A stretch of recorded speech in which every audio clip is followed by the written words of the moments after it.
War makes a lot of problems go away. You can never have too much more, huh?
Open fire!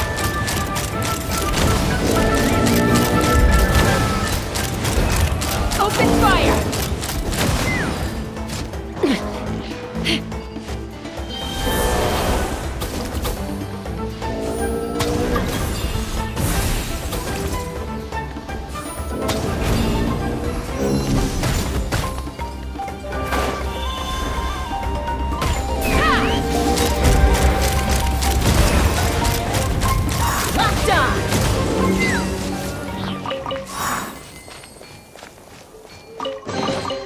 More makes a lot of problems go away.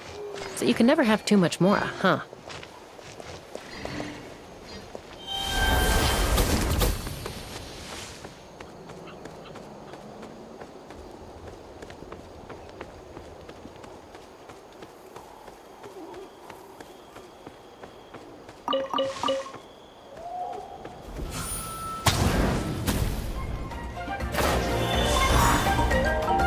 Take me up!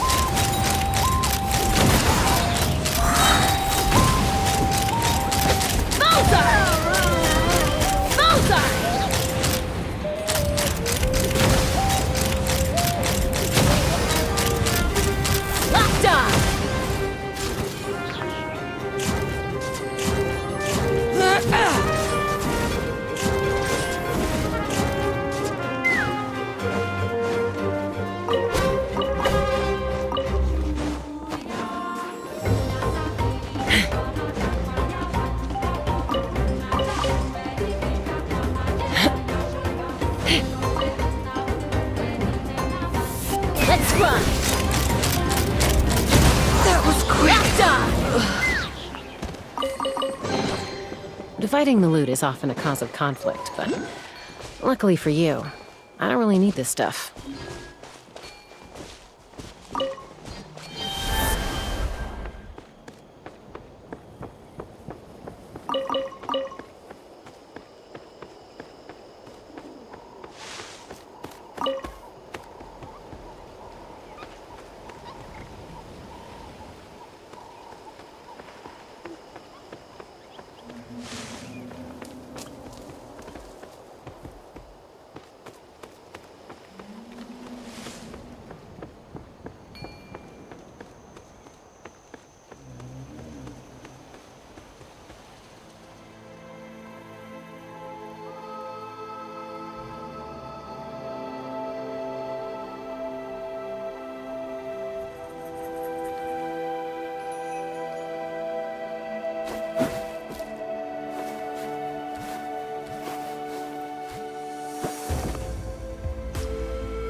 Take me up! Bullseye! Bullseye!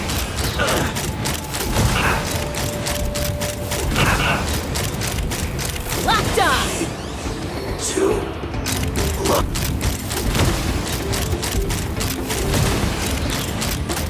Locked on! Knock him down. Send this quickly!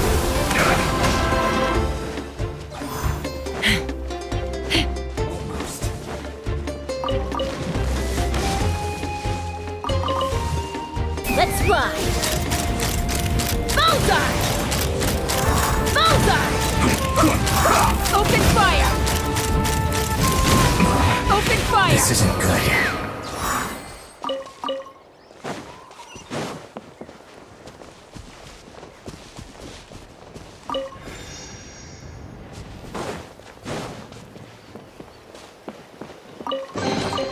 Dividing the loot is often a cause of conflict, but luckily for you, I don't really need this stuff.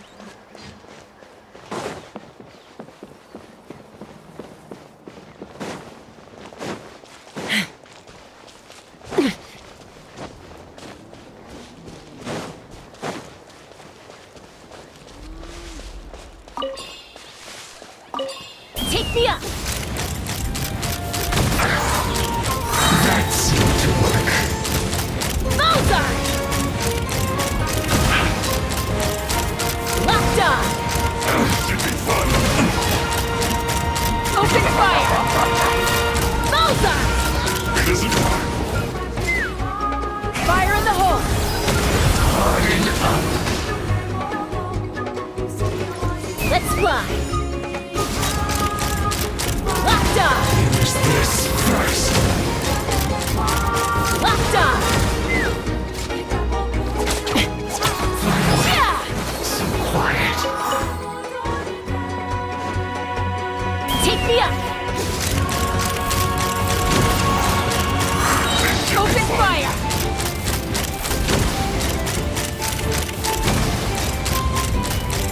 Not breaking a sweat. Now, can this be? Locked on! My duty at an end.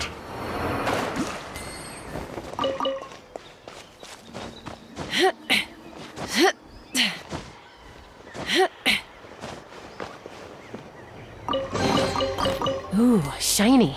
That's so pretty.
Ooh, shiny. It's so pretty.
Open fire!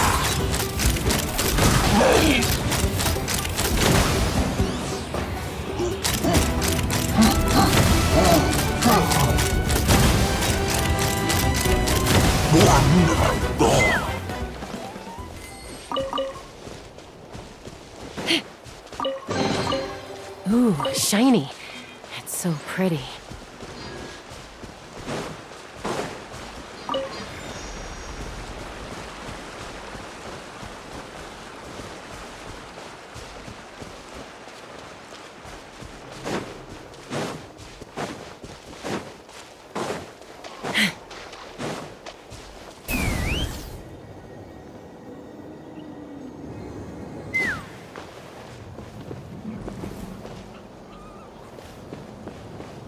Let's hope you'll put up a good fight. Prepare yourself.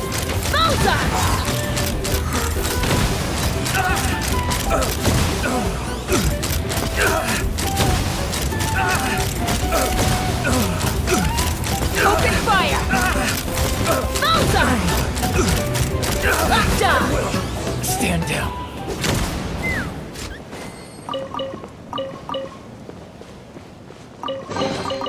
Dividing the loot is often a cause of conflict, but luckily for you, I don't really need this stuff.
pretty.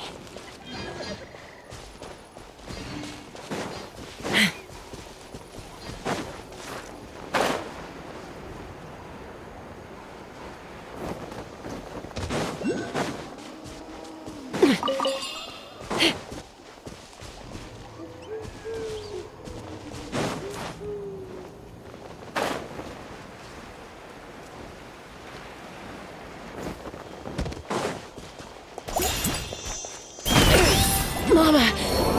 Bird.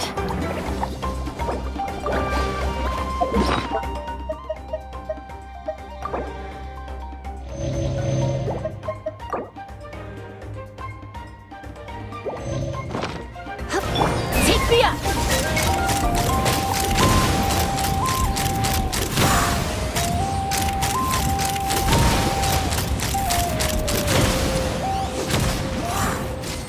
Open fire!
Let's ride! Open fire! Bullseye! Bullseye! Open fire! Locked on! Bullseye! Locked on! Bullseye! Locked on! Open fire!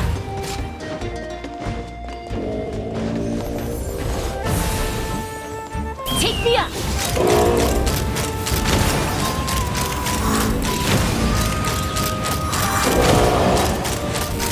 Bullseye!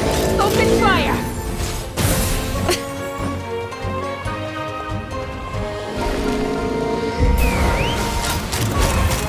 Locked on! Open fire! Locked on!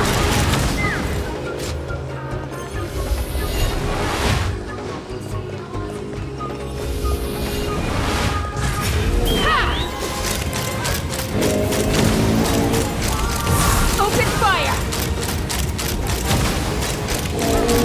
Open fire!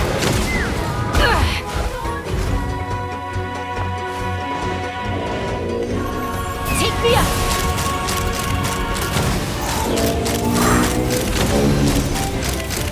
Locked on! Bullseye!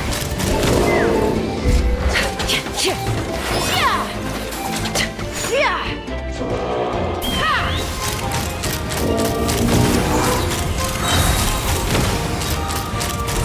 Open fire! Locked on! Knock him down. Take me up! Open fire!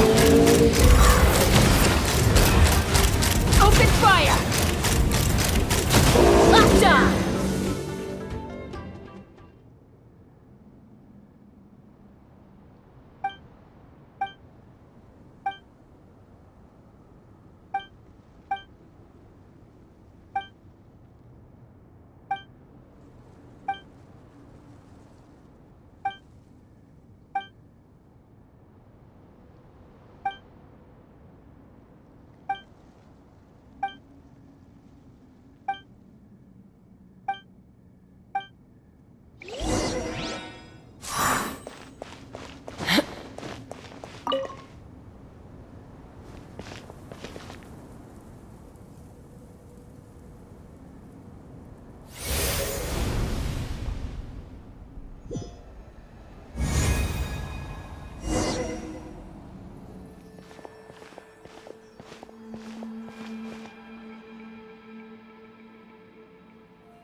shiny. It's so pretty.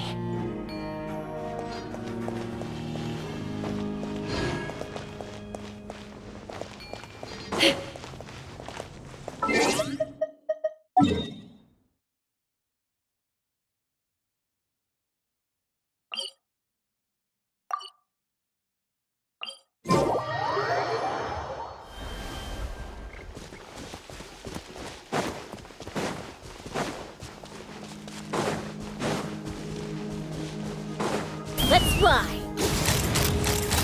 Bullseye! Bullseye! Open fire! Locked on! Quick! Locked on!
Mora makes a lot of problems go away.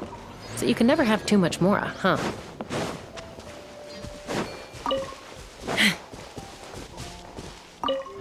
Take me up!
Rain.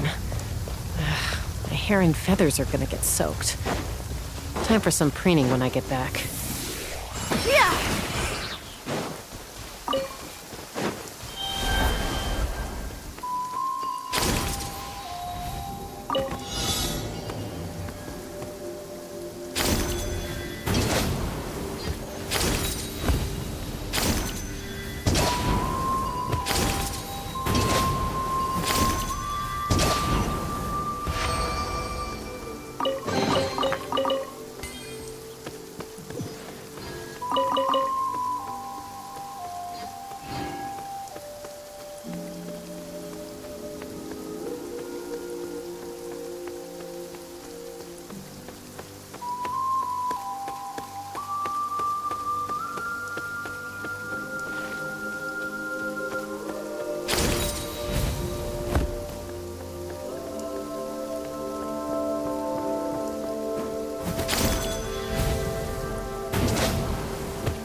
Take me up!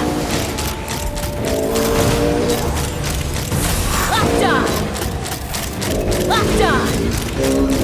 Bullseye!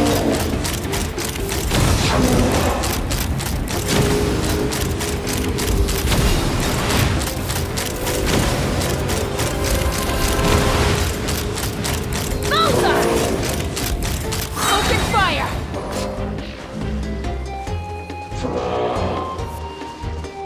Hold on to your hats. Again! Let's fly!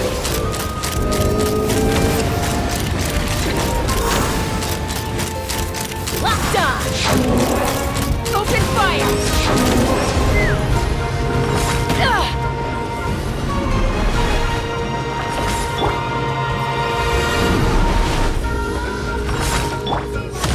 Take me up!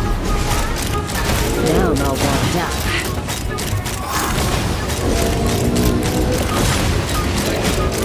Bullseye! Open fire!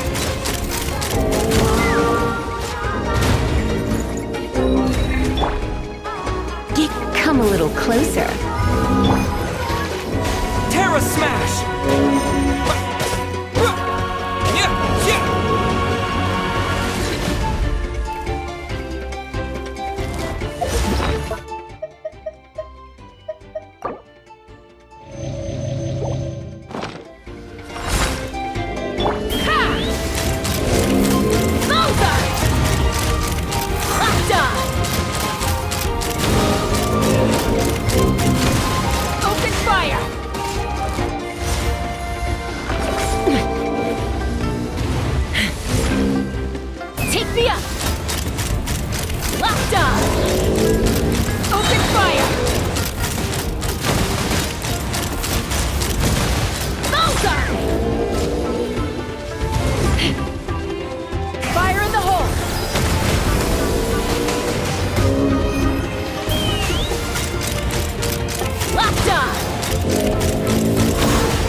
I'll race you there!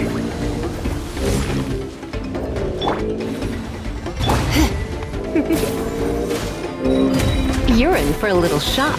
Come a little closer. Bullseye! Bullseye! Open fire! Fire in the hole!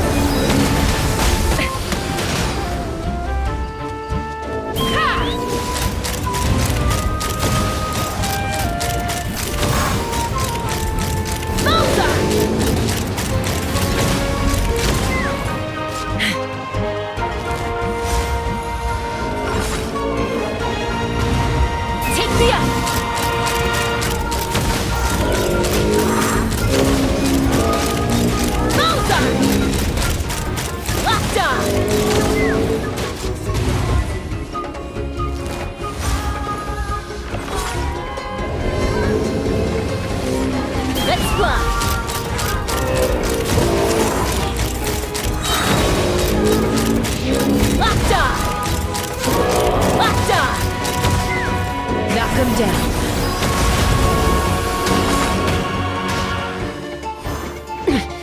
Take me up!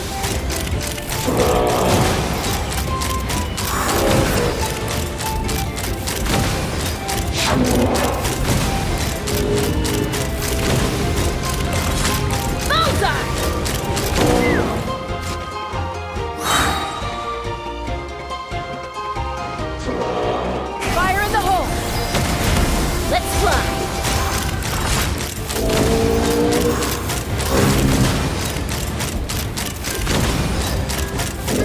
Locked on!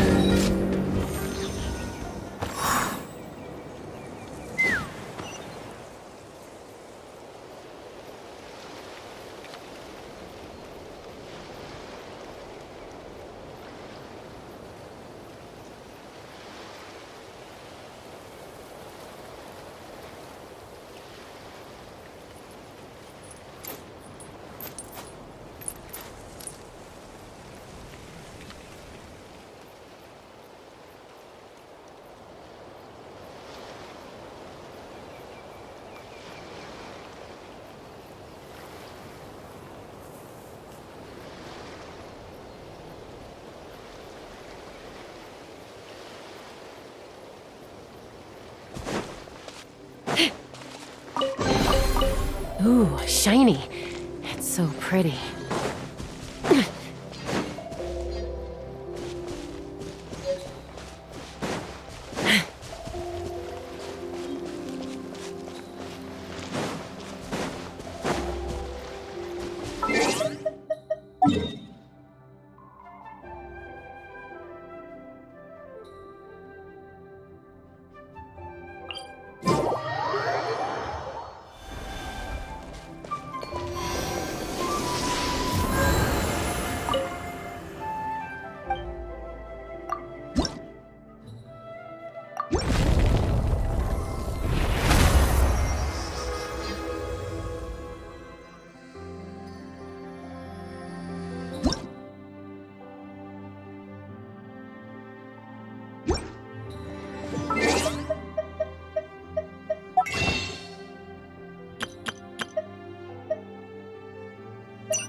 I'd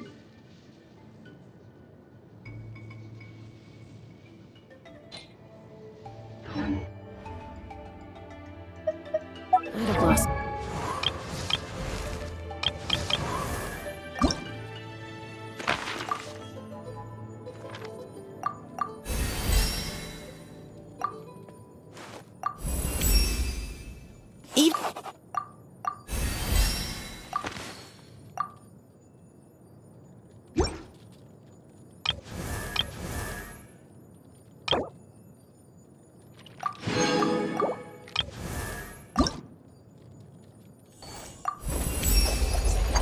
Martial arts and thaumaturgy are alike in that they're...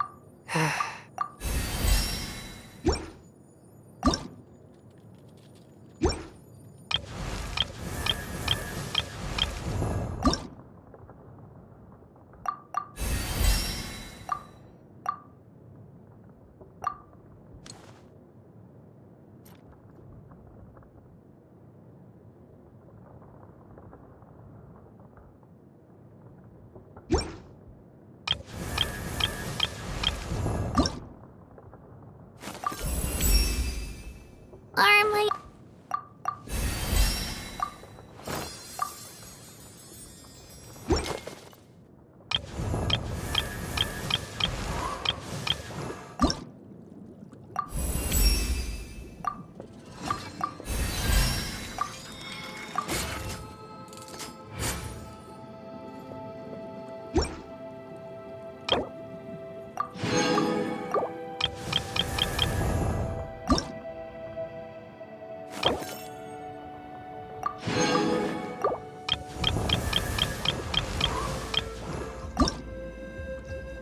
I wonder when I'll be as tall as my big sister.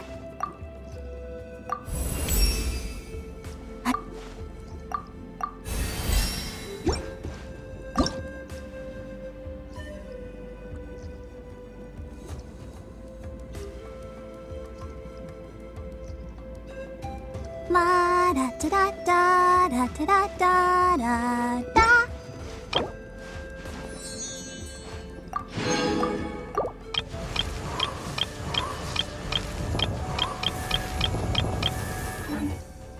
Self long ago, if I allowed myself to be by the whispers of the abyss. Surviving is tough. Taming the beast within is tougher.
That's quite a crowd over there. Is someone doing a performance? Let's go see!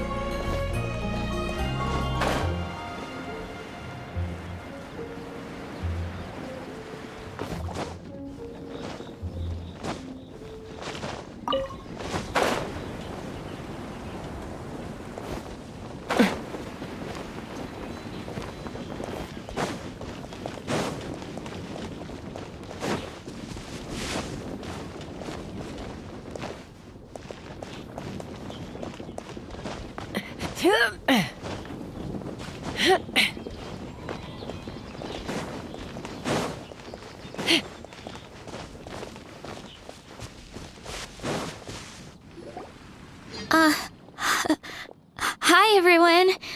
I'm Sansa, and I'm working on becoming a bard. Thanks for coming out today, and Yeah, I guess I'll start the song now. All goes quiet on Star Snatch Cliff. High, high in the trees. No whiff of the wind. No sign of the birds. No flapping of wings. Then it goes. Pause.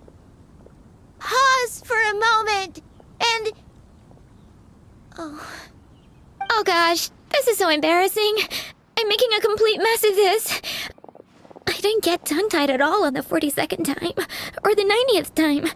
So why can't I get it right now? The 40s. Yep. I rehearsed this 100 times to try and perfect my performance. I really thought it would go well this time. But nope. I blew it again. Though not for lack of practice, surely. I guess I need to figure out what I was doing right on my 42nd and 90th attempts. Right. That amount of practice. Actually, the Traveler here has and, Paimon can give... Aw, that's so kind of you. I'm touched that you're willing to help me. Give me a second. Let me just check my notes. Or, actually, why don't I just give you my notes so you can read them for yourself? Notes about what? Just things I jot down after each practice. Stuff to watch out for, areas to improve on, etc. Oh, but you can ignore the second half. That's just my random thoughts on other people's performances and trying out different instruments. Whoa, this is... Well, I'm all ears. Paimon never knew being... And still, his... Venti! Ah! Tone Deaf Bard, where did you come from?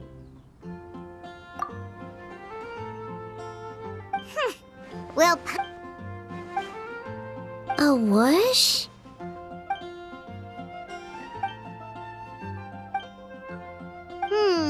So it must have been a cat. I can help too, Venti. And, sorry, Wow, really? Okay, I'll just grab my... Wait, where's my notebook? Oh, it's right here. Sorry, give me a second.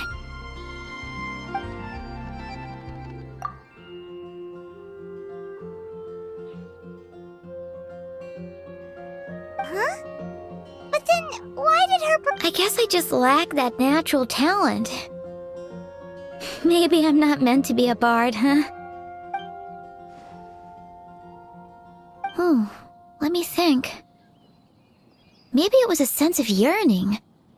Back when my parents forced me to stay in my room and study, I'd always hear this bard singing outside the window. His wonderful melodies and beautiful voice were like a soft breeze that stirred my heart.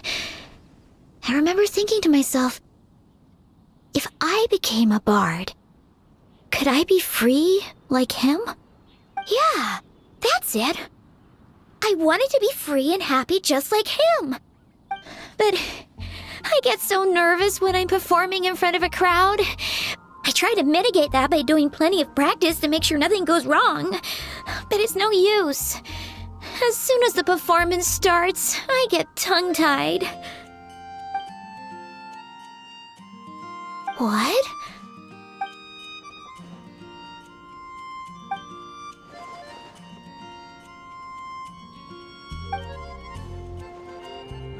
Exactly. If you really want to share freedom and joy with the world, first you need to be the freest and happiest person of them all. So, I've got to be my freest, happiest self in order to share that with others. Yeah! That makes a lot of sense! Oh, thank you all so much. I'll be sure to take that to heart. In that case, Paimon will be the audience.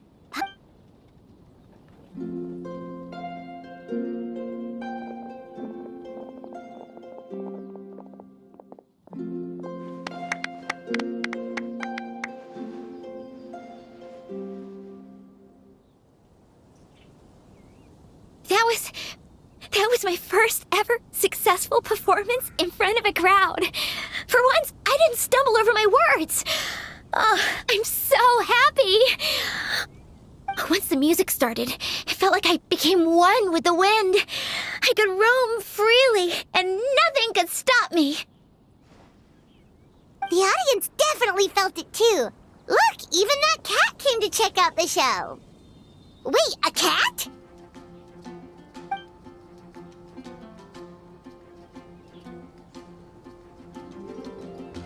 Oh, Charcoal! So it was you! I'm sorry, that's my neighbor's cat. Whenever I'm rehearsing, it always comes to sit on the windowsill and listen in. What was that in its mouth? Was it the leaf with Venti's poem? Charcoal! That belongs to Venti. It's very important to him. Could you give it back? You've helped me so much. I feel bad that I have no way to repay you.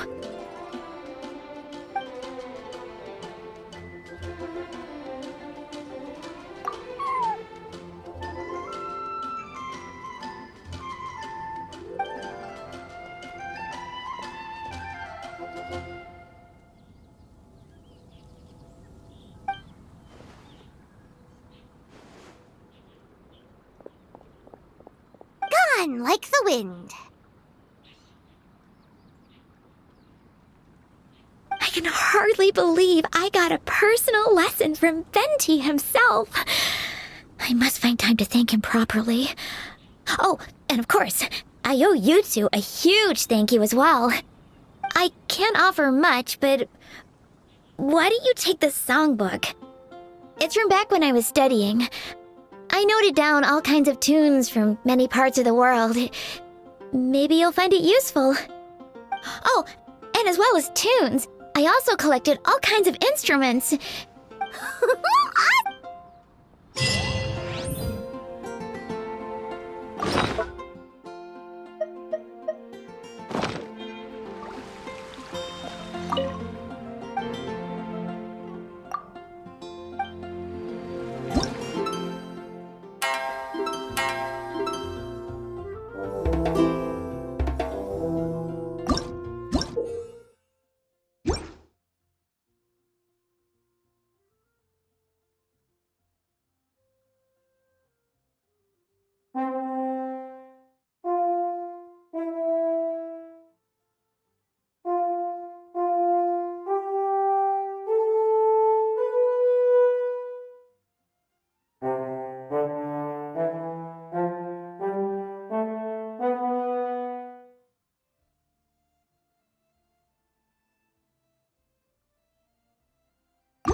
When you lose your way, gaining some altitude can bring some perspective.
More makes a lot of problems go away.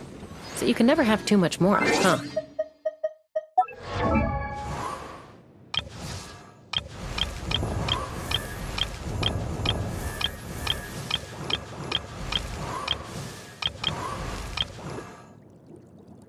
La da da da da da da da da.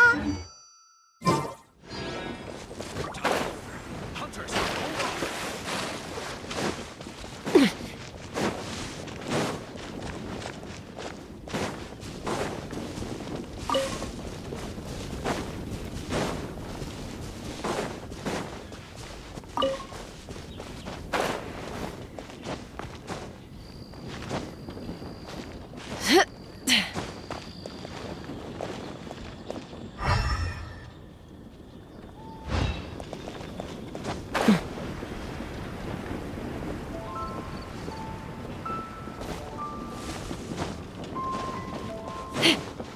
Yeah, no worries.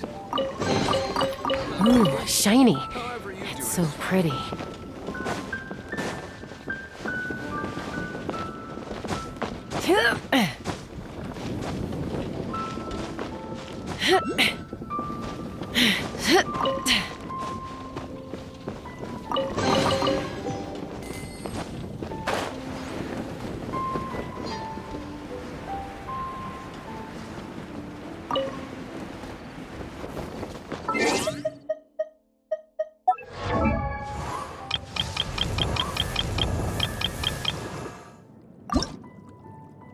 I wonder when I'll be as tall as Mom.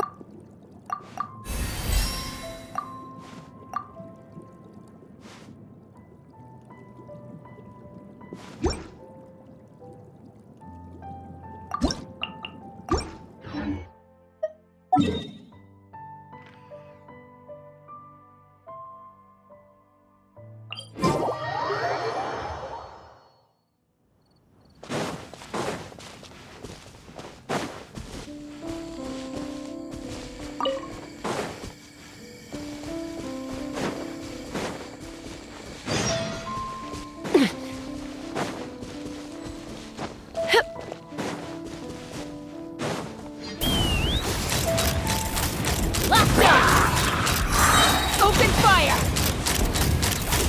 Open fire!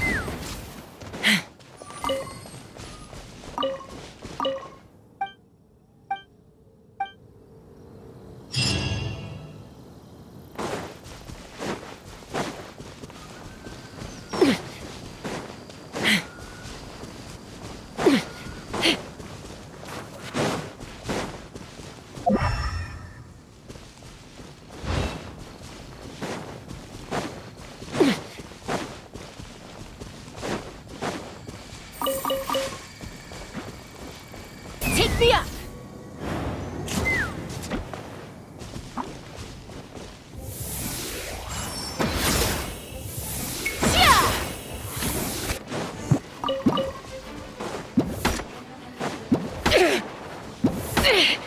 Let's fly!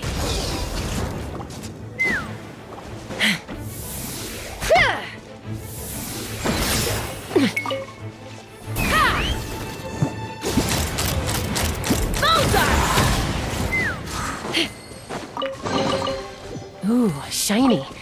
It's so pretty.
Bet you can't keep up with me!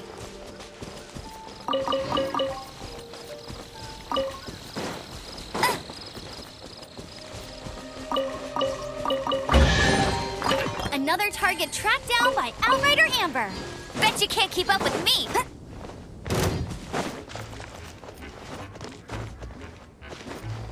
I'll race you there! You're in for a little shock. Yep. Come a little closer.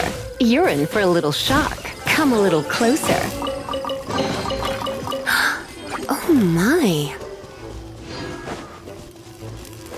Hup. Huh.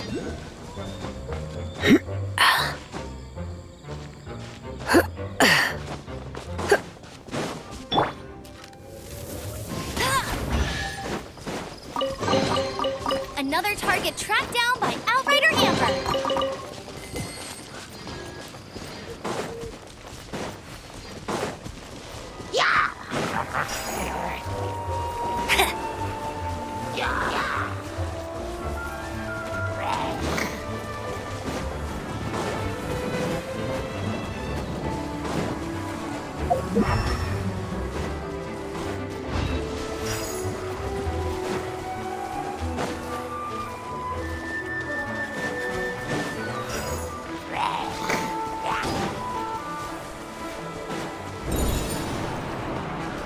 Get ready for the gliding champion of Mondstadt!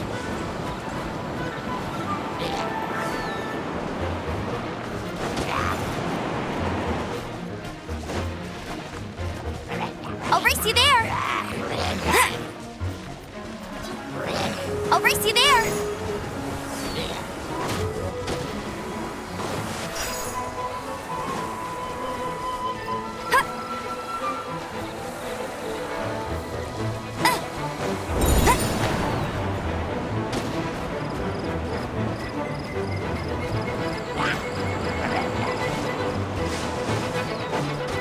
You're in for a little shock.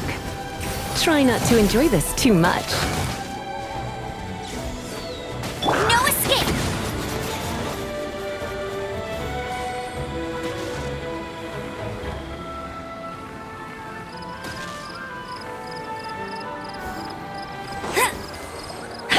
Come a little closer.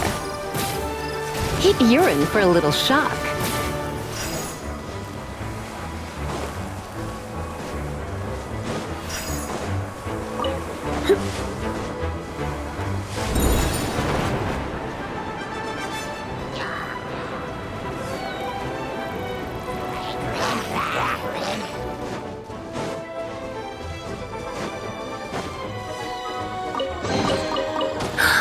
Oh my.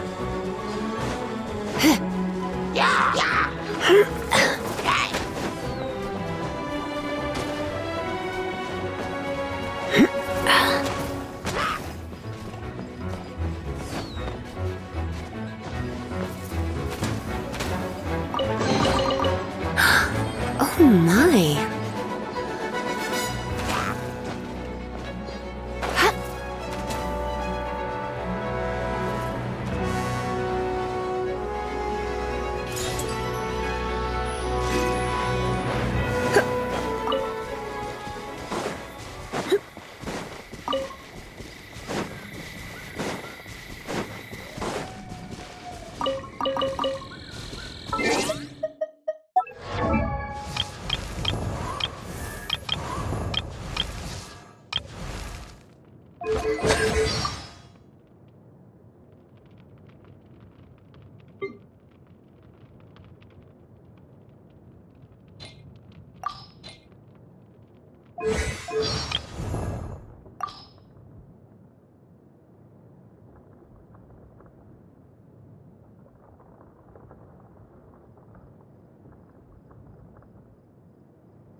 Chances to practice.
Let's have some fun, shall we?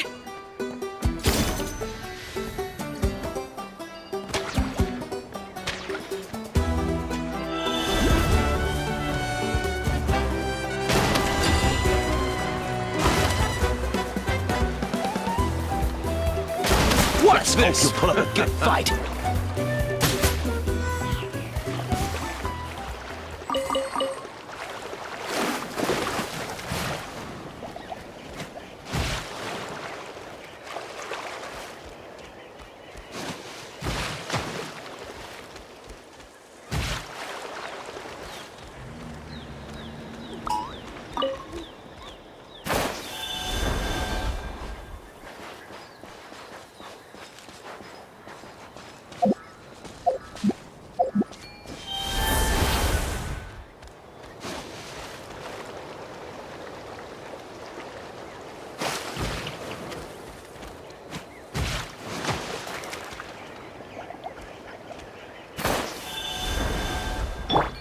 Knock 'em down.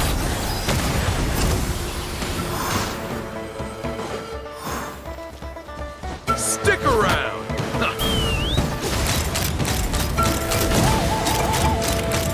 Locked on!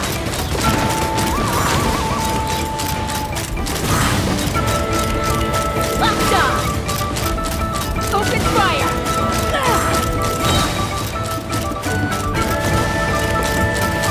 Open fire!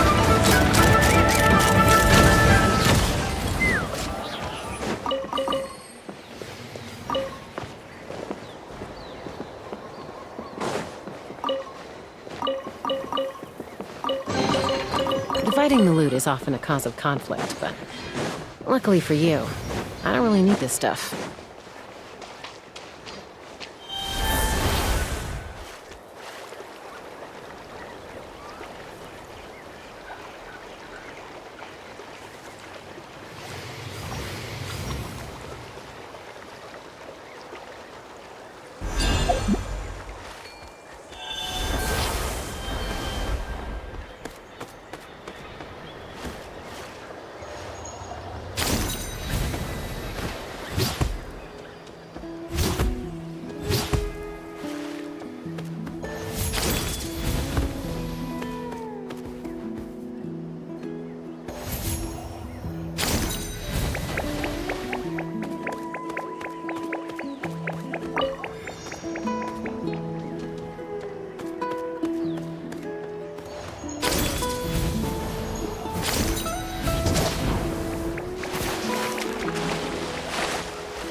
Dividing the loot is often a cause of conflict, but luckily for you, I don't really need this stuff.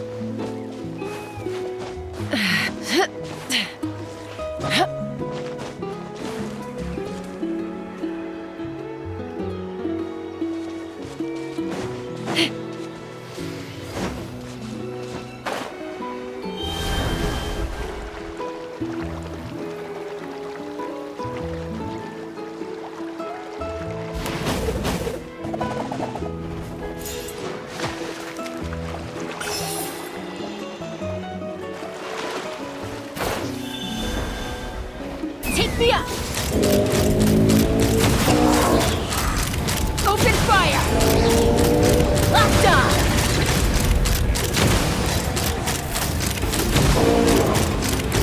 Open fire! Locked on! Open fire!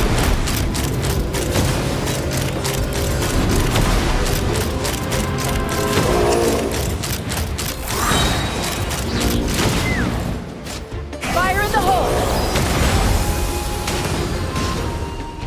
Let's fly! Bullseye! Locked on!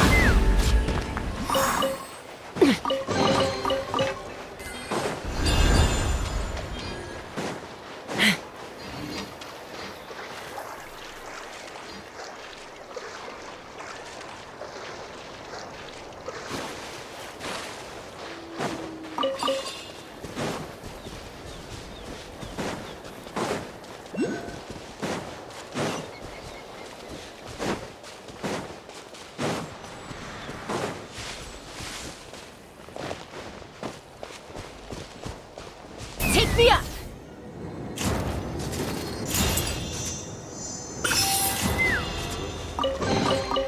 Ooh, shiny. It's so pretty.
Open fire! You want crazy? I'll show you crazy.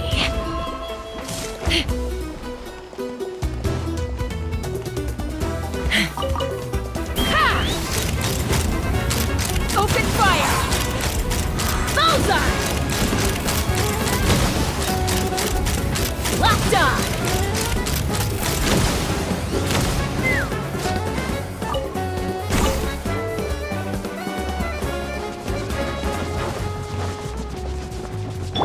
Get him! You got me.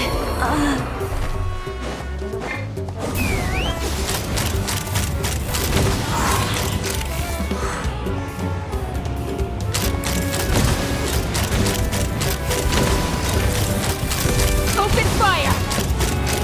Locked on!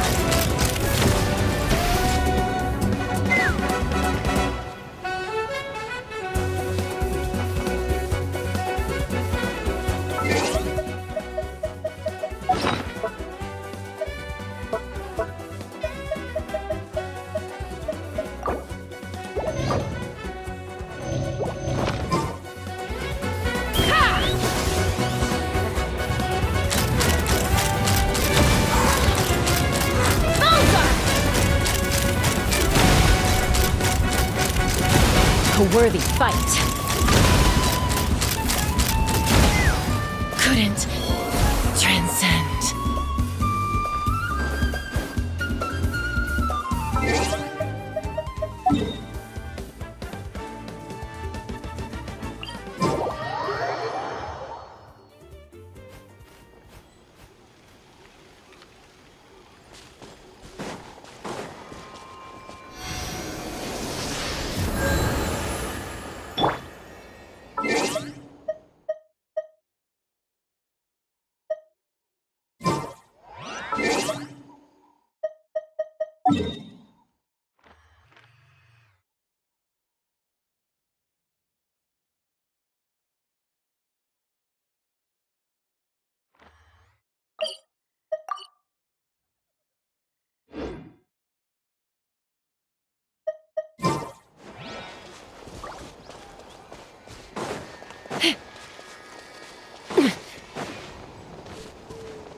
Let's hope you put up a good fight.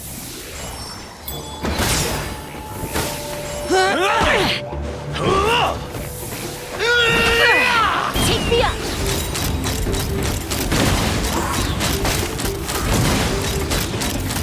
Open fire!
Let's hope you'll put up a good fight.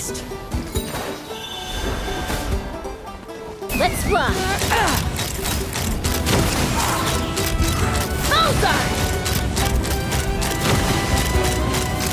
Open fire! That was quick! Yeah! Let's finish this next time.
Rain.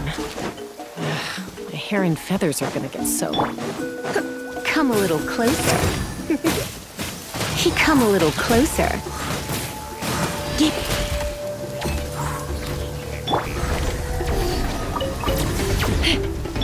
Let's spark things up a little. Let it rain.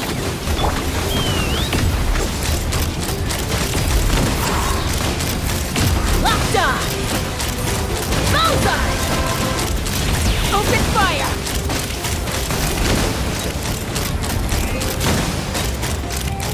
Open fire! Open fire! Dividing the loot is often a cause of conflict, but luckily for you, I don't really need this stuff.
me up! Malzar! Locked on! Locked on!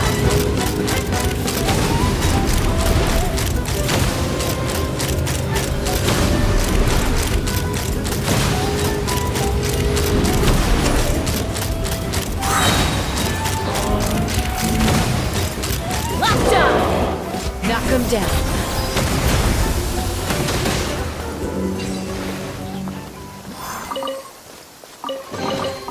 More makes a lot of problems go away. So you can never have too much Mora, huh?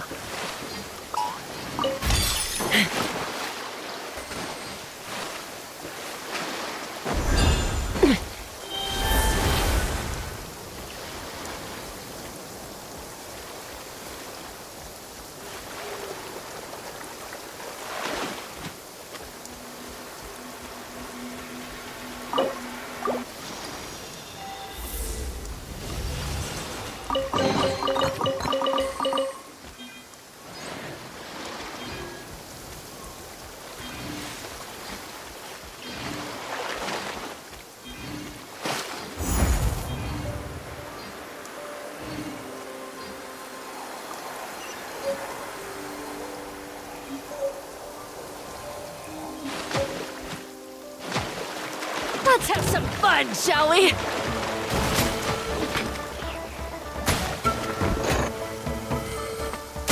The time? Yeah!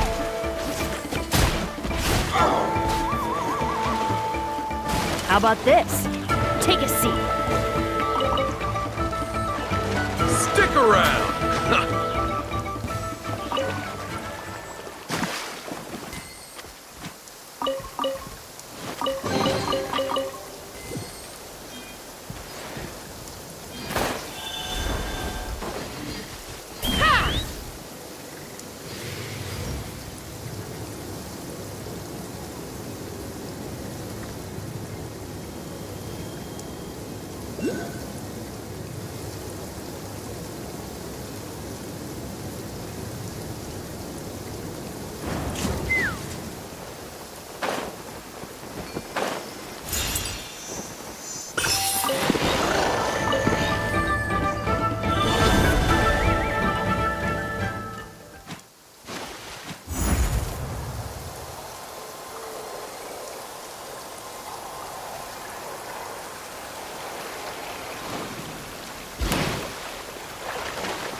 Let's have some fun, shall we?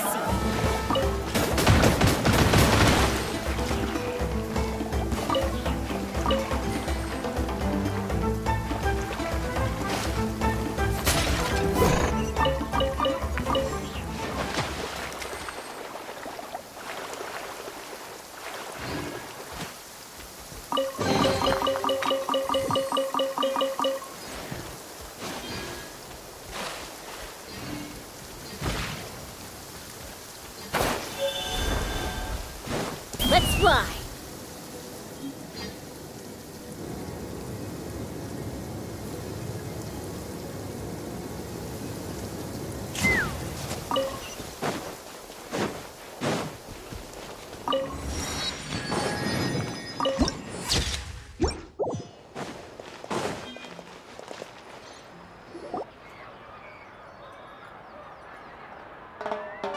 Oh, we're finally here!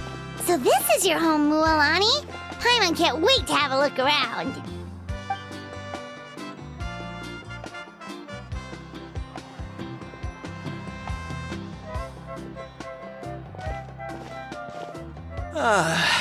See? What did I tell you? A dip in the hot springs after a battle is just the best. Fetch me a bottle of wine, would you, dear? Just one? Let's get another. It's still early in the day, isn't it? Want to go to Golden Dusk later? Now this is a vacation. Absolutely amazing.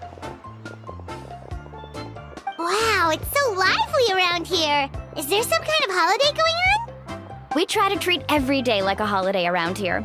We believe every day is worth celebrating. Now, let me show you around. Where to start? Shochiqui Cattle Records, Kalumchi Plaza. Oh, there's so many options, but I recommend starting with the real highlight around here, the hot springs, of course. Natural hot springs have tons of health benefits. Go for a nice long soak and you're guaranteed a good night's sleep. Wait, you want us to bathe? Here? Oh, don't be shy. Come on, I'll take you to get changed. Mualani! Huh? Oh, Auntie Atea! Please, I've told you that just Atea is fine. Do I look that old to you? Were you taking these two to the hot springs? That's right. Oh, let me introduce you. This is the Traveler, and the small one next to him is Paimon.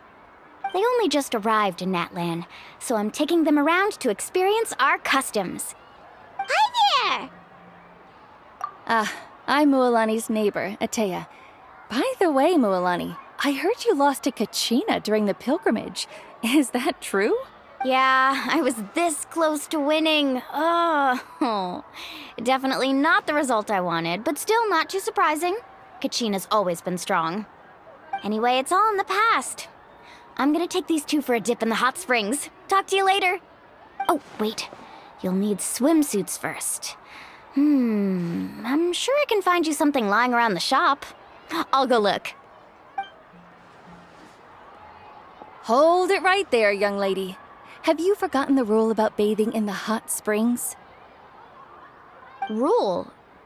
Oh, wait, you mean... There's a rule about bathing in the hot springs? That's right. Outlanders have to complete a trial at an artificial hot spring before they're allowed. It's not nearly as scary as it sounds. Basically, natural hot springs have higher temperatures that not everyone can withstand. A few travelers have gotten scalded by the water in the past, so now we have an unwritten rule. All Outlanders need to adapt to the lower temperature artificial springs first. But seriously, Auntie Atea, do we have to be so strict? These two are formidable adventurers. I know they can handle it. Famous last words. The hot springs are not to be underestimated. You can never be too careful. Besides, the environment's been unstable lately. Could be a sign that the Abyss is about to attack. Oh, that sounds dangerous. You know, Paimon's really not all that formidable, so careful is good. Exactly. There will be no excessive risk-taking on my watch. Mualani, take them to the artificial spring first. Okay. That's more like it. And don't try anything funny. I'm heading to the artificial spring in a bit, and if I don't see you there, your days of copping free meals at my place are done. Relax. Oh, by the way, Atea, how have you been feeling lately? Much better. How else would I have the energy to keep an eye on all you rascals? Hey, you over there! How many times have I told you no roughhousing near the hot springs? Oh, shoot! That weird lady's back again! Run! Stop right there! Ugh, you need a stern talking to! She sure has a lot of energy. She's a legend in our tribe. Everyone knows her. Back before I inherited my ancient name, she was one of Natlan's most renowned warriors, famous for her love of hot springs. In fact, she often threw parties at the hot springs. She referred to anyone who came to these parties as her hot spring buddies. The attendees were all respected warriors like Liliuo, Kaiulani, Vichama, and the Archon. If Paimon lived here, she would take advantage of the hot springs too. It's just... during battle, she was impaled in the abdomen by an abyssal monster. The doctors managed to save her life, but they made it clear that she could never bathe in the hot springs again. Abyssal power still exists within her body. Immersing herself in hot water would accelerate the corrosion of her internal organs and the progression of her illness. Oh, no wonder she has so many scars. Paimon had no idea she was so seriously injured. That's normal. She never talks about her injury. She's worked tirelessly over the years to dig up artificial springs so that more and more people can experience our tribe's natural wonders, even though she can't enjoy them herself. I really respect her for that. Anyway, let's head to the artificial springs. If Auntie Atea gets there before us, we're gonna be in some real hot water.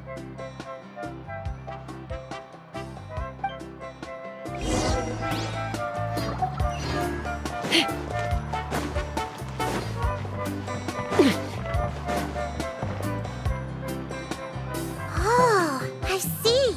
That's a great idea. I like it. See, I told you the chief would agree. Well, let's get moving then. We can't let a word of this slip to anyone else.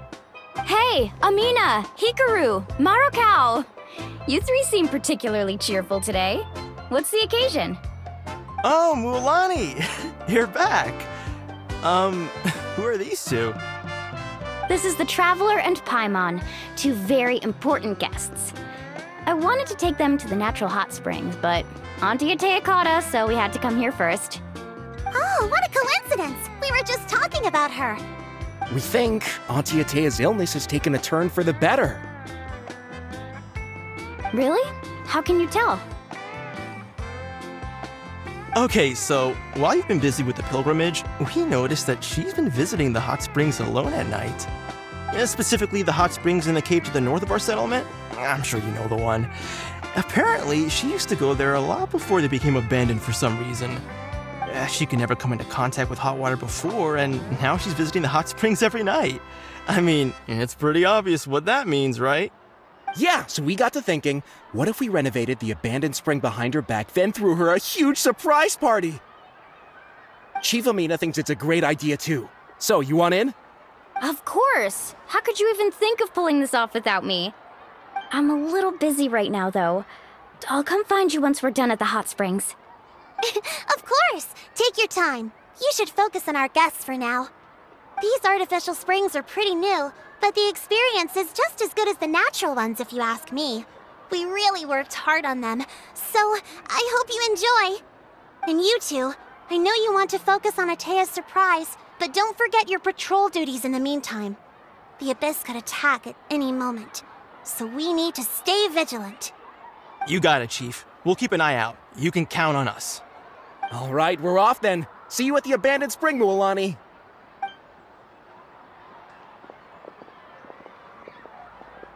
I'm also gonna head out. Have fun!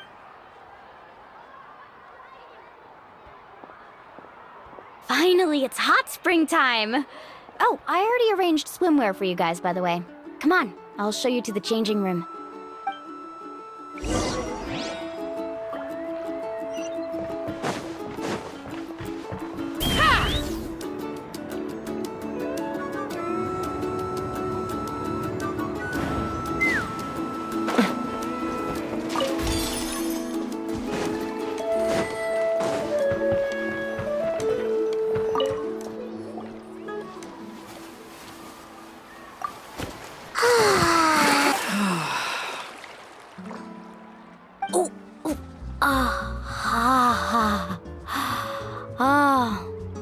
So, what do you think? Can you... Yeah, it's so nice. The steam is warm too. The first time I came to the hot springs, there was no calming effect whatsoever. I was such a little ball of energy, the moment my parents looked away, I ran off to the high temperature pools. It was actually pretty funny looking back on it. They were absolutely frantic, looking for me all over, until finally they saw my head slowly poke out from under the water. I was too young to remember the whole ordeal, but my parents told me all about it. A natural-born swimmer, my mother called me. Just like her, I taught myself how to dive underwater the first time I ever went swimming. So feel free to go for a swim. I'll be right here if you need rescuing. Okay, here goes nothing. Auntie Atea, you really came to check on us? Of course. And I'm glad you listened. I brought you all some milk and snacks as well. I'll just leave them here. The temperature in the artificial springs isn't too high, so I went with Saurus crackers and grain fruit chips. See how you like them. Oh, thank you! These are great! Well, I did make them myself. Very few young people know how to truly appreciate hot springs, so listen carefully. The temperature of the hot spring not only determines the type of snacks you should choose, but also the amount of time you should spend in the water. To bathe in a hot spring is to completely empty your mind. As such, swimming around the pool is incredibly disruptive and impolite, and something you should absolutely not learn from Mualani. Hey!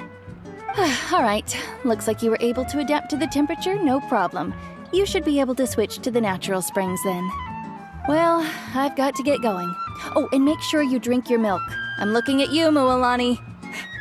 I still remember how you used to pour it into the water when you were little. That better not happen again, whether I'm here to catch you or not. Okay.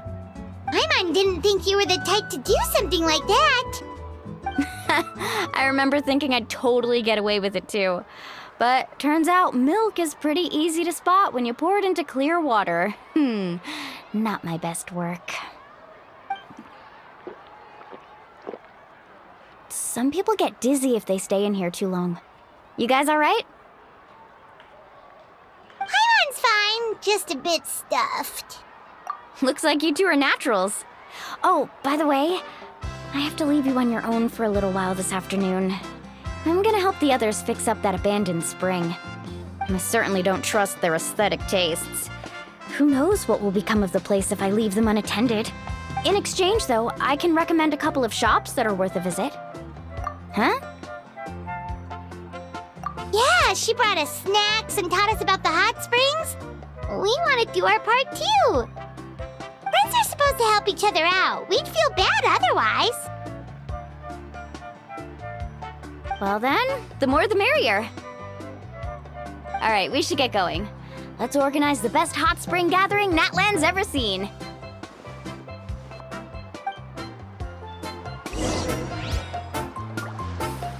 Take me up!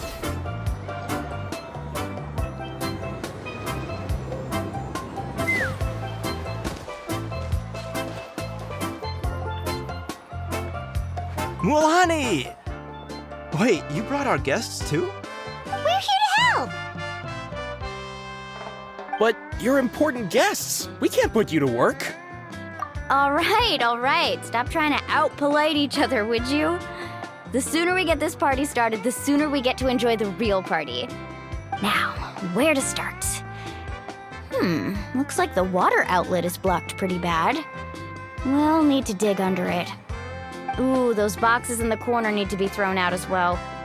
Oh, they're moldy as all get out. Ugh. Also, someone needs to go out and get some cloth, wood, and decorations. Oh, and snacks too. I say we get enough for 20 or 30 people. Bulk purchases fetch the best prices after all. Oh, but don't just accept the first offer they give you.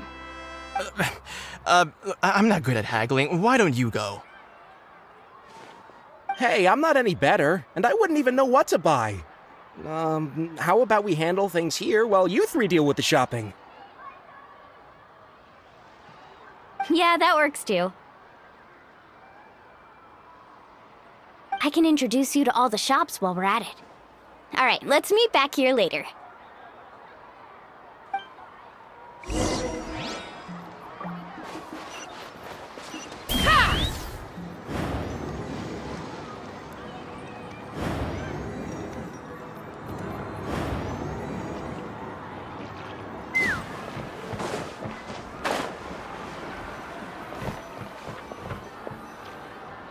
Hey there, Yellowfast. Hope business has been going well. Well, if it isn't Mualani, back from the pilgrimage? That's right.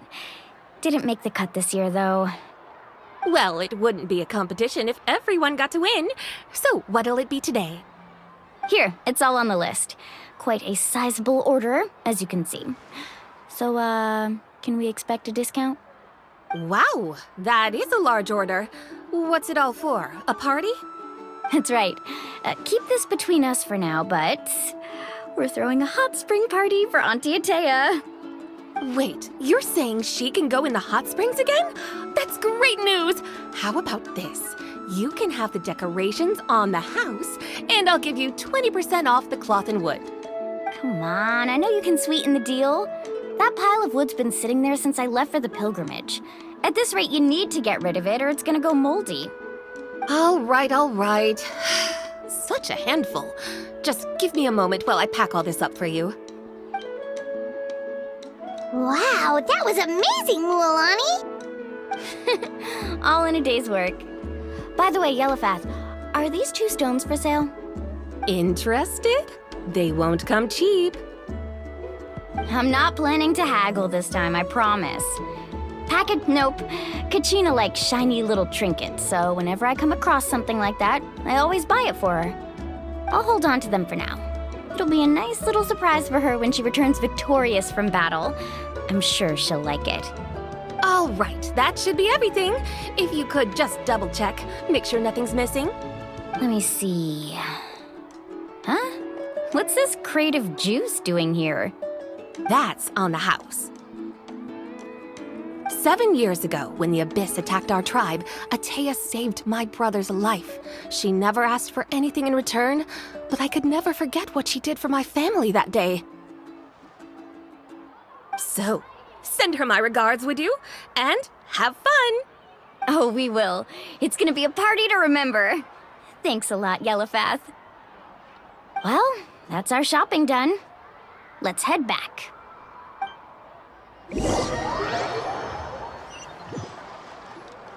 We're back! How's everything going?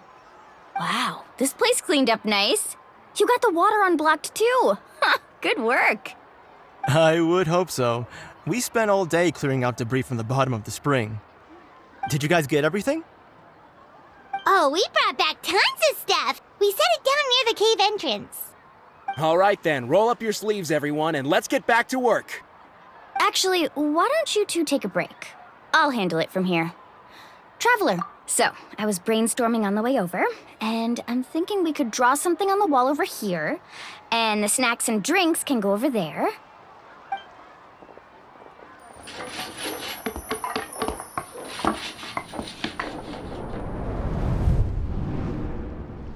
So, what do you think? Not bad, right? It looks amazing! Paimon had no idea you were such a great designer! Well, I'm usually the one in charge of the family store, so I'm pretty good at things like renovation and organization. Not to mention, this was totally a group effort. Still, I didn't expect it to take quite this long. Guess it's too late to invite Auntie Atea over, huh? Yeah, tonight's definitely not gonna work. Chief Amina set up those patrols to guard against the Abyss, and Atea volunteered. So she's on watch tonight. I see. Well, guess the surprise will have to wait until tomorrow. This could actually be a good thing. She can relieve all the exhaustion of keeping watch all night by soaking in the hot spring. Ha! She's gonna love it. Well, let's call it a day then. Traveler, Paimon, you must be tired too. Come on, I'll take you to the inn.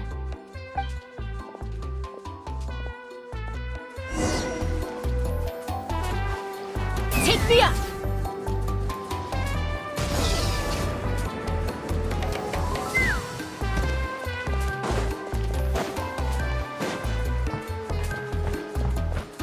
Let's fly!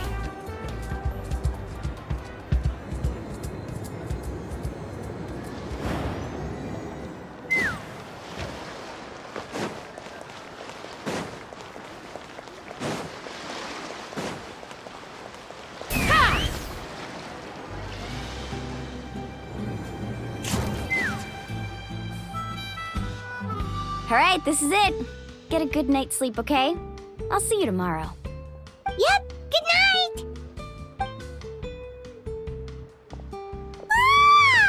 Paimon's exhausted. We really went all over the place today, didn't we? Anyway, we need to be well rested for the party tomorrow, so let's head inside.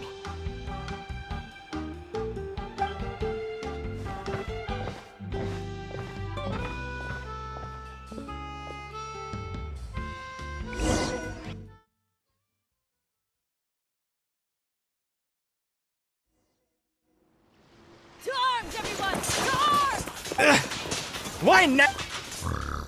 Traveler, Paimon, wake up! Mualani? What's going on? Where did all these monsters come from? It's the Abyss. Our patrols are trying to drive them back as we speak. Come with me. I'll take you somewhere safe. Mualani, a little help over here. We can't hold them back much longer. One moment. I'll be right there. Really? That's perfect. I've been waiting for the chance to fight by your side. Hang in there. We're here to help.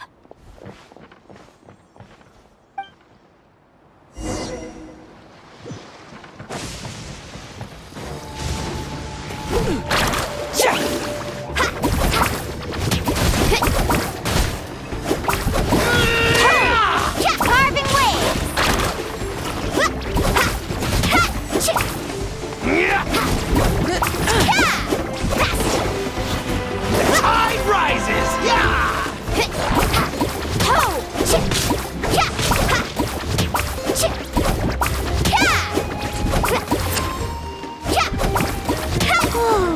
Have they been contaminated by the Abyss? No, they are the Abyss. Destroy them!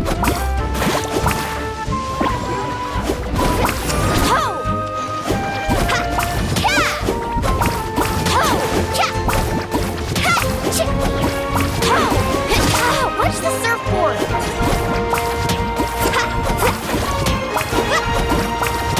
Off we go!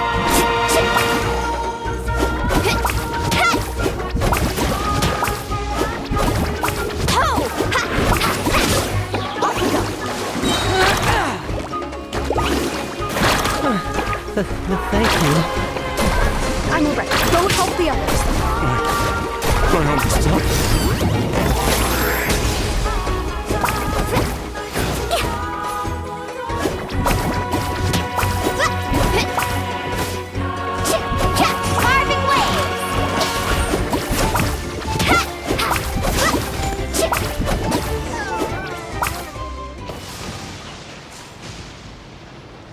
We've cleared out most of the monsters over here. Thanks for your help. It would have taken me ages on my own. Looks like we're still in for a long night, though. We still have no idea where these creatures are coming from. Let's go ask Amina. She'll have a better handle on the situation.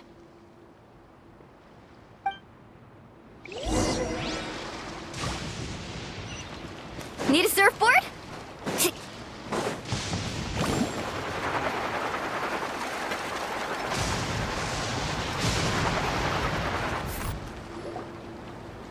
Amina! Oh, it's you three. Thank you for helping clear out those monsters. We were prepared for an attack, but we didn't have enough people to prevent them from breaking through our defenses. No casualties so far, though. Where'd they come from this time? The east side. We've pinpointed the position of an abyssal pylon, but we don't have enough manpower to take it down. An abyssal pylon? A kind of gate created by the Abyss. One that allows monsters from the Night Kingdom to enter the physical world. The only way to end the attack is to destroy the pylon as soon as possible. Otherwise, the endless hordes of monsters will exhaust our defenses. Exactly. That's what I'm... Alright, we'll go seal off the one to the east. Traveler, Paimon, can I count on your help again? Of course! We can't just... On behalf of the people of the Springs, you have my thanks. Let's go. There's no time to lose. Take care, Amina.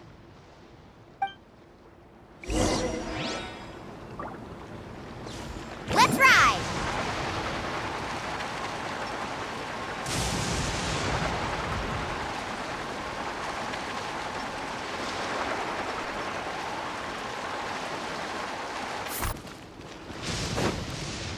Off we go.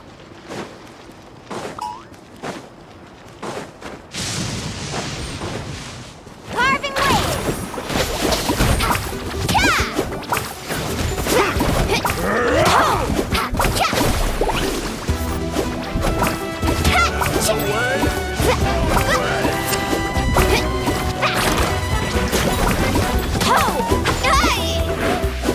Need a surfboard?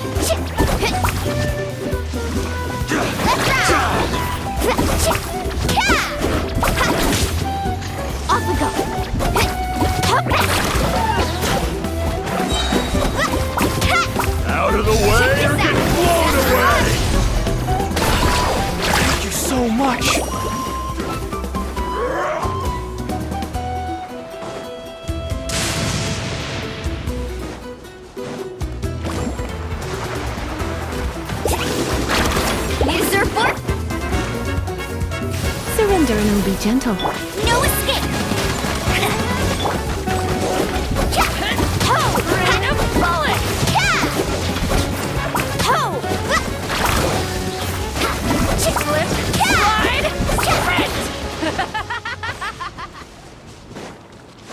Mualani, is that the pylon? That's it, all right. Come on, let's get rid of this thing. Let's ride!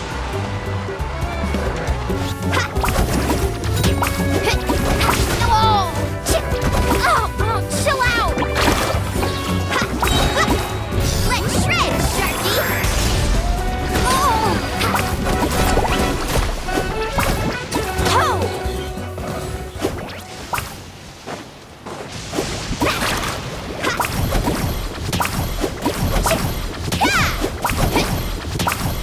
Carving waves!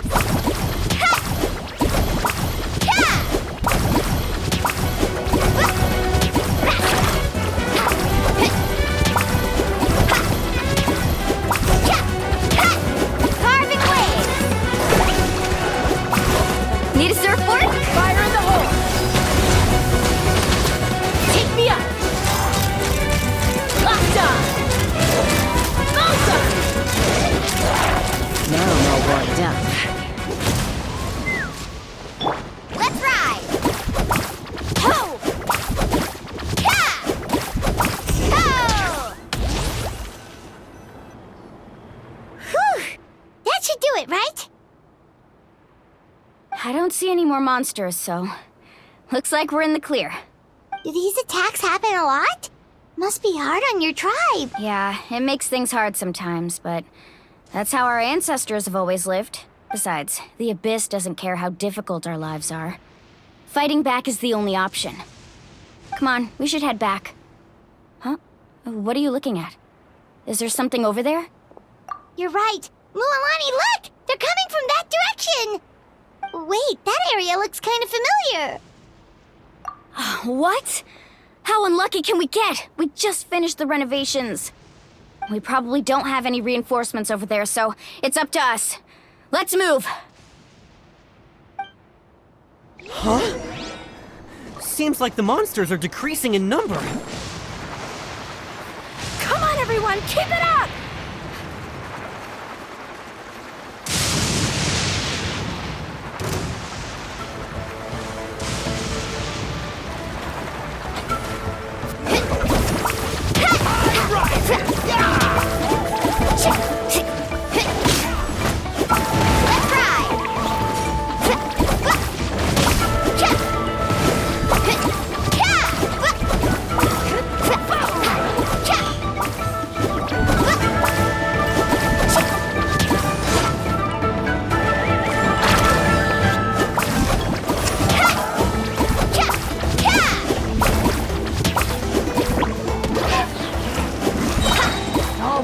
Check this out!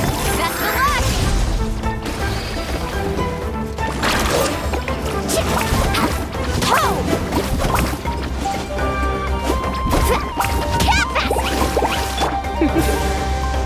You're in for a little shock.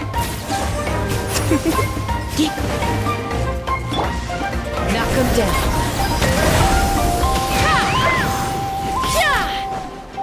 Woohoo!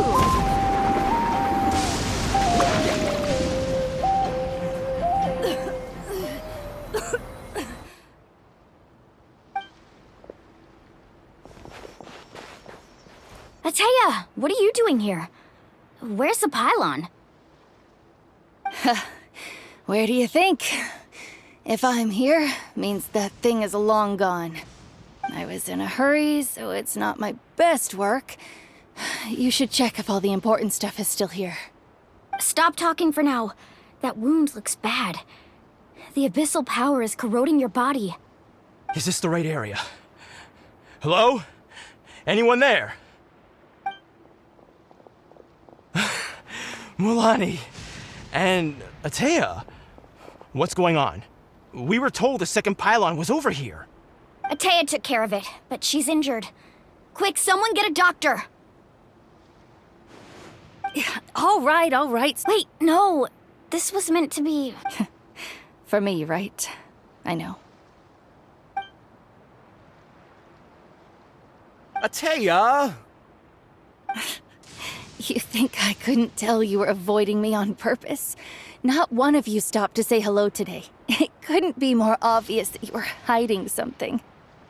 And you, Mualani, were you the one that brought the snacks? How many times have I told you, you have to choose them based on the temperature of the water? Oh, forget about that. The doctor's almost here, and you're gonna get all better. Then we can have a meal together, and I'll help you make whatever you want, okay? You just have to hold on.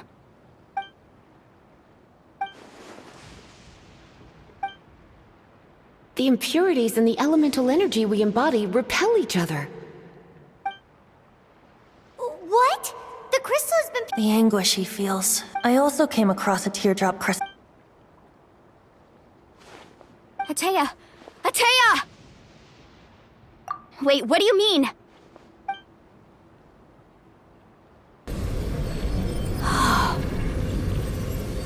What is this? Some sort of purification? The abyssal power, it's being cleansed away! How can that be? I never knew that was even possible. Atea!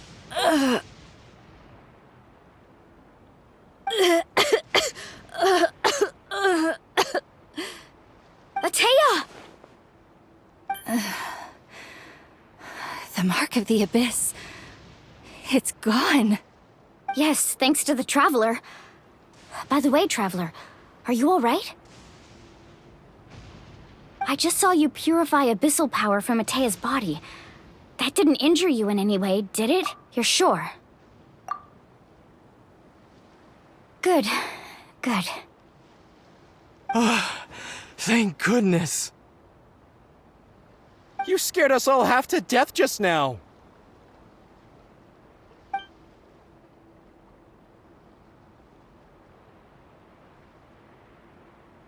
All right, everyone, head back and get some rest. We'll meet here tomorrow. We'll celebrate Atea's recovery and our triumph over the Abyss. And most importantly, we'll show the Traveler and Paimon how grateful we are for their aid. Let's make it an occasion to remember. Dismissed!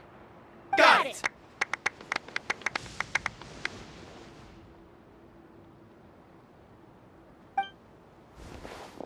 Got any other secret powers I should know about? But seriously, you really came through for us tonight, so thank you. Paimon almost forgot you had that ability. You used it back in Mondstadt to cleanse Dvalin's tears, didn't you? That was some quick thinking, Traveler. Huh? You look like something's bothering you. What's wrong?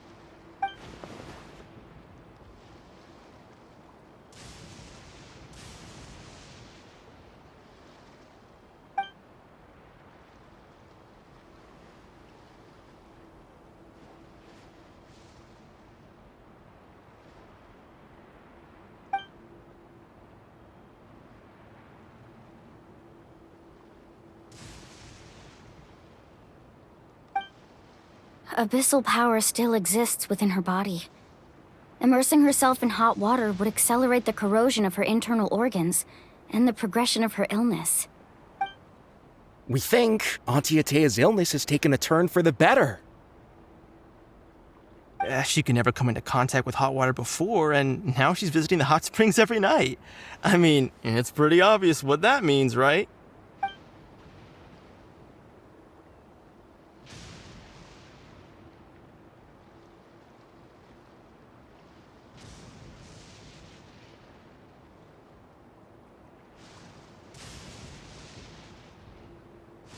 Hello? Traveler? Maybe you can zone out some other time because Paimon can barely keep her eyes open. Let's head back for now.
Not interested in hanging out with the other kids?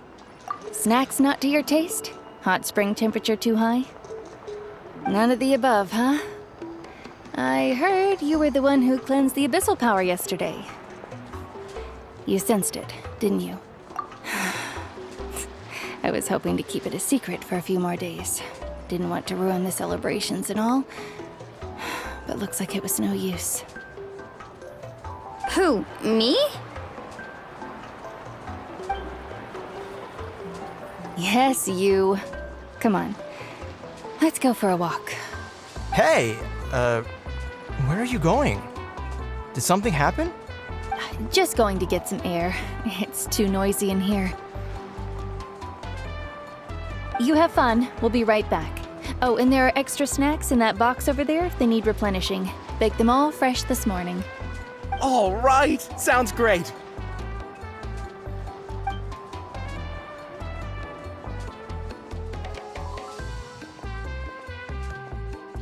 Mualani. Yeah? You've gotten so tall. You know that. Feels like just yesterday you were that rambunctious kid causing trouble all around the hot springs. It's like all that time passed in the blink of an eye. Tell me, how are your parents? They're away on business. Seriously, Ateo, what's going on? You're acting strange. Traveler, did something happen? Both of you seem a little off today.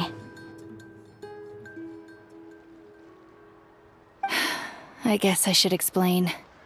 I wasn't visiting the hot springs because I was getting better. And that pylon yesterday, I didn't go face it by myself because I was reckless or too anxious to wait for reinforcements. It's because my body isn't going to last much longer. Your friend saved my life in that cave, and because of that, I got to enjoy this celebration with you all. But I'm just a few days shy of the end. The hot springs, I'm just trying to enjoy them for as long as I have left. Oh.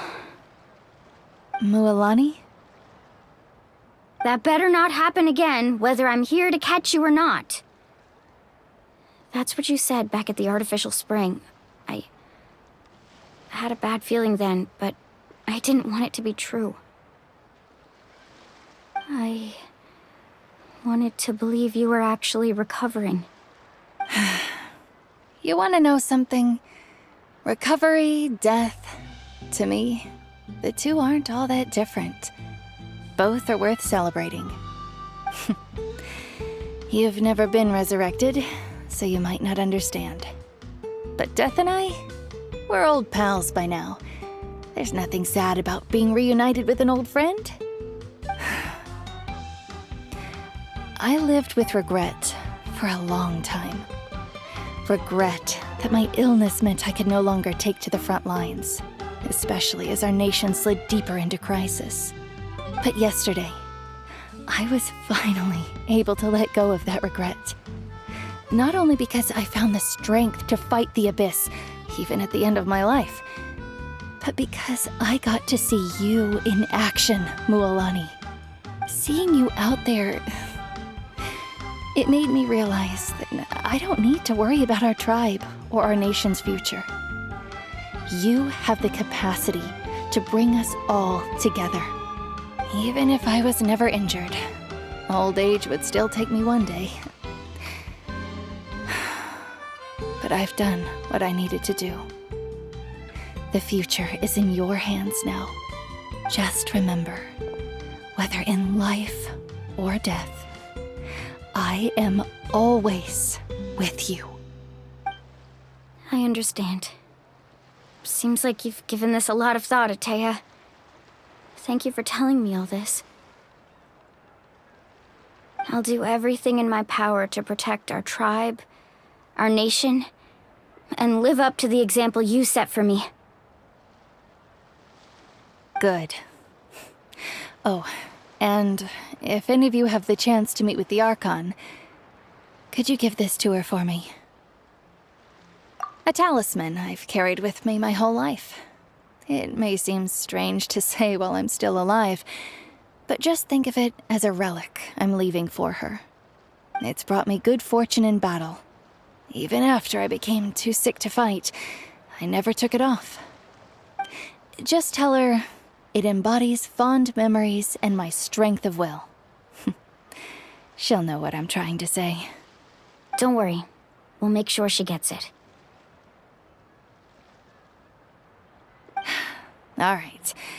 That's all I wanted to say. Let's head back to the party. No use spending what little time I have left being sad.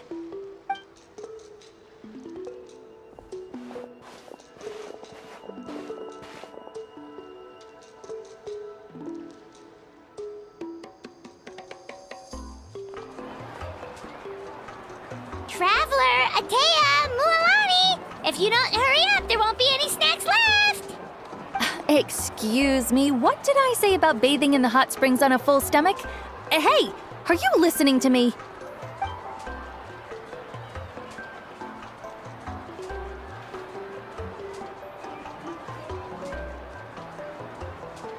Life is a journey in which there's no turning back. So forge ahead and don't hold back.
Let's fly!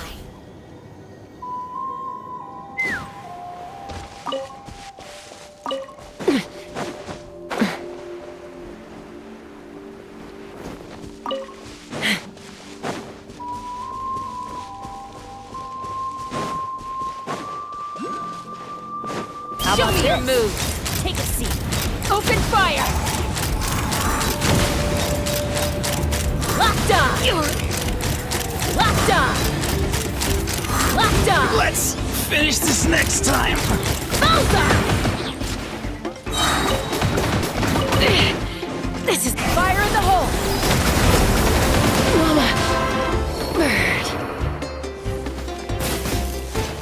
Let's fuck. No one escapes my sights! Not so hard!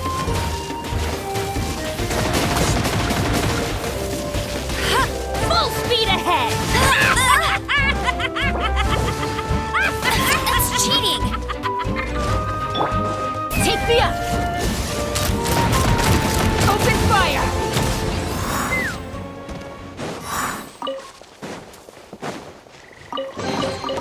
Dividing the loot is often a cause of conflict, but luckily for you, I don't really need this stuff.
Take me up!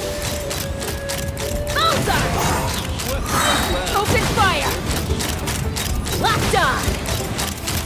Locked on!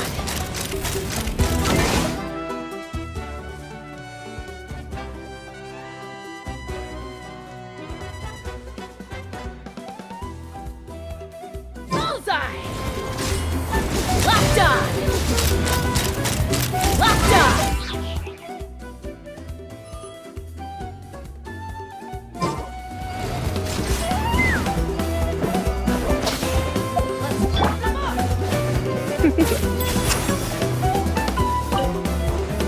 Let's fly! Bullseye! Locked on! Open fire!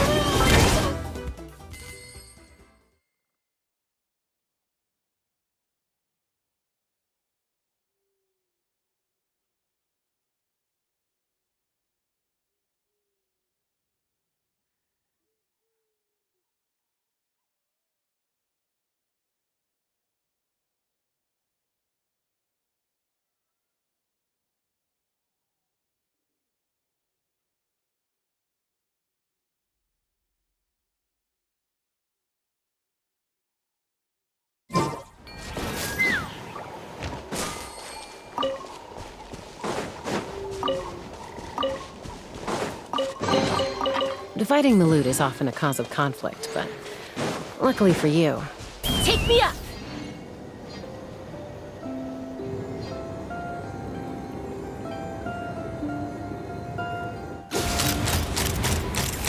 Let's hope you'll put up a good fight. Locked on!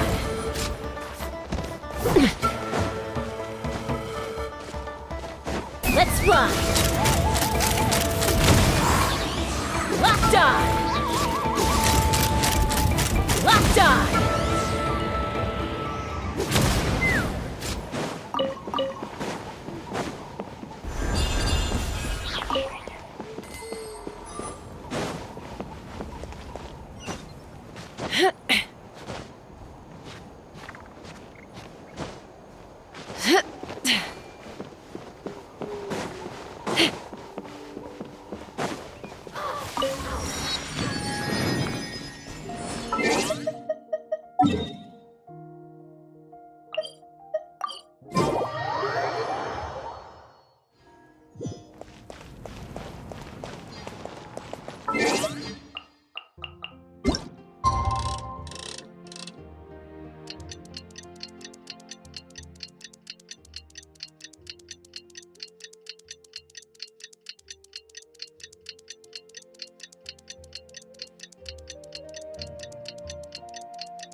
fly!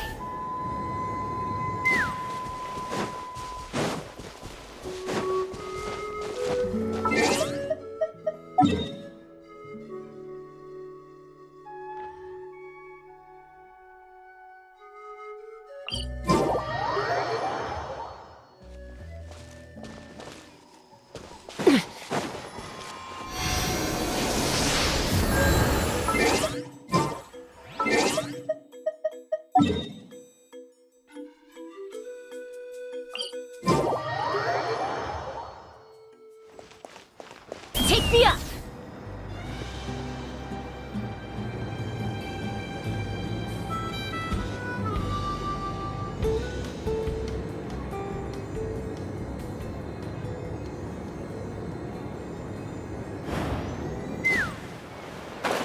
I can stay a little longer this time.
Let's fly!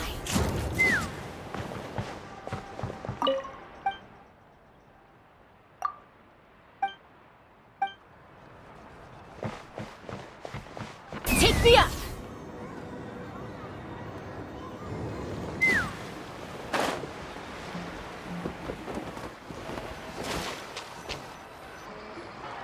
Paimon feels like a whole new Paimon after those 2 days in the hot springs.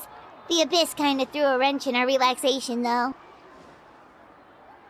Still, spending time here really has felt like a vacation. The Kaholosaurs are so nice and so fun to play with. Their bellies are super bouncy. Oh, and Atea's snacks were so delicious. She gave Paimon some for the road just this morning, yelling at some kids who got caught throwing stones in the hot springs, so not much has changed since we first met her. Hey, you guys. Sleep well last night? Yep, this area is so nice. Glad you like it. I was thinking of taking you guys out to do some sea fishing. Later tonight, we can eat whatever we catch.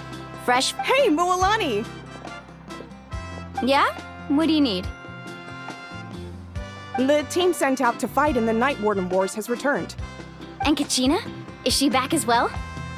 Kachina fell in battle. But don't worry, the team was victorious, so the Rite of Resurrection will be held in the stadium soon. That's a relief. The Abyss is cunning, and it was her first time. Mistakes are bound to happen. Exactly. She deserves to hold her head up high. All right, thanks for letting me know. We'll head up. Jeez, she sounded a little anxious there. Had me thinking it was bad news for a moment. Moalani, you said the Abyss was cunning just now, but it seems like the Abyss just wants to destroy everything. Like, think about all those monsters that attacked your tribe. If there really was some sort of cunning plan, wouldn't it make more sense to send them to attack Kachina and her small team? Not that Paimon wants them to be in any more danger, it's just... Relax, I get it. The Abyss is difficult to understand, that's for sure. At a glance, it certainly seems like the only goal is total destruction. The Abyss isn't a living entity after all, so what capacity for logic or planning could it possibly possess? But through our long history of fighting the Abyss, we've realized things aren't quite so simple. 500 years ago, the Abyss invaded Teyvat. You know about that, right? That's right. Conria suffered greatly during that time. But so did every other nation in Teyvat. And Natlan was the worst affected of all. It took the combined efforts of the then Pyro Archon and heroes from every tribe to finally repel the Abyss. Even so, the effects of the invasion lingered for hundreds of years, only able to be reversed little by little. Our tribe's waters were contaminated. The Children of Echo's territory was overrun by dangerous sludge surging from underground. Unrelenting black winds tore across the lands of the Flower Feather clan. It was like each disaster was designed for a specific tribe. Exactly. We once thought that the Abyss's desire for destruction was a sort of primal instinct, but its methods are, in truth, marked by intelligence. We now believe the Abyss has invaded the Night Kingdom, and has the capacity to read the memories of this land at any given moment. And that's how it became so dangerous and cunning. Almost like it knows you inside and out. Yes, and that's why we've been unable to fully eradicate it, even after all this time. Luckily, the problems left behind by the Abyss have been successfully addressed by the various Pyro Archons we've had over the years. Now every tribe is prospering and things are looking up. I mean, just look at what we managed to do a few days ago. We totally fought them off.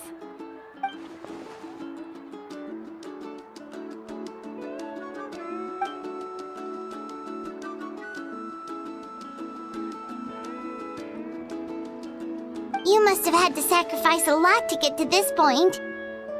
Every battle, every sacrifice is in pursuit of a future where we get to stop fighting. Responsibility, duty, unavoidable burden. Everyone in Natlan views the war differently.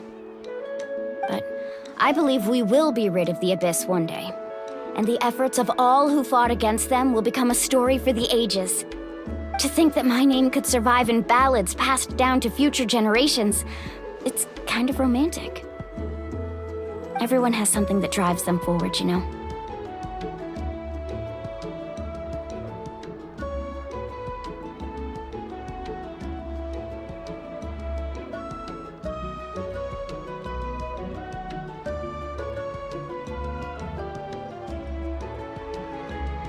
We have to.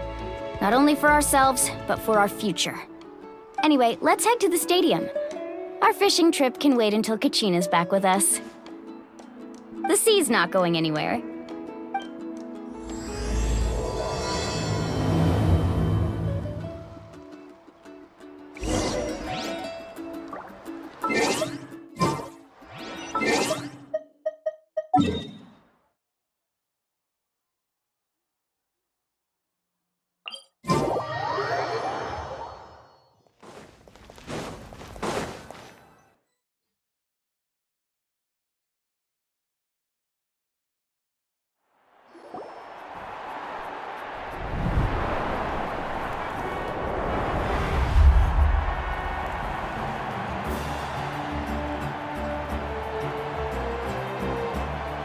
Whoa, this place is packed already! Of course. No one's gonna miss out on the chance to welcome our heroes back from battle. It's their moment of glory. Kachina's gonna be so flustered. She's never had this many eyes on her before.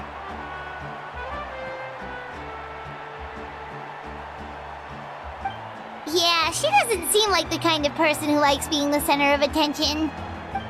Looks like I'm just in time. Kinich, you're here! Yeah, a commission ran longer than expected, but I made it. I heard about the incident with your tribe, Mualani. Is everyone all right? Yeah, it's all taken care of. Our new friend here's got some tricks up his sleeve, by the way. Hey, look! Is it about to start? That's right. Someone will come out and recite a eulogy, and then we'll sing the Ode of Resurrection together. Come on, let's find a spot with a good view. When the singing starts, just follow my lead and you'll be fine. Let's go somewhere higher up so Kachina can spot us.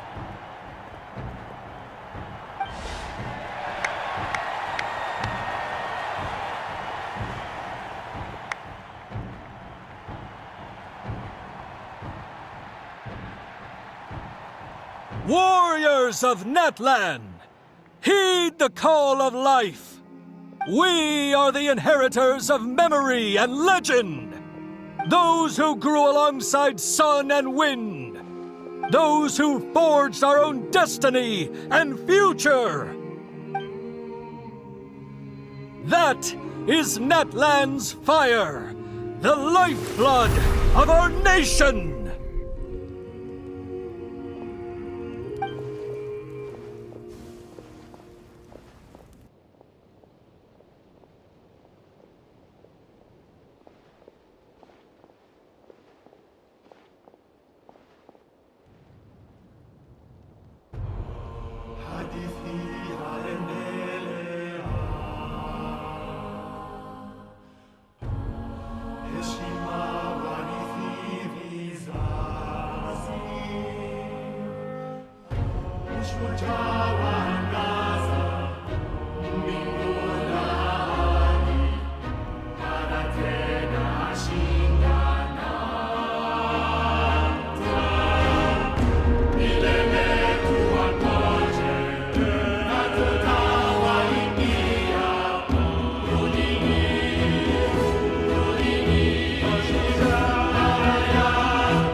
I could not find Kachina within the Night Kingdom, or locate her ancient name.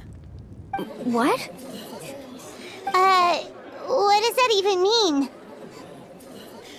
Usually once the ode is complete, the Pyro Archon and resurrected person will emerge from the flames. But something went wrong. What's going on? This has never happened before. Well, I think it's pretty obvious. Clearly, the team sent to fight the Abyss didn't win after all. Think about it. The Ode rekindles all victors. We witnessed it countless times. Since the Archon couldn't find Kachina in the Night Kingdom, that must mean there's more to this victory than meets the eye. Hey! You just haven't gotten over the fact that Kachina beat you in the pilgrimage! Pathetic. The both of you. Your wild guesses are misplaced. We completed our mission. Maybe you did, but who's to say whether that little girl even contributed at all? Maybe she got scared and ran off. Why would the YUB recognize someone like her, even if she was on the winning team? How dare you insult a hero of Natlan like that? Kachina sacrificed herself to repel the Abyss. She doesn't deserve to be subjected to your vile rumors when she's not even here to defend herself. Calm down, Mualani. There's no point arguing with the likes of them. I can't just sit here and let them slander her like that. To insult a hero of Natlan, the person actually has to be a hero. You... Think about it, everyone. Who do you think is really at fault here? A girl who never should have even gone to war? Or the great Pyro Archon? Why would the rules of our nation suddenly stop working? That's true. If she wasn't revived, it must mean she failed to achieve victory. Maybe the YUB interpret victory in different ways? I mean, that girl didn't look all that strong to me.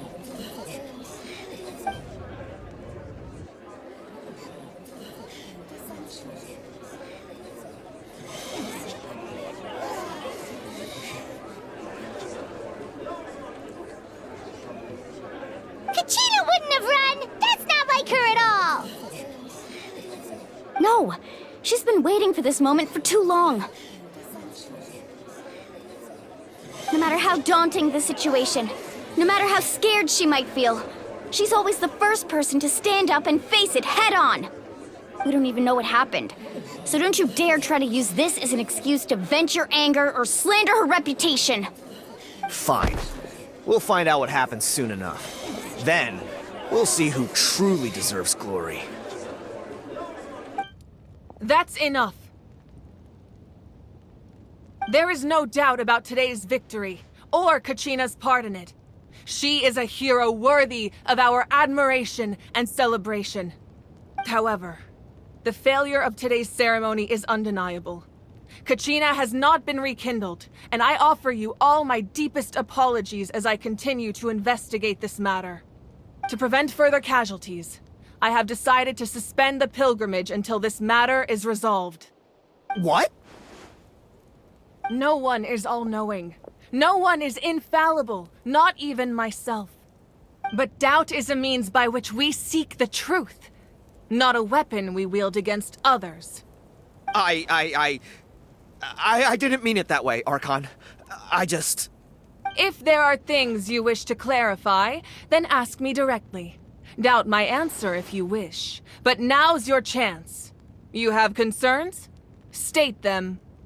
No, of course not.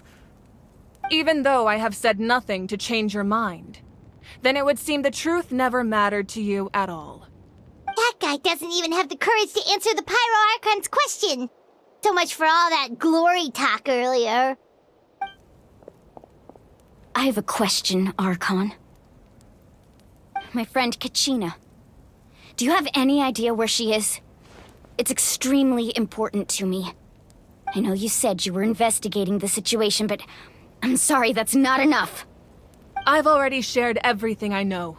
If you want to learn the truth and rescue your friends sooner, you should join the investigation. So, what do you say? Of course I'll join. In that case, come see me in the speaker's chamber.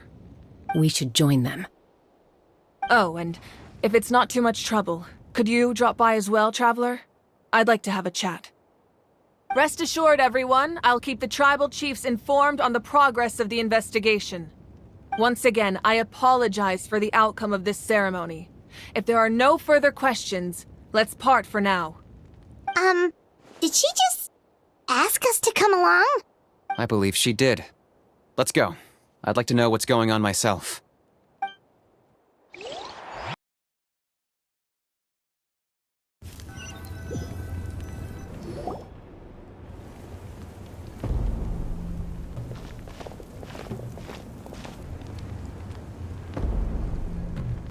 The situation is urgent, so I'll get straight to the point.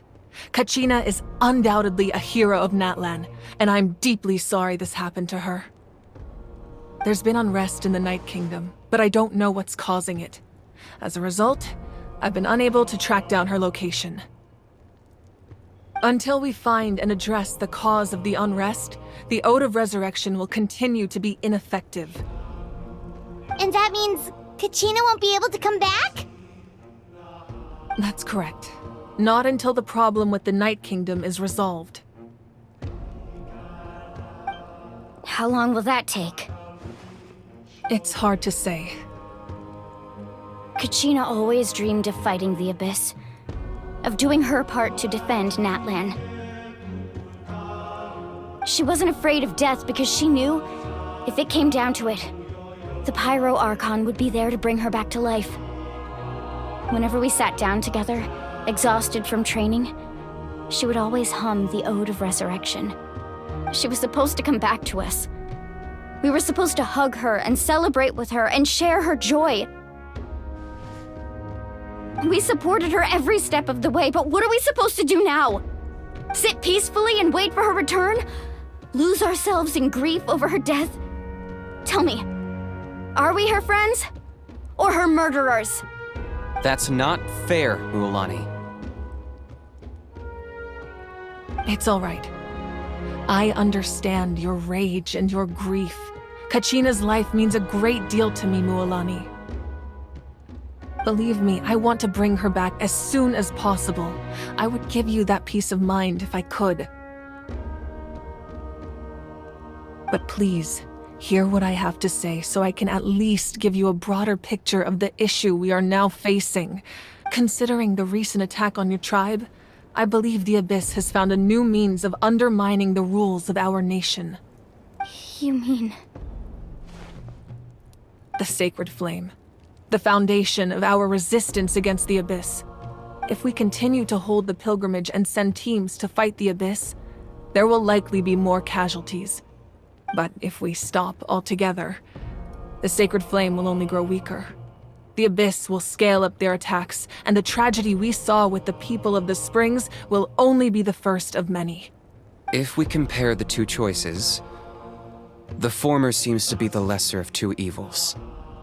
Sorry, I know that may sound harsh, but I bear the name Malipo. Weighing the costs is my duty. The raw truth can be cruel. But we need to understand it if we want to approach this rationally. But what would you say, Mualani? This is personal for you. And unlike Kenichi, I dare say it's not a simple case of weighing up which course of action is less painful, is it? No. I can't choose between them, and I don't want to. Saying that one is preferable over the other is disrespectful to the people who suffered. You're saying it doesn't matter whether I suspend the pilgrimage. The consequences will be equally painful. Yes. What happened to Kachina breaks my heart. But I couldn't bring myself to sacrifice other people for her sake. And that is the crux of the problem. It's not simply a matter of choosing the lesser of two evils. Either way, there will be people who suffer. And the end result will be the same. Belief in the pilgrimage will waver. Once doubt has crept in, the people will no longer unite in battle against the Abyss. And that is exactly what the Abyss wants. Their ultimate goal isn't to break the rules that make the Ode of Resurrection work. It's to destroy the people's faith in them. To prevent what happened to Kachina from happening to anyone else, we need to suspend the pilgrimage. So that is my current plan. And in the meantime, I've made efforts to strengthen each tribe's defenses.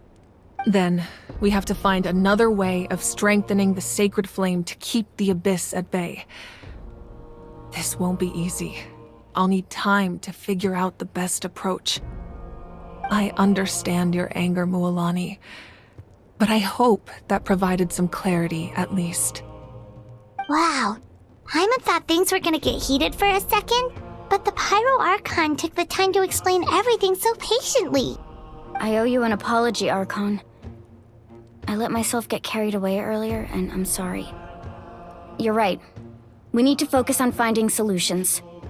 We could always hold the pilgrimage without sending a team to fight in the Night Warden Wars. That way, we would still be able to fuel the Sacred Flame. I've considered that, but the two events have nearly always been linked. Without the chance to fight the Abyss, pilgrimage rankings lose their prestige, and competitor numbers will drop. With fewer participants, the amount of contending fire produced will decrease, and the vicious cycle will continue indefinitely. So, essentially, the Abyss is taking Kachina hostage.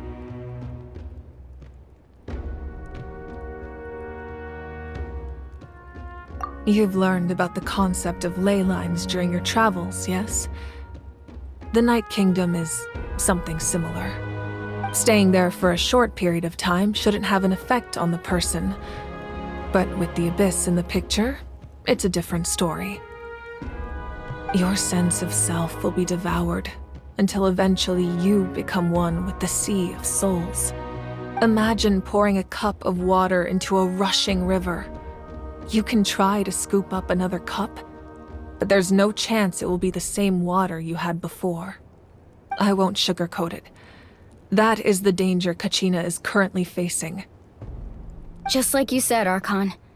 Both of these problems need to be addressed. You can focus all your efforts on dealing with the Sacred Flame. I will go search for Kachina. The Abyss poses the same threat to you as it does to her, it is very possible you will not return. Knowing that, do you still choose to go? Kachina's waiting for us to rescue her. That's all that matters. I failed to protect her during our campaign, but I can make it up to her now. I choose to go as well. Traveler? What do you think?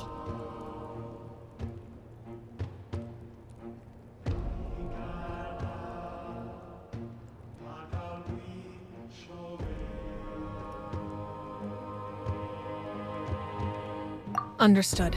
Then I'll support you in any way I can. The Masters of the Nightwind have a technique that can extract an ancient name from the ley lines.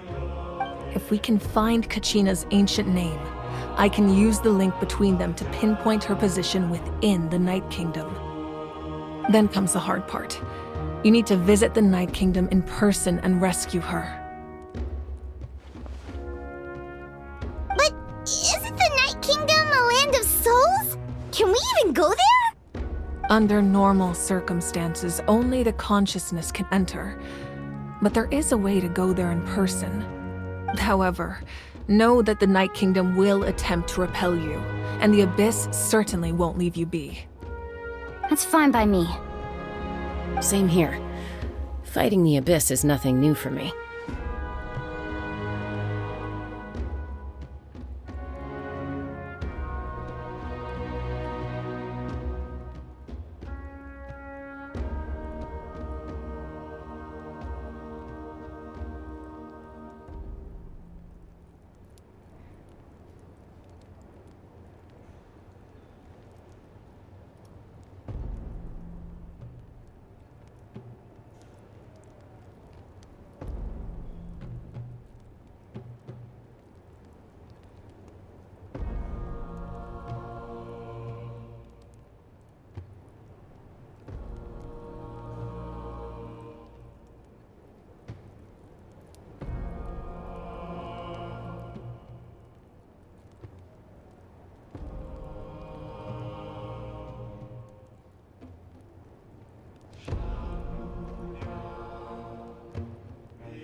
Paimon's the only one who's scared?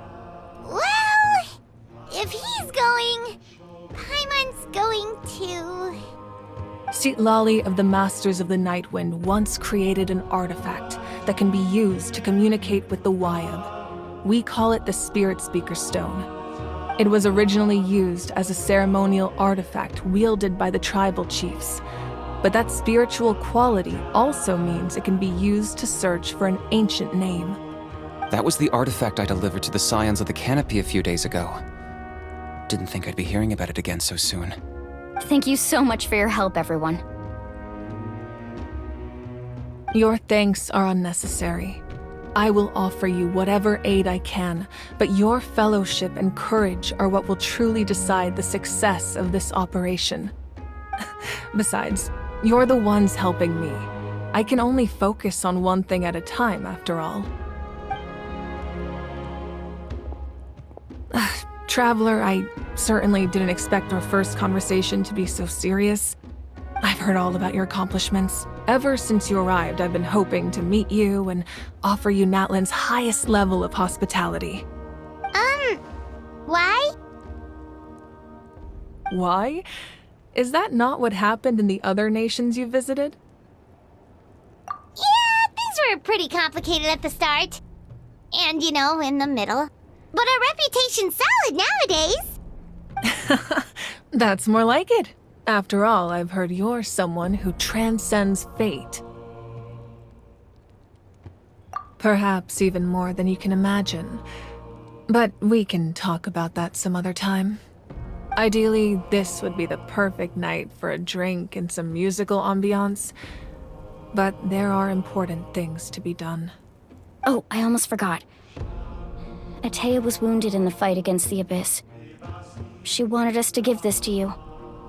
It embodies fond memories and my strength of will. That's what she asked us to tell you. She said you'd know what that means. I didn't think this day would come so soon. The flames of her life force. I can feel them flowing within the talisman. If things were different, the two of us could have enjoyed the hot springs together while she gave this to me in person. We're supposed to be hot spring buddies after all. But don't worry. This talisman means a great deal to me. I'll take good care of it, and once this is all over, I'll pay Atea a visit.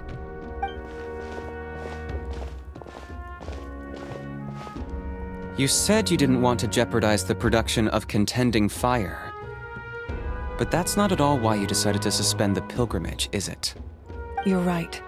Even now, the production of Contending Fire is far from sufficient.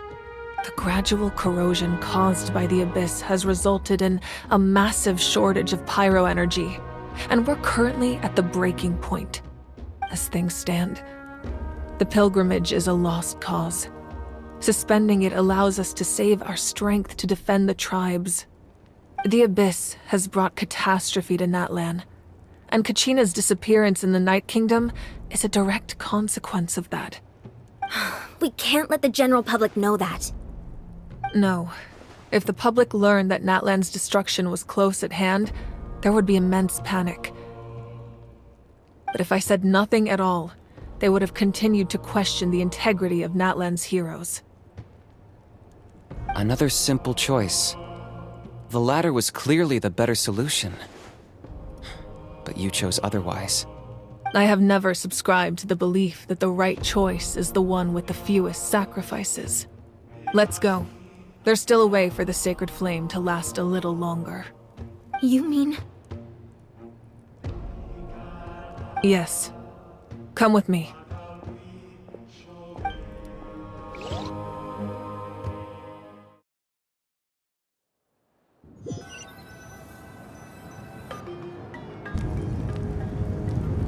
The sacred flame must never go out. Not only does it strike fear in the Abyss, but it's also the pillar of Natlan's stability. So until our heroes are ready, I will sacrifice my power to keep it burning. But that can only last so long. I think we should focus on the remaining ancient name-bearers. Don't let desperation cloud your judgment. Those chosen by the Wayab have already embarked on their destined path.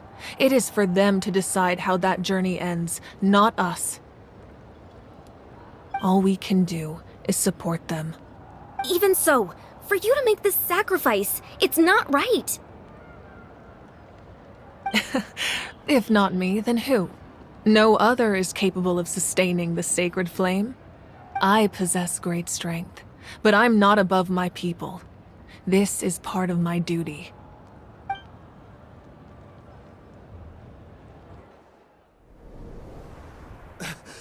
Archon, it's the Fatui!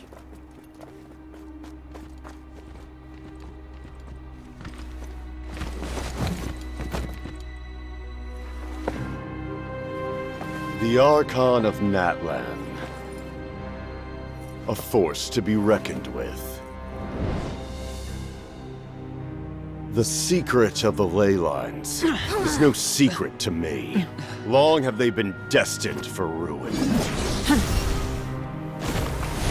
And since the oath made 5 centuries ago remains unfulfilled, what use is the Gnosis in your hands? I don't know what you mean. But it sounds like this is about more than the Tsaritsa. In times of crisis, someone must pick up the mantle of salvation. Your plan has reached an impasse, and now it falls to me to create new rules for Natlan. But before the dawn of a new age, the old must be destroyed.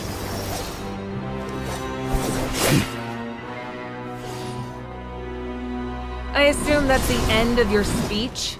Good. People like us. Let our blades do the talking!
Masters of the Night Wind. Send word. The captain and his followers must be apprehended.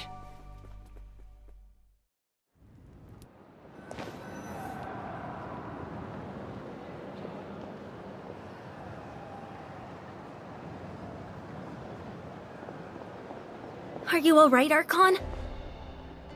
He was a formidable opponent. Exactly what I would expect from the first of the Fatui Harbingers. I never imagined someone could match you in combat. If the Tsaritsa sent him here, why would he bring up what happened 5 centuries ago? Yeah. And how much does he know about Natlan? The Harbingers are all driven by their own personal goals. The only purpose that unites them is collecting the Gnosis. But I'm sure the captain has his own reasons for being here as well. Whatever his motive, we should shift our focus to the Fatui. If they attack again, and we're not prepared, we're done for. No, we're running out of time. The wound I inflicted should hold him back and weaken him for the time being. Besides, I'm sure you noticed, the power that came to his rescue just now came from the Masters of the Night Wind.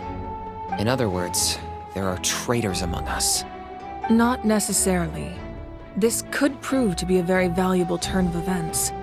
When we exchanged final blows, I sensed an unusual presence within him. I'll need to investigate further. Kanich, go to the Masters of the Night Wind and look into who could have aided the captain. Speak to Sitlali. She should know. Of course, I'll head out right now. Do you still intend to... Yes, but fear not.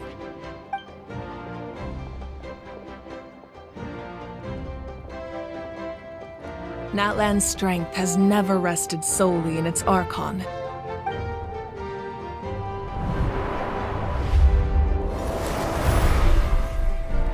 Together we foresaw the only path that leads to our nation's future. We must trust in that vision now.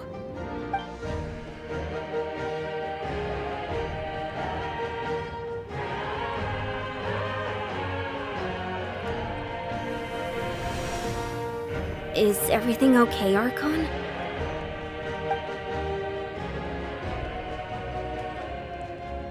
Completely fine.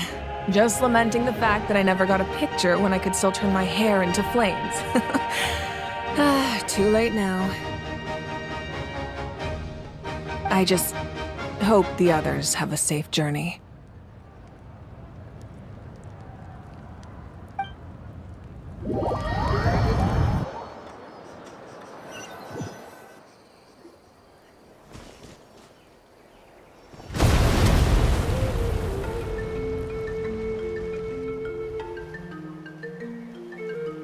What's happening at the stadium? Did something explode? It feels like the Archon unleashed her power. She must be fighting a formidable opponent. Should we go back and check what's going on? Have faith in the Archon. She wouldn't lose in a one-on-one confrontation. Once we find Kachina's ancient name, we'll head right back. Okay, let's just keep climbing. Paimon really hopes nothing goes wrong.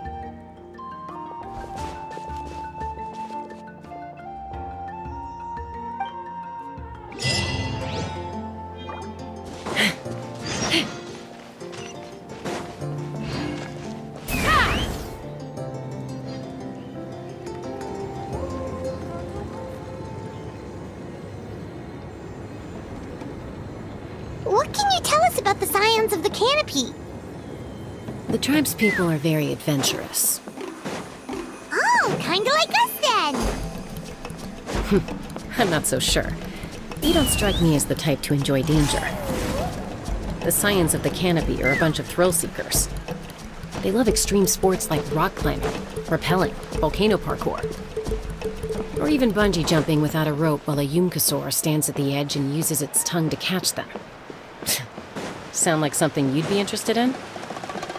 Okay, that does sound different from our usual adventures. Paimon's not doing any of that. That's Huayna, the tribal chief. Let's head over to him.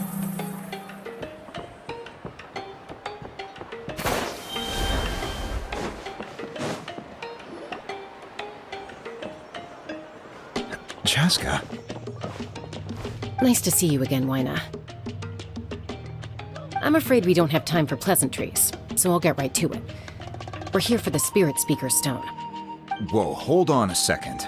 At least tell me why you need it first. My friend Kachina is trapped within the Night Kingdom. We need the stone to find her ancient name and rescue her. Rescue her? From the Night Kingdom?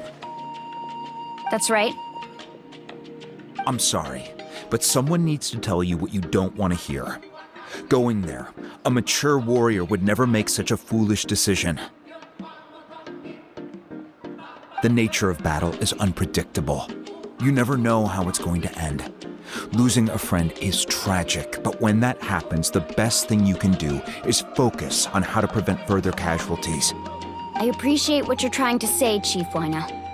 But if the price of maturity is abandoning a friend in need, I'll choose foolishness any day. If Kachina's still holding on, then so will I. I thought you might say that. Is something wrong, Wyna? This doesn't seem like you.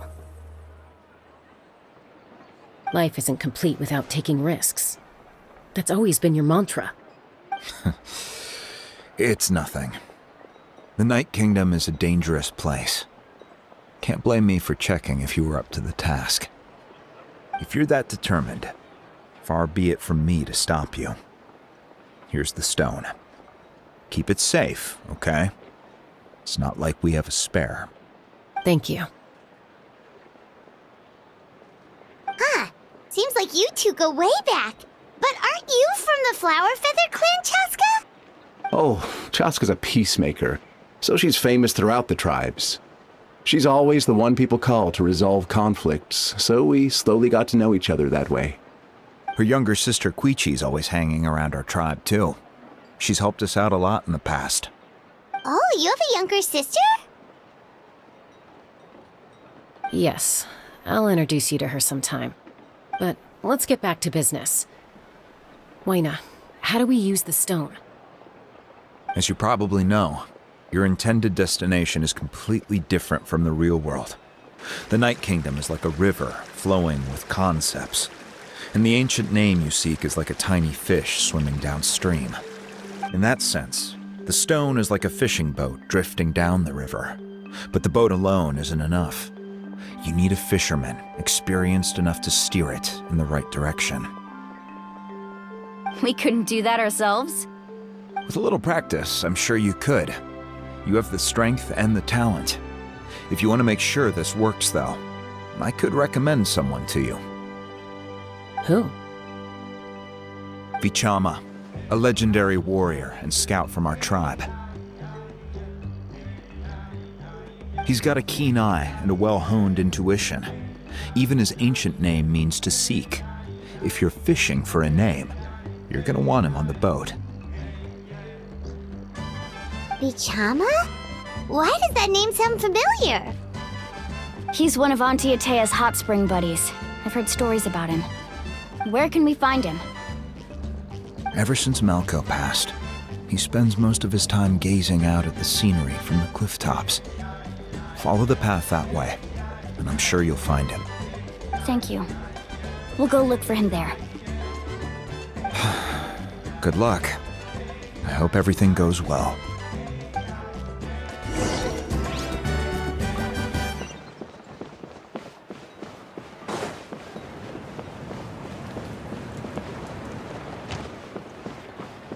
Need a letter sent?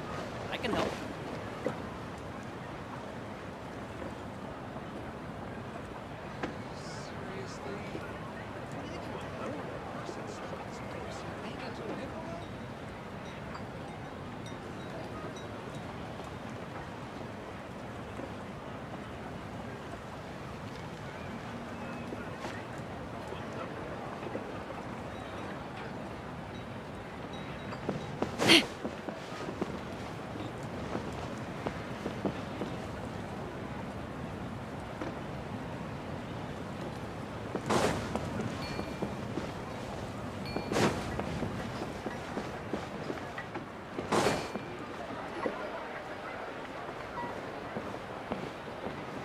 Someone admiring the scenery from the cliff tops.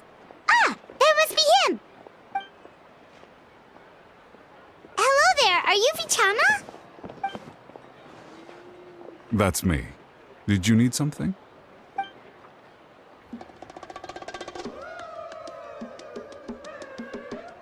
What? You're saying you can bring someone back from the Night Kingdom? How is that even possible? No, if you really think about it, anything's possible in that kind of place. But that would mean... Are you okay? You don't look so good. Everything's fine. I'll help you, but I do have a small request. After I help you find Kachina's ancient name, I want to use the stone to look for my friends as well. Your friend? Oh, why not mention someone named Malco? Is that who you're talking about? Yes, but I'd rather not get into it if it's all the same to you. That's not a problem. We agree to your request. Yeah. Since you're helping us find Kachina's ancient name, it's only right that we return the favor. Then we're agreed. Can I have a look at the stone?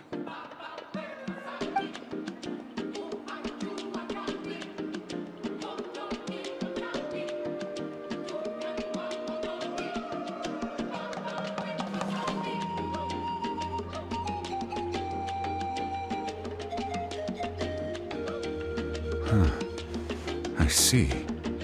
From what I can tell, it functions almost like an abyssal pylon. Both connect the Night Kingdom to the living world. Once the connection is established, the abyss will come surging through the opening like a predator honing in on the scent of blood. So we have to be sure not to use it in a tribal settlement. Wow, you got all that just from looking at it? I just picked up on the basics, really. I still have no idea why it works. You said someone named Lali invented this. They must be a genius. I'll go find an open area and start setting things up. In the meantime, I need you to get 2 things for me. We'll go right away. What? First, I'll need some hook ropes. Pretty much every store around here carries them, so no need to go anywhere special. Oh, and I need to build a net out of them, so make sure you get a good amount. Wait, are you saying you're going to use a real net to catch Kachina's ancient name? How does that work when one's tangible and one's not? By creating something tangible in our world, like a net, we can create a connection to a corresponding concept in the Night Kingdom. Basically, I'm going to use the concept of a net to catch something equally intangible, an ancient name. Oh, I see. What about the second thing you needed?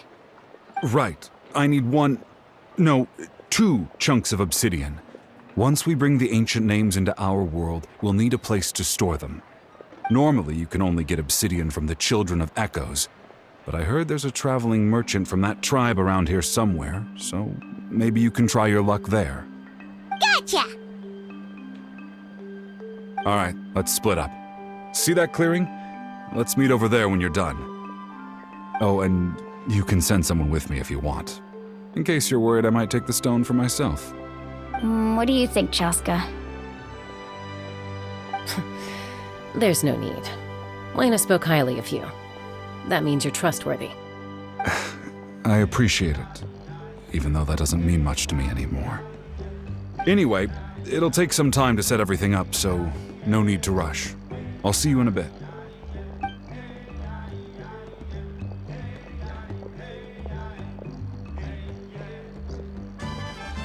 What an odd guy.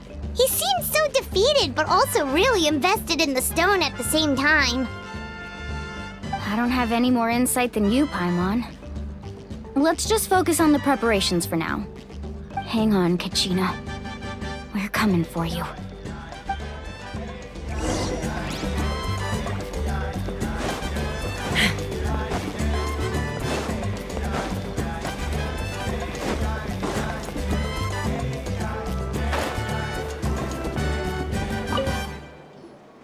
Hello. Do you have any hook ropes for sale? Hook ropes? As in rock climbing equipment?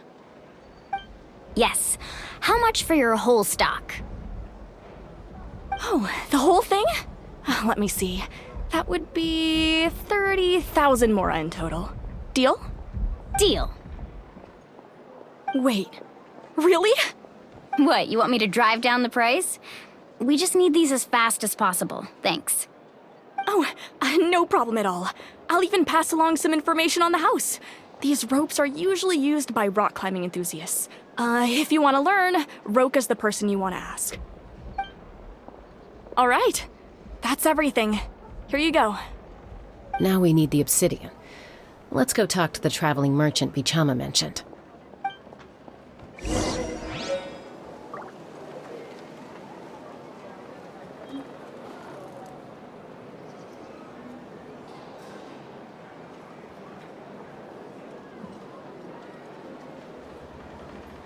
Whoosh!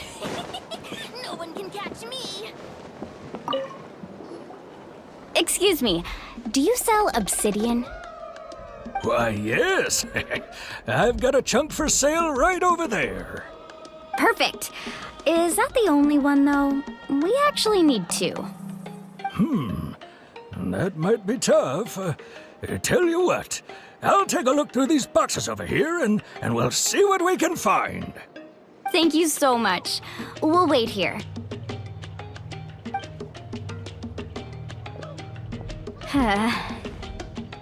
Relax. Everything's going according to plan.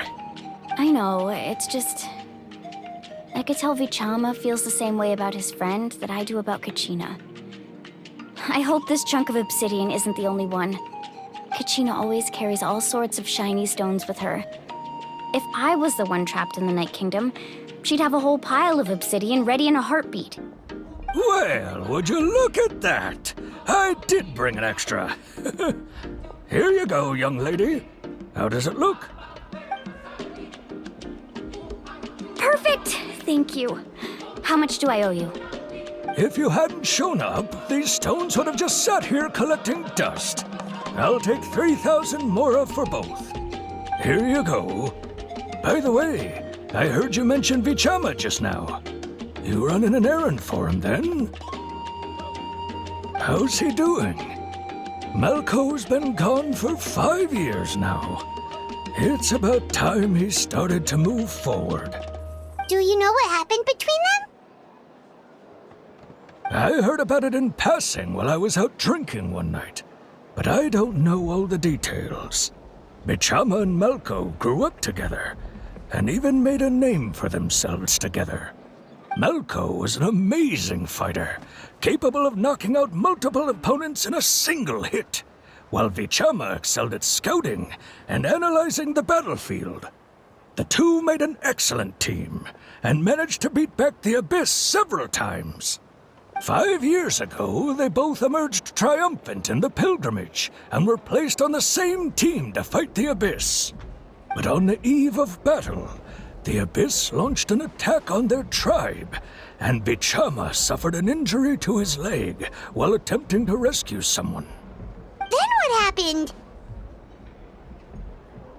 The team agreed that he couldn't fight the Abyss in his condition. Vichama didn't argue. He knew going to the front lines with an injured leg would make him a burden in battle. So they raised the issue with the Pyro Archon, and she agreed to let him stay behind. It's just... Malco and the others ended up facing hordes of abyssal monsters in numbers that far exceeded anyone's expectations. The team made an error in judgment, and they fell to the onslaught. Vichama went into a deep depression after that. He blames himself for everything. Oh, you're not wrong. But it's possible he chooses to blame himself. Not because he did something wrong, but because he wasn't able to do anything at all. I've tried convincing him to move forward, to stop dwelling on the past. But the shadow of Malco's death hangs over him still. The Abyss has caused so much suffering, and some wounds never heal. I wish there was something he could do to make himself feel better. But... anyway, that's the gist of it. Maybe you could help him talk things through sometime. I would really appreciate it.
Did you get everything?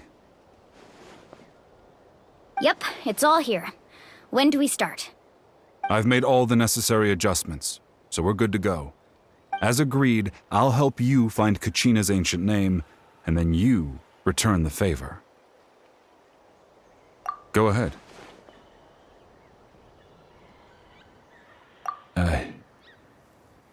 Yes. After Malko fell, I scoured the battlefield to see what happened. It turned out he wasn't bested by some impossibly powerful foe. He was dragged to his grave by the sheer number of enemies. If I had been there, I would have been able to sense the danger. I could have warned them not to advance. I've always blamed myself for what happened. But when you told me about Kachina, I realized there's a chance Malko might also be alive, fighting for survival in the Night Kingdom. But that happened several years ago, right? The Pyro Archon said all life within the Night Kingdom eventually becomes one with the Sea of Souls. There might not be much hope, but I still have to try. Malko and I promised each other, even if we never managed to root out the Abyss for good, we would fight together until the end. All right, let's get to it. I'll start searching for the conceptualized version of Kachina's ancient name. If you see any fragments scattered around the area, please collect them.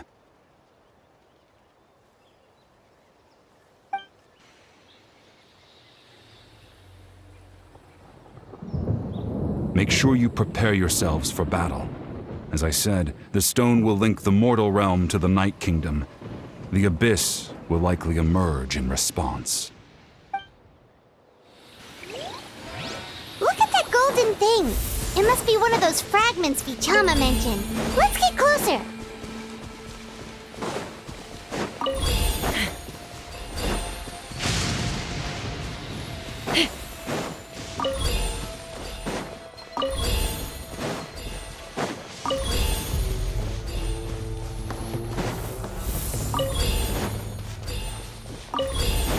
Whoa, monsters incoming! Watch out, everyone! Let it rain.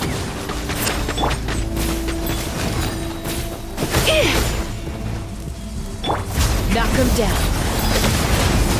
Take me up. Locked on. Open fire. Bullseye.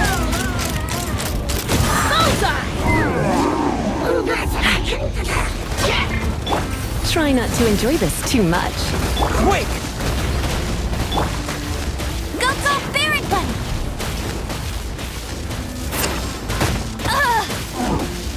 Let's run. Locked on. Locked on.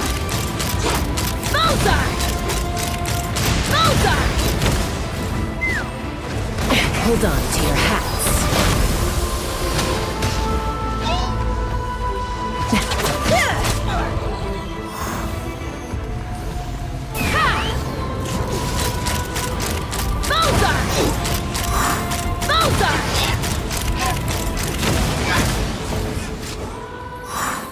How much longer, Vichama? Not long! We're getting close!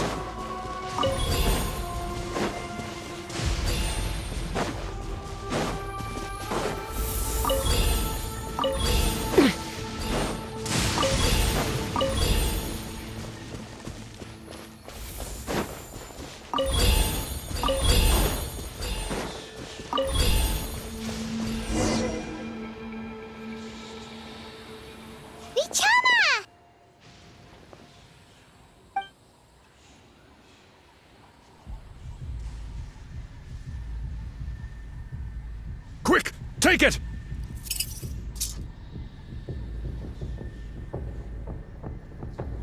I found Kachina's ancient name. Hang in there, Malko. Just a little longer. Something's not right. The power of the Abyss is getting stronger. The Abyss is corroding his body. Vichama, you can't keep going. You'll die. I should have died 5 years ago. I just need a little more time. Please, I'm almost there. Thank you.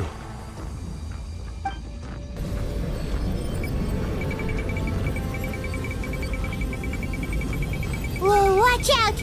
The power of the Abyss is strong.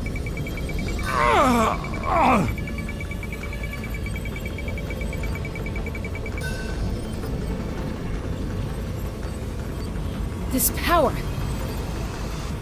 Hanging in there? Malko. No! Why can't I find him? Why? We can't wait any longer. I already tried, but the power of the Abyss has him. In that case, we have no choice. I'm sorry, Sea Lolly. Get back! Chaska, wait!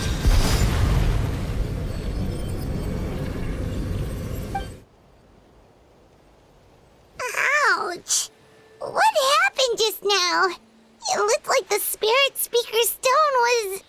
The stone's power was spiraling out of control. The only way to stop it was to destroy it. You were all caught in the shockwave of the explosion. You might feel dizzy for a while, but that's normal. Give us a heads up next time, will you? You're lucky we managed to dodge it in time. I thought I said to get back. Yeah, barely a second before you made it go poof. Not everyone has your reflexes, Chaska. We were this close to getting dragged into the explosion. Okay, I'll be more careful next time.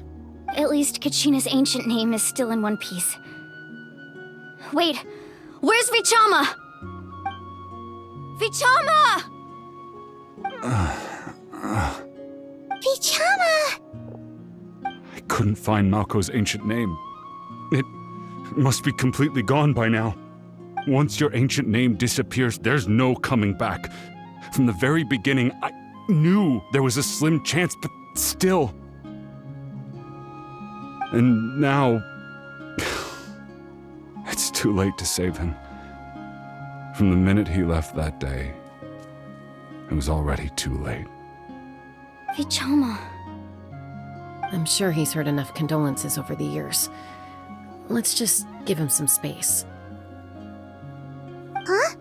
What's that in your hands, Vichama? It looks like something's glowing! Huh? This is...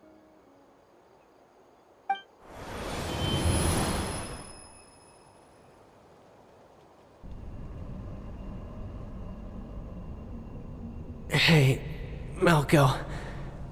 Got any strength left? Not enough to swing a sword, but to say a few last words. Sure. Too bad. No one will get to hear them. I never thought I'd actually die on this mission. Not that I'm afraid to die. It's just... hard. Thinking about my mom's face when she hears the news. Guess I have something to be thankful for then. My parents died a long time ago. They won't have to mourn me.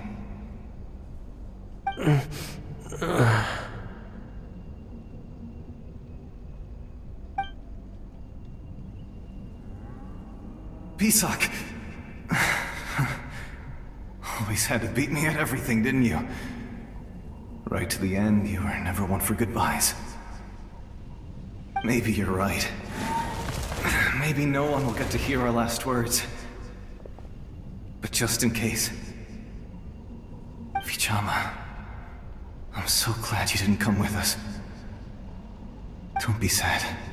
Just keep on living. For the both of us.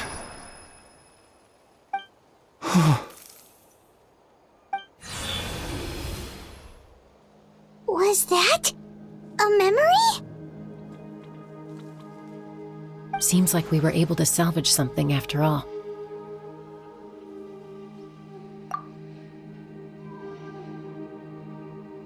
Of course. Seeing him, hearing his voice again, it makes me unbelievably happy. But it also brings with it an even deeper pain. A deeper pain? Why? Malco was always the type to put on a brave face. But in that memory just now, his hands were shaking, and his smile was forced. For all these years, I regretted not being able to fight alongside him to the end. And now I know, at the end of his life, he was thinking the same thing. Vichama! I'm fine. Actually, I heard Chief Wyna wasn't really on board with your plan to go to the Night Kingdom.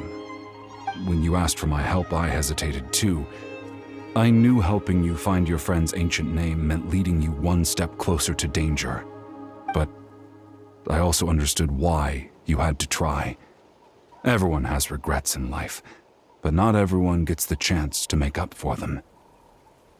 Once allowed to fester, guilt strips us of our most valuable qualities as warriors. In that sense, we might as well choose the braver path from the very beginning.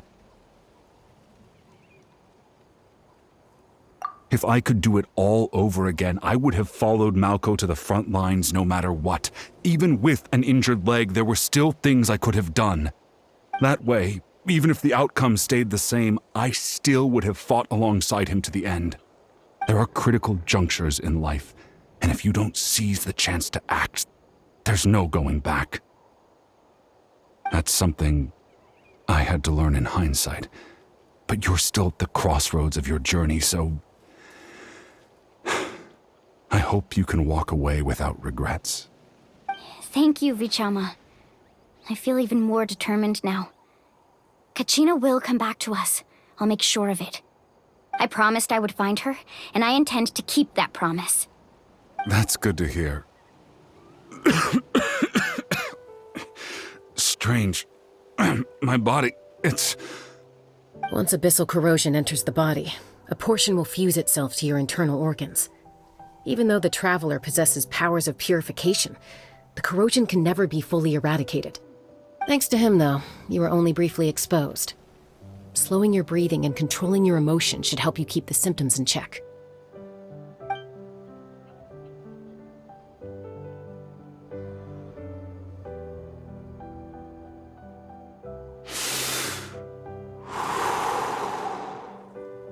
Huh. That does make me feel better. You seem very knowledgeable about all this. Just speaking from experience, that's all. Anyway, we've recovered Kachina's ancient name, so we're off to a great start. Let's get Vichama back to his tribe and tell Wyna the good news. Oh, and apologize for destroying the Spirit Speaker Stone. We had no choice, though, so he'll probably understand. Right?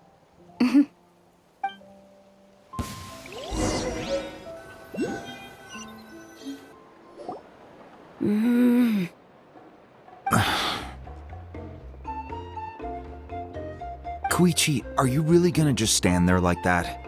I don't know what you want from me. I think you know exactly what I'm trying to say, Uncle Wyna. I can hear it in your voice. Honestly, it's just one thing after another with you two. They're back. Koichi? What are you doing here? Don't play dumb with your own sister. You know exactly why I'm here. My apologies, everyone. I just need to borrow Tosca for a few minutes. You come with me.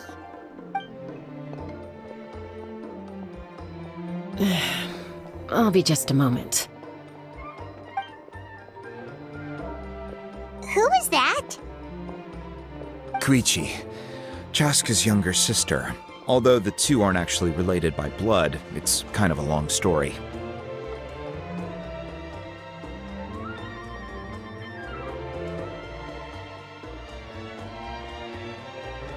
It's not really my story to tell, but I guess it's not a secret. You see, Chaska was actually raised by cuckoo sores. She was afflicted with a rare disease when she was a child and abandoned in the wild as a result. The Abyss found her out there, all on her own, and tried to devour her. But in the end, all that did was trigger her will to live. That strength of will pushed her to survive. But it also planted a seed of conflict within her. Eventually, she was adopted by the cuckoo sores. Wherever they went, she followed, getting into fights right and left. For some reason, Paimon can totally imagine that. Well, when Chaska finally returned to human society, it was Koichi's parents who adopted her. At the time, Chaska still had a habit of getting into fights, so Koichi was always taking her around, apologizing to everyone. Ah, I remember those days. One of those fights was definitely with me. But, you know, kids. You're fighting one minute and your friend's the next. Eventually, she found a way to rein in that desire to fight. And now she's who people call to resolve conflicts. She's known as the Peacemaker. It sounds like she still argues with Koichi, though. Don't siblings usually stop fighting when they get older? That's partly my fault. Koichi asked me to stop Chaska from doing anything dangerous, but you probably know by now, once Chaska makes up her mind, there's no changing it. Oh, I get it. No wonder you tried to talk us out of going to the Night Kingdom. Chaska even said that wasn't like you. I'm all for your adventure. You need to take risks when you're young, because by the time you're my age, you couldn't attempt something like that even if you wanted to. Better try now than live with regrets later. That's what I say. Still, I can understand where Koichi's coming from. In the end, nobody wants to sit back and let a loved one put their life on the line.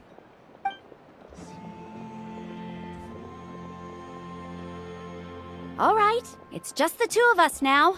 You have 1 minute to explain yourself. I don't have anything to say. You don't have to approve, but you should know I only do what's necessary. That attitude is exactly the problem. It's like you don't care. You try to sneak off to the Night Kingdom behind my back and then play it down as if it's just a trip abroad. Well, technically I am going abroad, right? Again with the excuses! We agreed, didn't we? There are 4 levels of danger. If it's not something urgent, you can only engage in level 2 danger and below. You can only go up to level 3 if a situation is so dire there's absolutely no alternative. But a trip to the Night Kingdom? If that's not a level 4, I don't know what is. And you were just going to sneak into the place without saying anything. What do you mean, sneak into the place? I always planned on walking in there with my head held high. You bought off Uncle Wina, didn't you? He promised me he'd stop you from doing anything dangerous. Oh, it's like he didn't even try. You feel like he went back on his word. What if I told you my mind was made up, and there was nothing he could have done? Not even by force. Oh, I knew it! So he did try to say something, but you didn't listen. This is important. If you were in my shoes, you'd make the same decision. You don't know that? I'm a doctor, and I handle logistics. If you're going to waltz into a dangerous situation where you could lose control at any moment, it's my duty to say something. All right, whatever. Anything else? What do you mean, anything else? Why don't you reflect on what you've done and promise me you'll stay put? Time out. Is this one of our normal arguments or a serious one? Chaska, does it sound like I'm joking? Then, you need to know something. What happened to Kachina was partially my fault. I can't leave her there to die. That's not who I am. But the person you become when you lose control, that's also not who you are. That's a different issue. You said it yourself. A person is only as good as their morals. If I want to live in Natlan, I need to display qualities that make me worthy of this nation. I've also told you that managing your condition is equally important. Sometimes you have to make sacrifices. All right, let's stop this here. If we keep going, I might actually have to get serious. And I think Wina prefers his roof attached to his house. Is that a threat? That sounds like a threat to me. Koichi! Younger sisters are supposed to listen to their elders. So, you're really going to go, no matter what I say? I'm supposed to be your sister. Then support me. I'll be back. All you have to do is wait. Chaska. So, that's it. Why'd you have to turn out to be so darn annoying?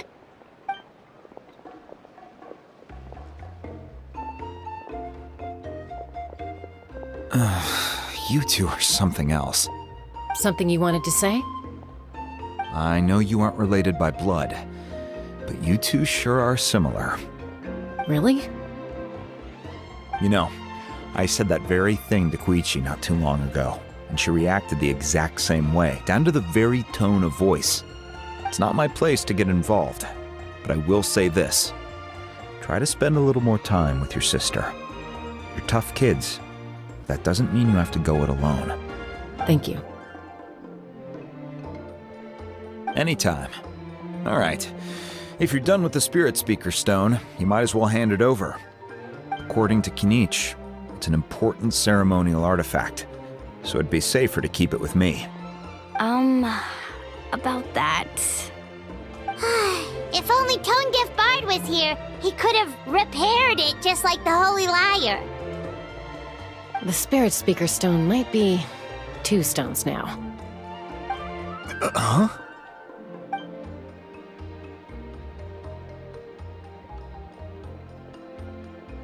I see. Sounds like it was an urgent situation. If someone's life was on the line, then you had no choice. Still, Citlali's going to be a nightmare to deal with now that you've broken her stuff. I'll explain everything to her later. Stay safe out there in the Night Kingdom, okay? I'll wait here for your safe return.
We're back! We found Kachina's ancient name, too!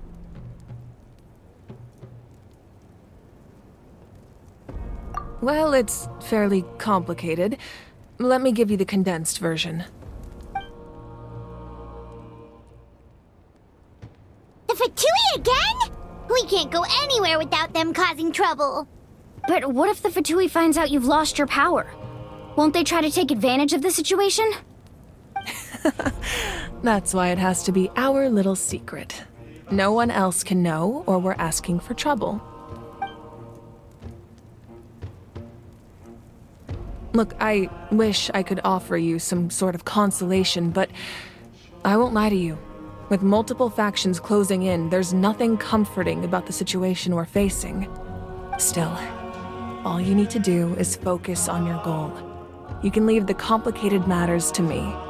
I can also step in on the Pyro Archon's behalf. There's a limit to what I can accomplish, but I'll help you however I can. There's no need to be so modest, Yan-san. Your incredible strength has long been a well-known fact. You're the pride of your tribe. Archon, I'm sorry about before. You have so much on your plate, so much that you have to worry about. But all I could do was focus on my own feelings. You have nothing to be sorry about. We all get overwhelmed by our emotions, myself included. Your reaction to Kachina's disappearance, I understand that feeling very well.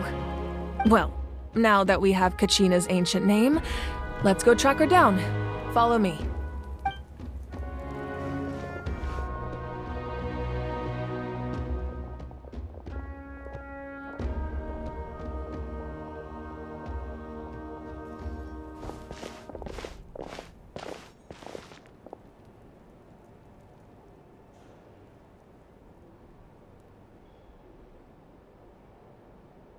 What is this place? Hey, isn't that Atea's talisman? Good eye. This is where I store all the various mementos I've collected. Whoa. I've never seen this place before. There's so many things in here. It looks like there are items from every tribe. Collecting them must have taken a lot of effort. I suppose you could think of it as a hobby of sorts. In Natlan, everyone grows up listening to the stories of heroes, and physical items do a far better job of preserving those stories than our own memory. Now, I still have some preparations to make for the ceremony, so feel free to take a look around in the meantime. If you're curious about an item, I'm more than willing to tell you about its origins. All right, we'll have a look.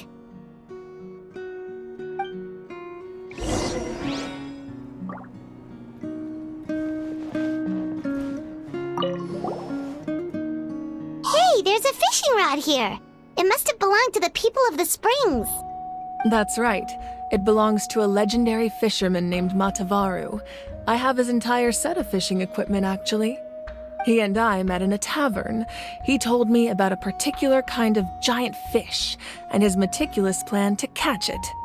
In his eyes, I saw a hunger and a strong fighting spirit. To him, the sea was the battlefield upon which he staked his honor. So, did he do it? The next time I saw him, he was covered in scars. It turned out the fish he sought had been corroded by the abyss. He managed to kill the fish, but sustained a serious injury in the process, which meant he could never go deep-sea fishing again. Can a fisherman claim victory if he fails to bring back his catch? That's what he asked me in the end. Well, Paimon thinks he won. That was my answer as well. The experience was far more valuable than the prize itself. In the end, he didn't want his tools to go to waste, so he gave them to me. Wait, that means you also know how to fish. Maybe we can go head-to-head sometime.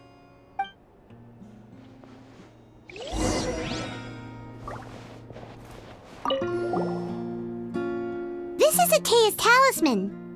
I'm sure you're familiar with this one already. Atea was rarely ever without it. The talisman brought her a lot of luck in battle.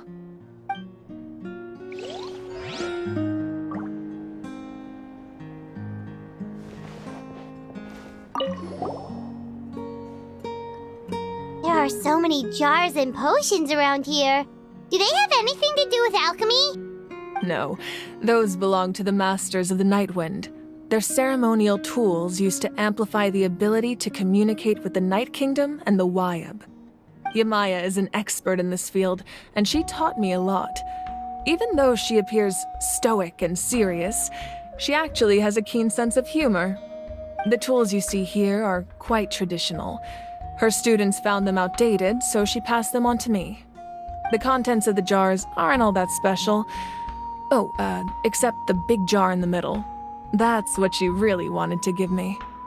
Ooh, must be something really cool. What's inside? Grape juice. Huh? It's quite tasty, although probably expired by now.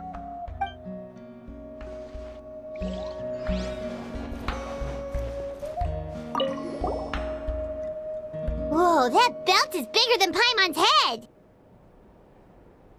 The Collective of Plenty are known for their bodybuilding competitions and contests of strength. This belt is a symbol of great honor within the tribe. The association with strength might also have been the reason the original belt was extremely heavy. It was difficult for even 2 people to lift.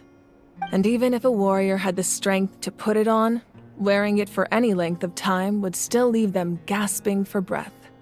Sounds like it.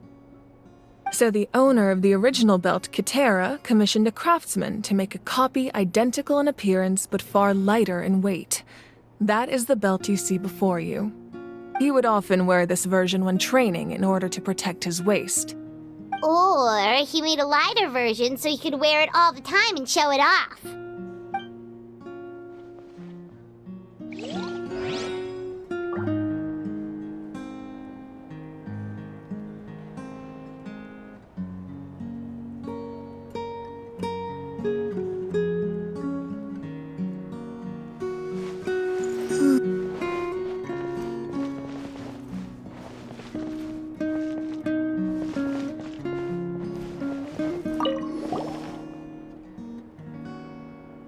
The powder still needs some time to settle, so let's wait a little longer.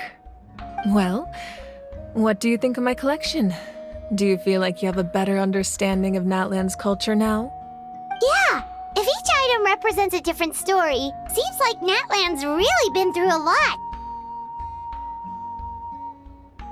Does every item hold a special... That's right. The items in my collection actually serve a similar purpose to the ancient names passed down among the tribes. They demonstrate the true shape of time. The shape of time?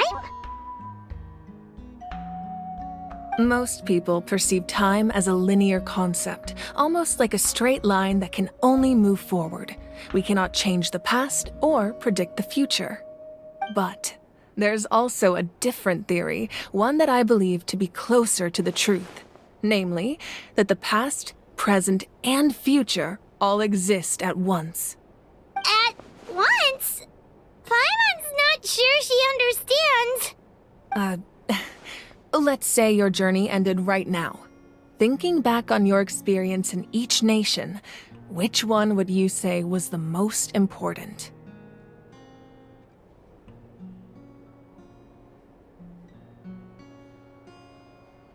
Exactly. Even at the end of your journey, the things you experienced along the way don't cease to exist.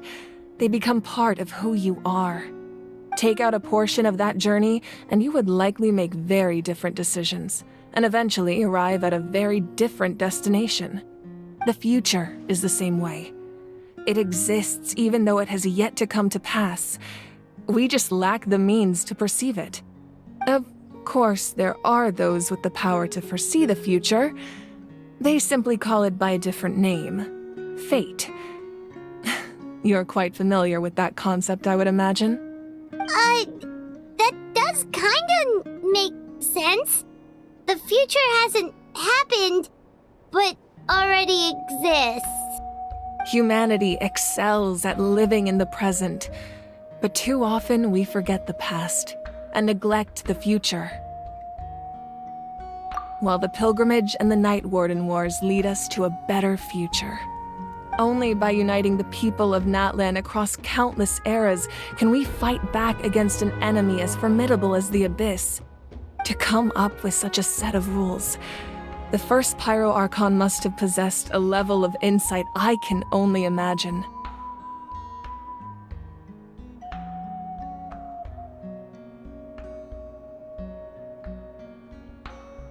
That's correct. At first, he was a mortal man with no special power. After he ascended to the divine throne, he used it to borrow power from the heavens and establish the rules of Natlan. Namely, a framework through which ordinary people can ascend to Archonhood. By holding the pilgrimage, we're able to determine the strongest among us. And when that person ascends to the divine throne, their inner flame will awaken. In addition, the sacred flame will grant them significant knowledge and memory of this land. After all, that's how I came to know everything I just told you. So, it all comes down to the power of the divine throne and the rules. Wait, is that a family portrait? Yes. That's my mother, father, younger sister, and the little saurians we raised. I turned a piece of my dad's leather armor into a canvas and commissioned a famous artist to paint our likeness.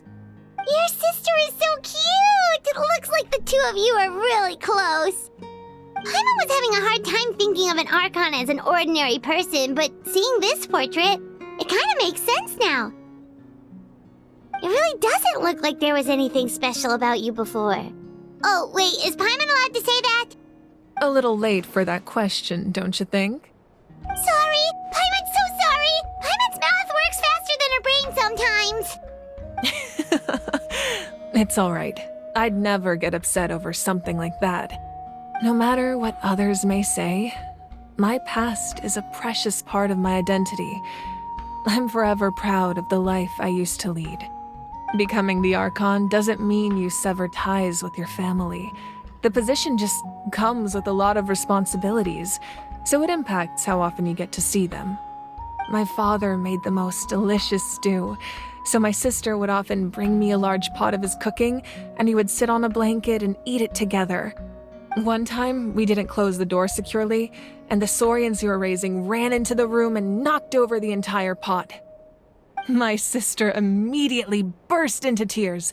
The two troublemakers were going for the meat, but when they saw my sister's distress, they froze on the spot. I still remember the way they laid there, sulking like a pair of children, even after making such a mess. It was frustrating, but in the end, all I could do was comfort my sister and move on. Wow.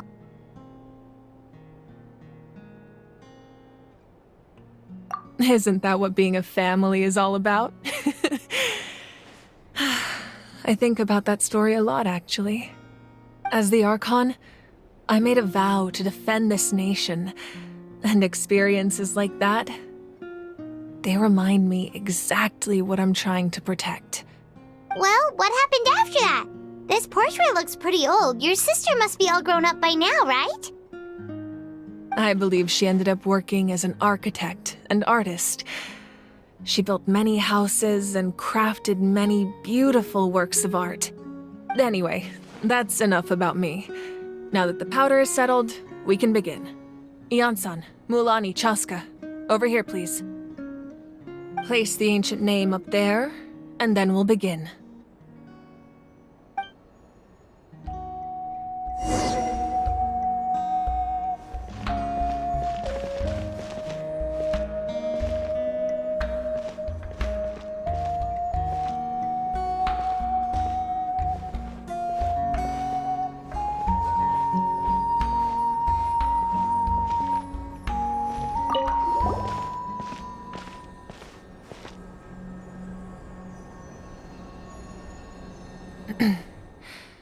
Surely as the echoes of life resound through heaven and earth, so too shall our stories remain eternal.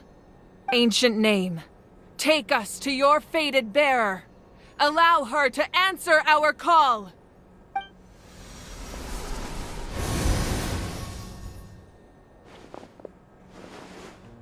Am I hallucinating again? Kachina! Are you okay? Huh? I'm not seeing things, am I? Is the Abyss playing tricks on me again? It's okay, Kachina. It's just us. We're trying to find a way to bring you back. Everyone, you have to listen to me.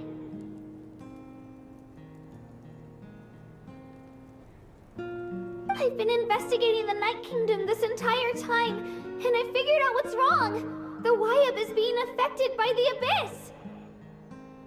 I was waiting for the Wyub to send me back, but then this really strong monster came in and it almost killed me. The Wyub saved me, even though its power is weakening, so I've been hiding from the monsters while trying to find a way to help.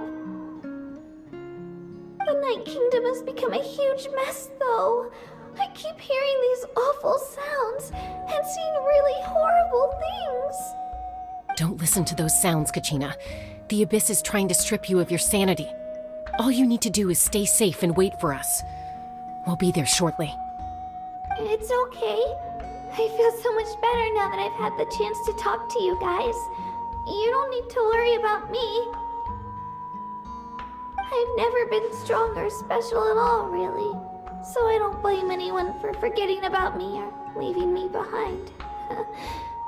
Just knowing you care is more than enough.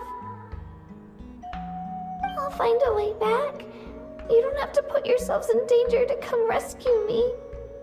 You're always like this, Kachina. Now's not the time to act tough. We're coming for you, and that's final. I don't know what lies the Abyss has been feeding you, but I'll tell you something right now. Nobody here sees you as a burden.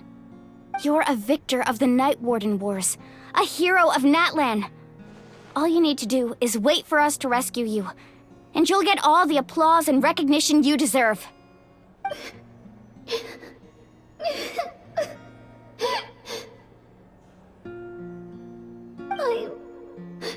I'm really scared. Everything's so dark and creepy here. And I want to go home. Still, I don't want you to put yourselves in danger because of me. I don't want to hold anyone back ever again. All you need to do is place your trust in us, just like you always have. No one fights alone. We're not leaving you behind. Not ever. Yeah, we're so close, we can't call it quits now!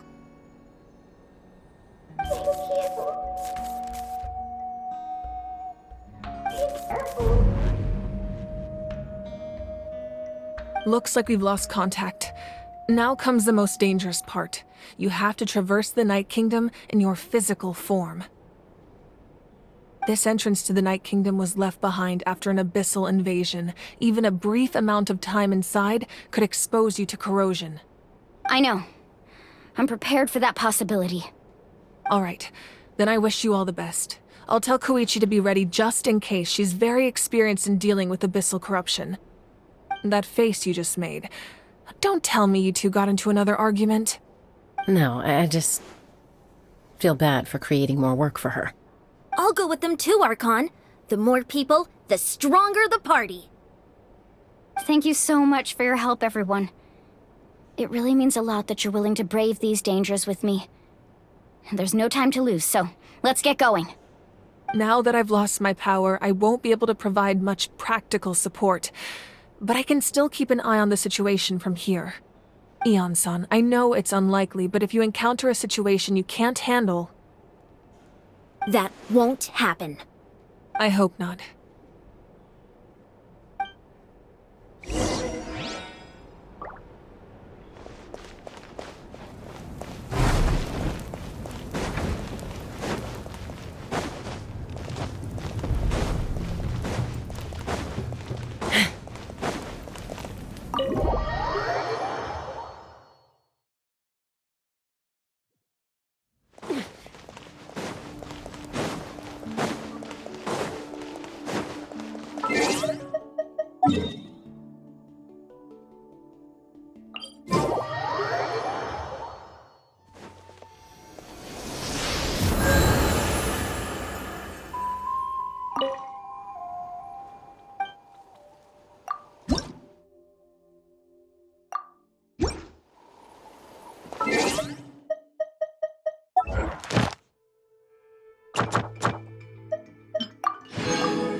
My name's Frem.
days.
Any conflicts around?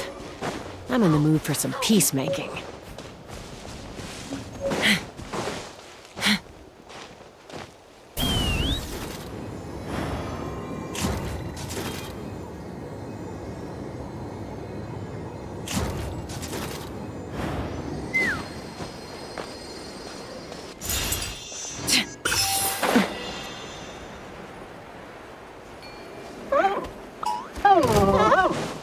Take me up!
So we're underneath Natlan right now?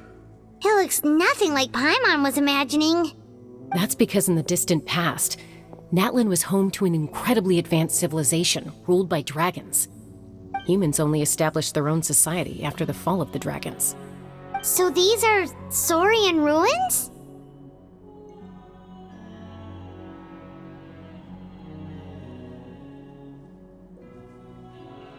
Wait, you mean like the elemental sovereigns? They had their own advanced civilization? Yes, a really long time ago. Very few records have survived until now, so no one really knows what the devices here are for. These ruins have been abandoned for a long time, but with the recent increase in Abyss activity, the installations around here have somehow been activated again. So what you're saying is, we're not in for an easy trip to the Night Kingdom. No. It's going to be obstacle after obstacle from here on out.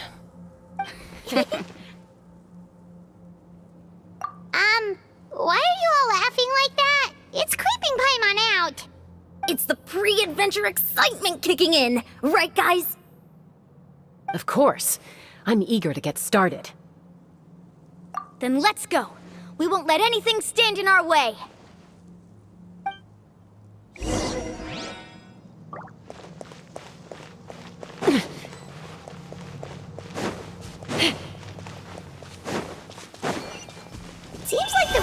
here.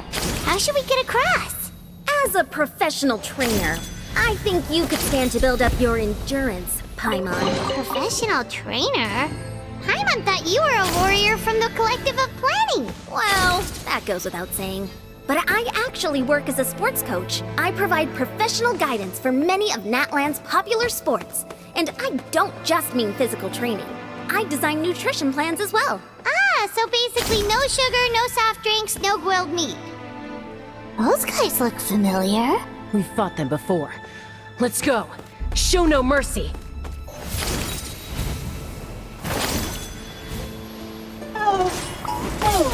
Let's fly.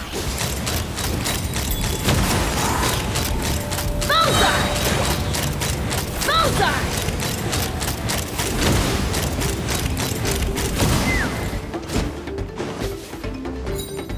Fire in the hole! Ha!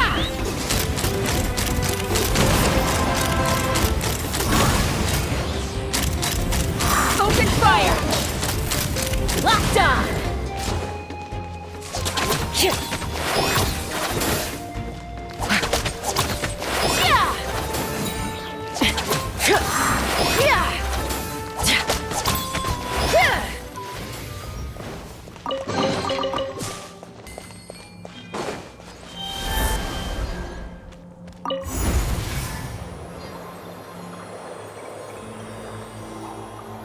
Whoa, the place we need to go seems really high up.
Hold on to your hats.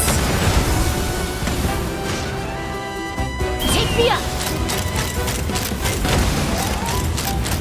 Open fire!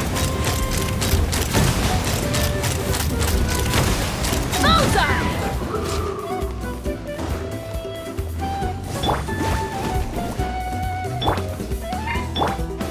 Let's fly! Bullseye!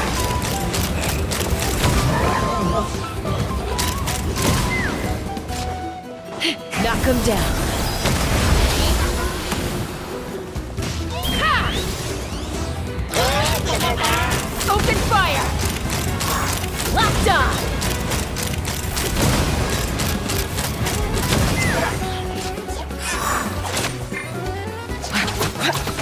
Yeah!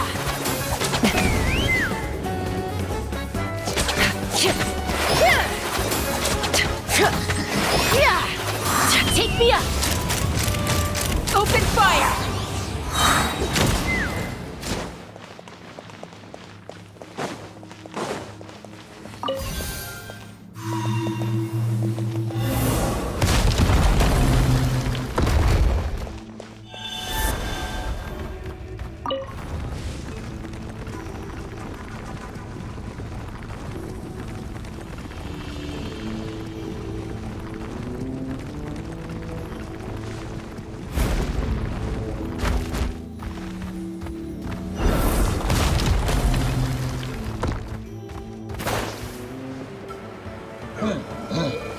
Let's run! Locked on! Locked on! Bullseye! Locked on! Locked on! Bullseye!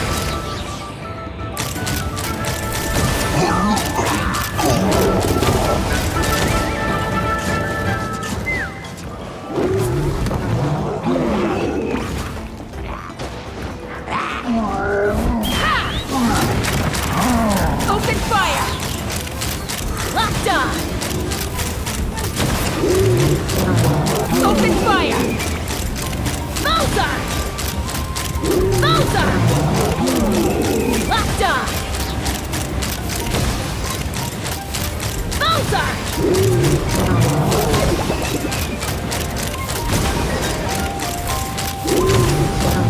Open fire!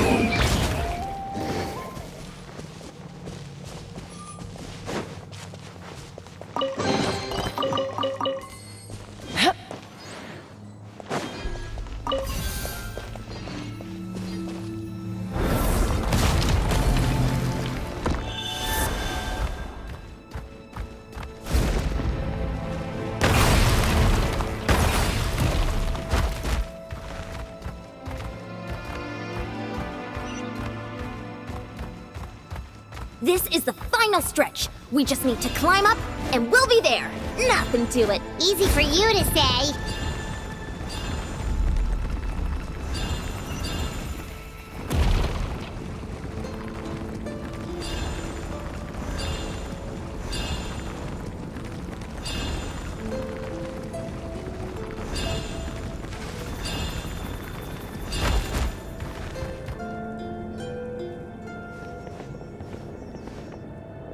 This must be the entrance the Pyro Archon told us about. The one ripped open by the Abyss. Yes. There's something in the depths of this place that feels familiar, yet also foreign. We actually have to go in there? Okay, Paimon just needs to psych herself up. Don't push her through before she's ready.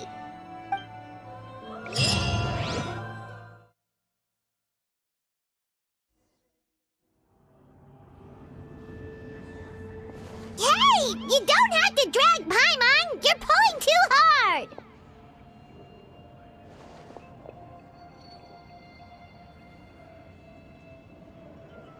Looks like we made it. This is the Night Kingdom.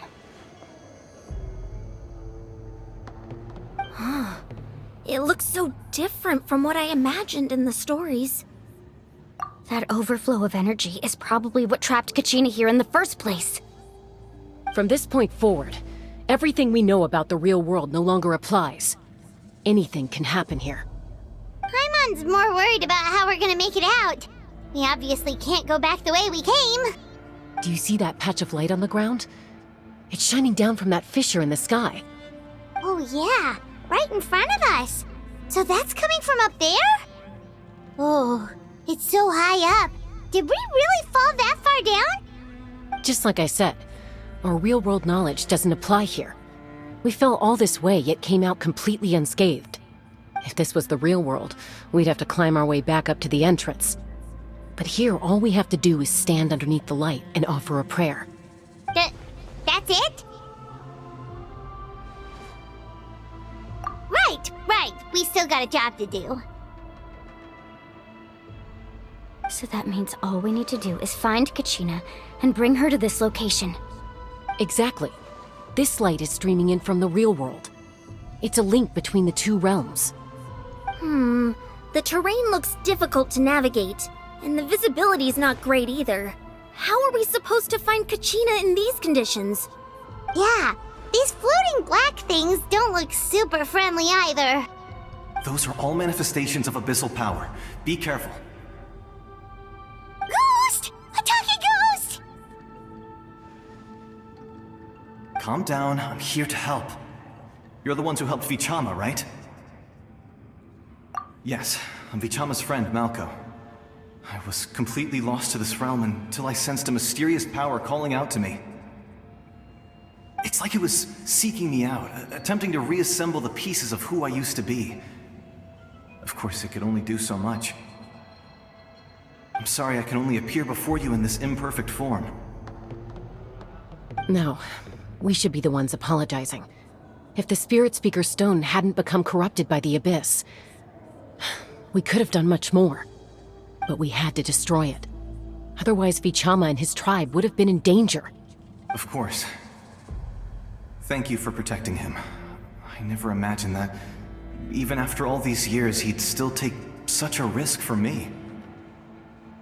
Under the power of the stone, it felt like our souls were connected. Turns out even our regrets were exactly the same. Whether in triumph or death, you want your best friend by your side.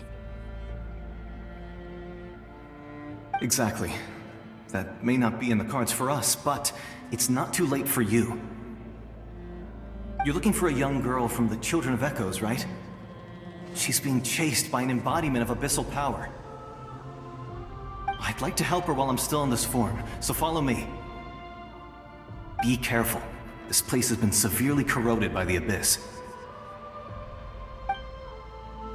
Paimon didn't realize it had gotten this bad. It's like a seething volcano ready to engulf our world at any moment.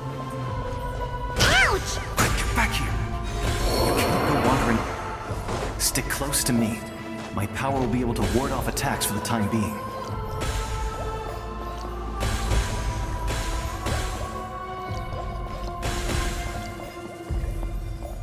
We won't be able to keep this up. Let's try another route. This way.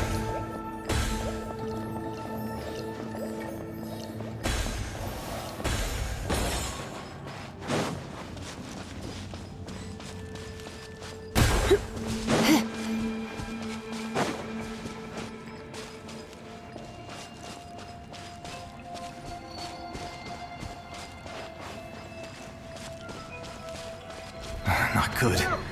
More monsters. We shouldn't waste our time on them.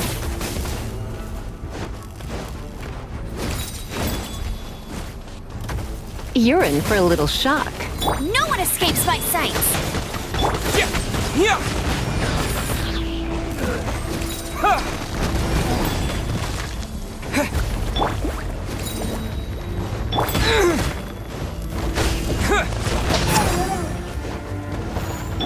Let's spark things up a little.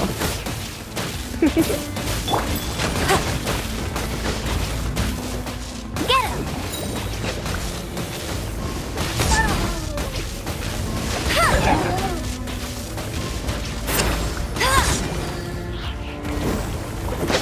I'll race you there!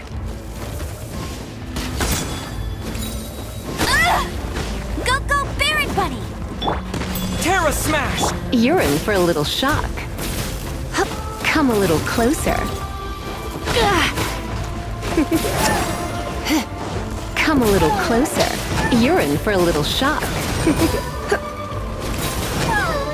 You're in for a little shock.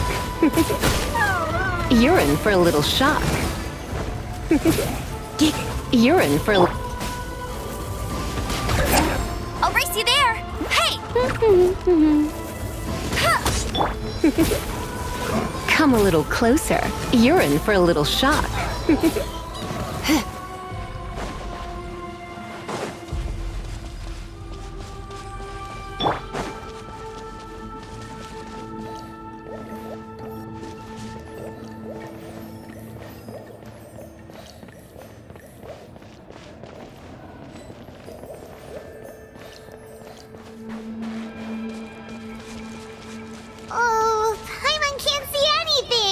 It's easy to get lost here. Just stick close.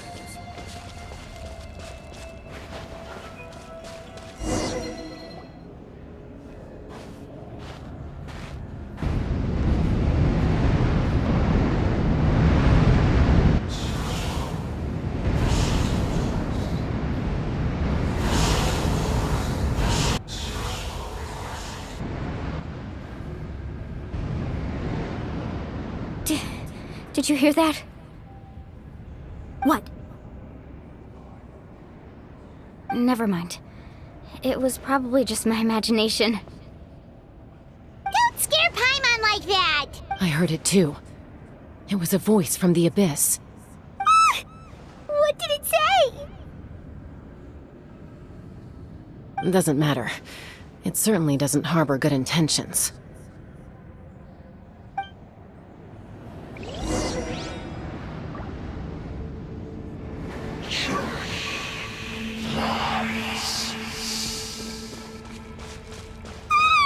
Paimon just heard it too! Let's keep going. Paimon wants to get out of this place!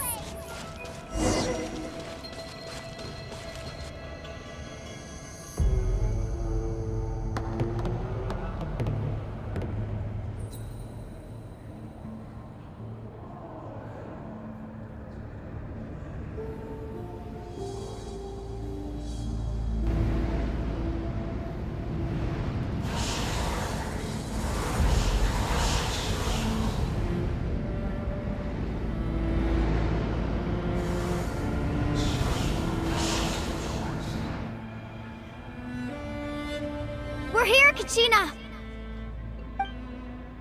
Honey, you made it! Looks like our reunion will have to wait until we take care of these monsters. Good idea. Let's go! Japan!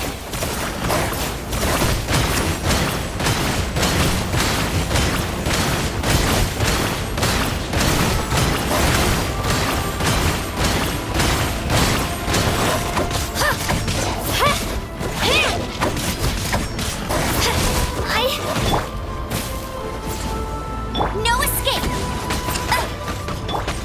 Here! Quake!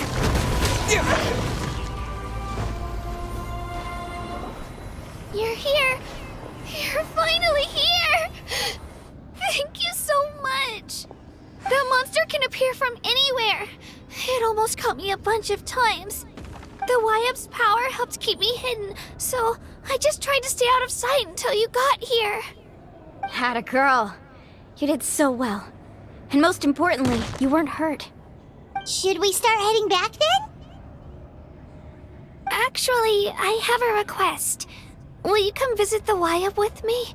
I can't exactly put it into words, but something's wrong with the Ode of Resurrection. And I know it has something to do with the contamination from the Abyss. That was the Pyro Archon's theory as well. Everything we've seen here certainly seems to back it up. In the Night Kingdom, there are 6 main totem poles representing the Wyab of each tribe. You can think of them like the body of each Wyab. Additional totem poles, like the ones around here, serve as proxies to which the Wyab can extend their consciousness. There are countless proxies scattered around the Night Kingdom. Through them, the Wyab can extend their consciousness over the entire realm and track down souls no matter where they roam. But if a proxy were to become severely contaminated, then a soul could become lost within the Night Kingdom. Judging by the current situation, I don't think we're dealing with just one contaminated proxy. Even if we could drive back the abyssal power from one of them, that probably wouldn't even put a dent in the problem. Still, we can't just leave the Wyab to suffer. It's protected me this whole time. I agree.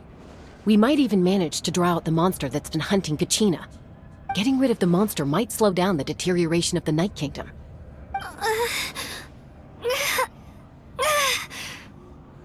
Kachina? What's wrong? Nothing. Just a headache. And that voice again, telling me to abandon the Wyab and leave this place. Maybe we really should leave. Kachina's already been here for too long. No, I'm fine. I don't plan on listening to that nonsense. Just up ahead. I'll lead the way.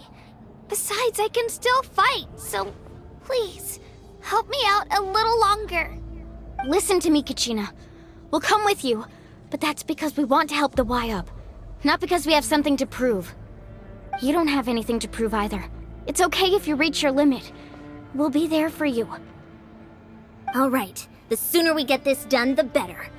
We've already come all this way, so we might as well try to get to the bottom of this. Let's go. This way. I'll stay here and try to stall the Abyss monster. All by yourself? That's too dangerous! It's all right. I may not be as strong as that monster, but I'm definitely more familiar with the area. Besides, I don't have much time left. If you're anything like my friend, I'm sure you're not particularly fond of goodbyes. So go. Achieve your goal, and return to the world where you belong. Thank you for everything. You're a true hero. Thank you. No one fights alone.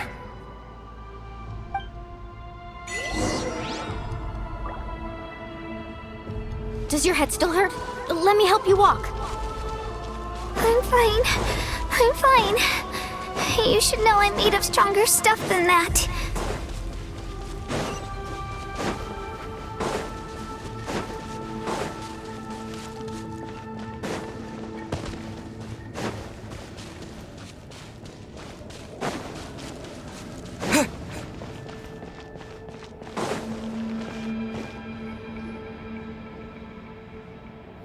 Y-Up? Y-Up! I'm back! My friends and I are here to heal you. Y-Up? Can you hear me? Y-Up?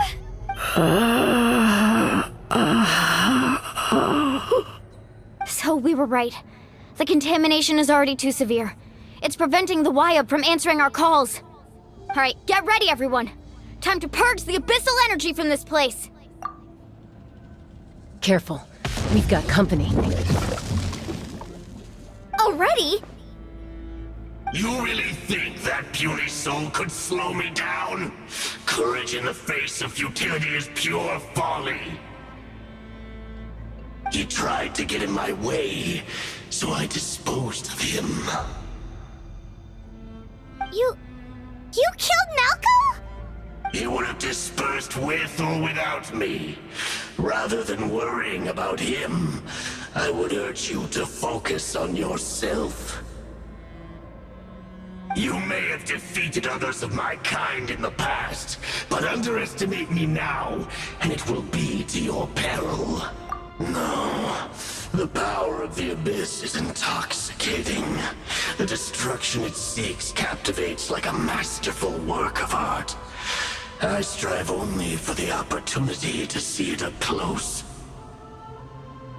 I thought this naive little girl was an exception, but it turns out humanity is full of lambs willing to offer themselves up to the slaughter. That is the tragedy of your short lives. You understand nothing of all-encompassing power. Ancient names, pride, friendship, all empty ideas invented to give you a false sense of self-worth. They possess no power at all. The Pyro Archon created those grandiose ideals out of pure selfishness. Anything to avoid sharing power. Anything to avoid handing over the primordial gift to ordinary people like you. Don't believe me? Then ask yourself, why is the Pyro Archon strong beyond measure, while you, Kachina, remain so pathetically weak?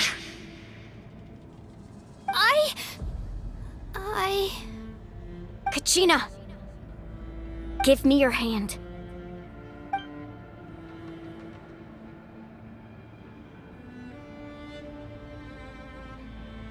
Feel that? I'm right here next to you. Thanks, Moalani. You're right. I have nothing to fear. Because I'm not alone anymore. You're right. Maybe comforting ideals don't have any power. But you also couldn't be more wrong. You've never had to work for your own strength, so you will never understand the true source of our power. What? The courage we have to stand before you and not back down? It comes from our friendship. The power lies not in the ideal itself, but in our commitment to upholding that ideal, and in our decision to stand together and fight! Well said! Let's go, Kachina. It shouldn't take more than 2 of us to handle an enemy like this. Sorry in advance, but you deserve what's coming to you! There aren't many in Natlan who can beat us when we're together. It's time he got a taste of that kind of power. From the ash Carving waves! to this world! Let's shred, Sharky! Hear the inferno! Right here! Drilling down! The flames of redemption! Hear the inferno!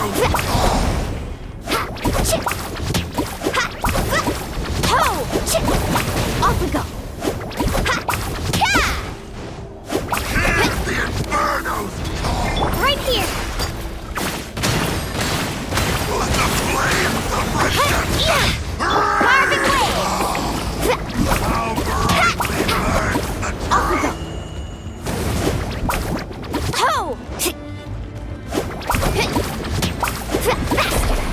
Right here! A glimpse of the future! Let her rip! Need a surfboard?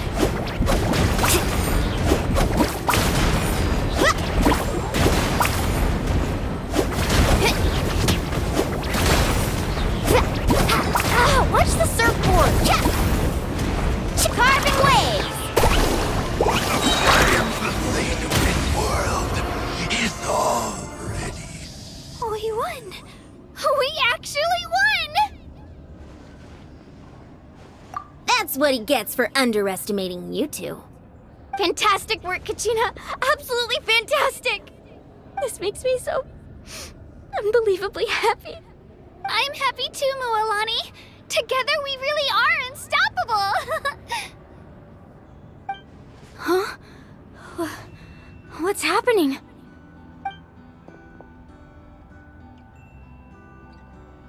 My ancient name is glowing? But I thought I didn't bring it with me! It's probably a projection from the real world, but that doesn't explain why it's glowing all of a sudden. Wait, does that mean you're...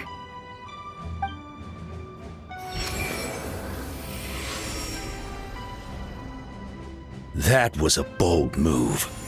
Diving headfirst into the fire to save your friend. Especially in a place so overrun with abyssal corruption. Still, seeing you pull it off was really something. Everything you said was exactly right.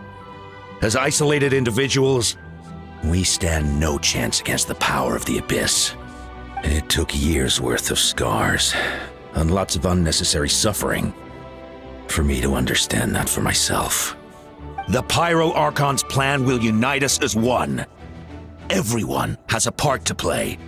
Only then will we have the power to defeat the strongest of foes. Who are you? Tupac, a warrior from the people of the Springs.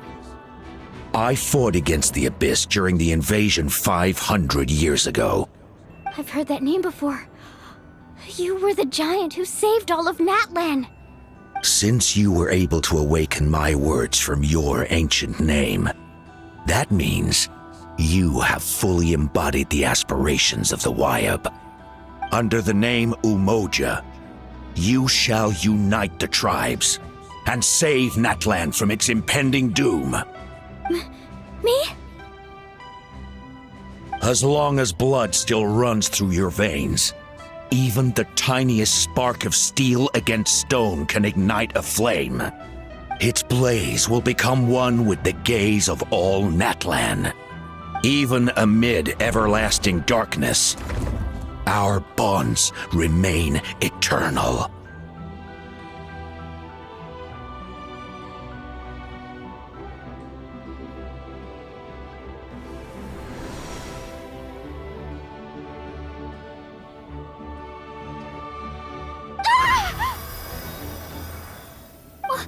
What's wrong, Moalani? So many memories. My brain was just flooded with everything he once knew. So that's what happened. What do you mean? Did you just figure something out? 500 years ago, they foresaw the very crisis we're facing now. Efforts to save Natlan started all the way back then. We can go over the details once we get back. We shouldn't linger here longer than we have to. I know bits and pieces, but I had no idea Mualani was also part of the plan.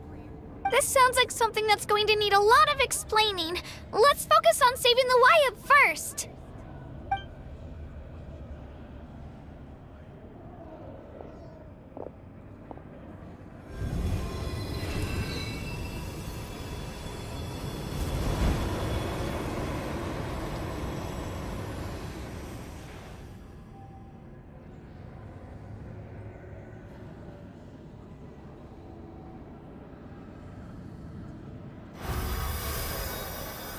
Okay, that should be enough.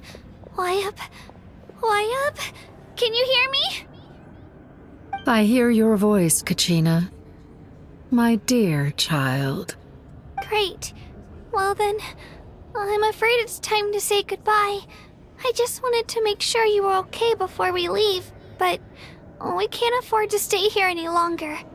I was going to ask why you bestowed an ancient name upon someone like me, but it's okay. I'll keep searching within myself for the answer. I'll never stop trying to improve my strength. One day, I'll live up to the hero you saw in me. You are already an outstanding child in my eyes, Kachina. No matter what happens. Huh? You are all my most beloved children. It has always been my honor to protect and nurture you. Your ancient name is just that, a name.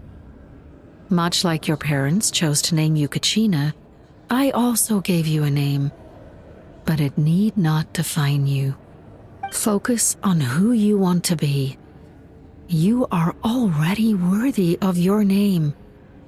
Now, you need only devote yourself to becoming a better you.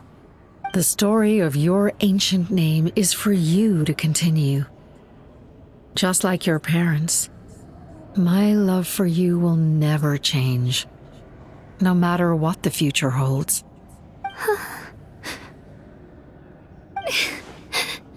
Thank you, Wyatt. It gladdens me to see the Pyro Archon's plan move another step towards completion. But it's time for you to leave this place. The situation here is getting worse. Go now, my children.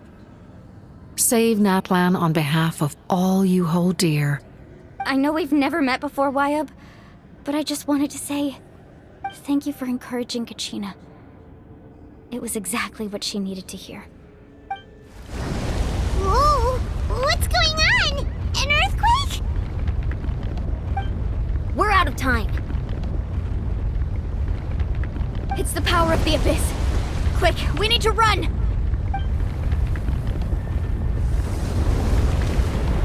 It's a Seelie! The Seelie opened the way for us!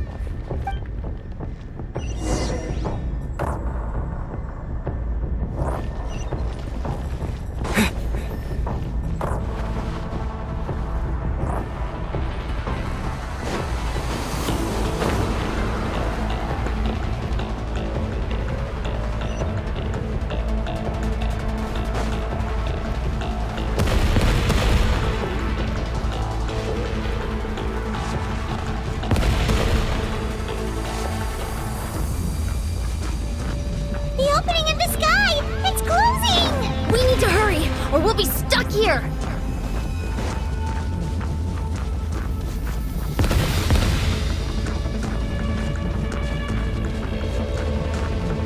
Watch out for the falling rocks! Quick, through the middle!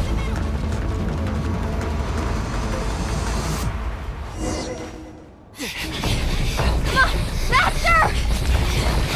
We'll never make it!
You've done well. Now come home.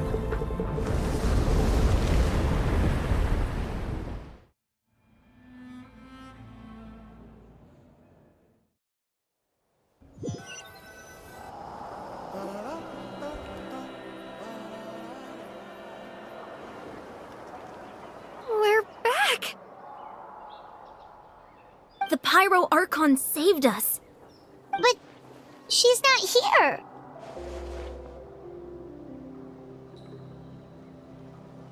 Yeah, didn't she say she used it all up? She's still in the Speaker's Chamber. What we saw in the Night Kingdom was just her consciousness. So you're saying her consciousness did all that? Every great display of power comes at a price.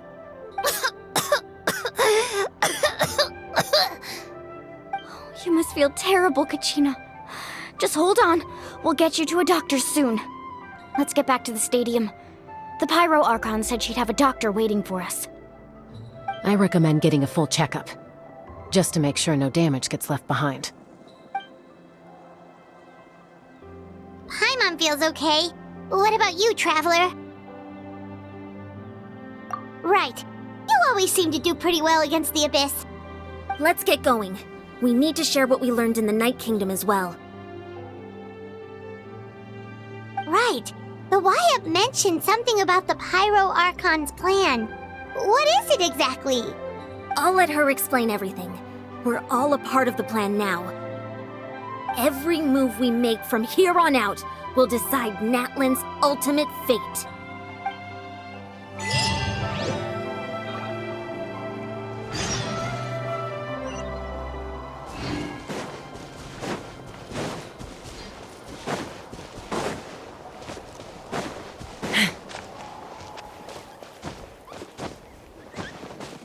Take me up!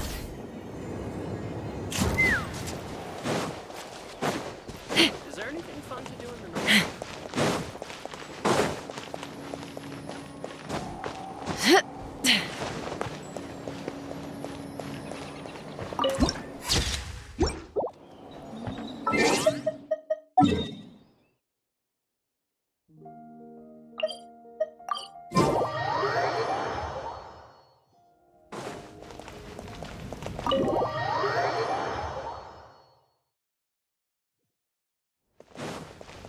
Let's fly!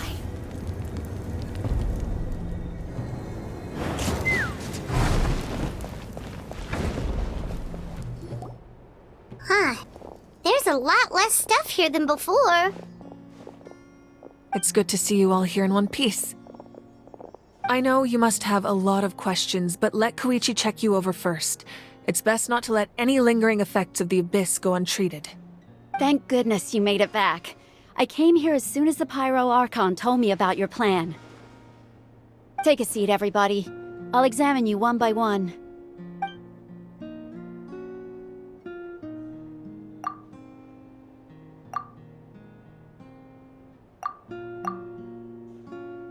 All right, that should do it for now. But just to be safe, I'll perform another checkup in a couple of days. I have to say, though, I've never seen anyone react to the Abyss like you, Traveler. It's like you're completely immune to its power. He always has been special like that. He can even purify its power. Wait, now that you mention... Given the current situation, that ability will likely play a great role in the events to come. Of course. I still have patients to see, so I'll head out. Thank you, Koichi. All right, all right. We might not see eye to eye, but we both had good intentions. Just give it time. I'm sure we'll figure things out between us one day. Yeah.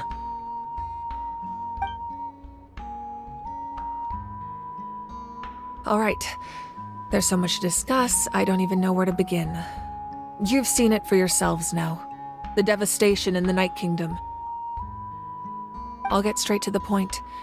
Natlan is on the verge of destruction. It's very possible our nation has less than a year before total devastation. Huh? No. That can't be true, can it? That's right.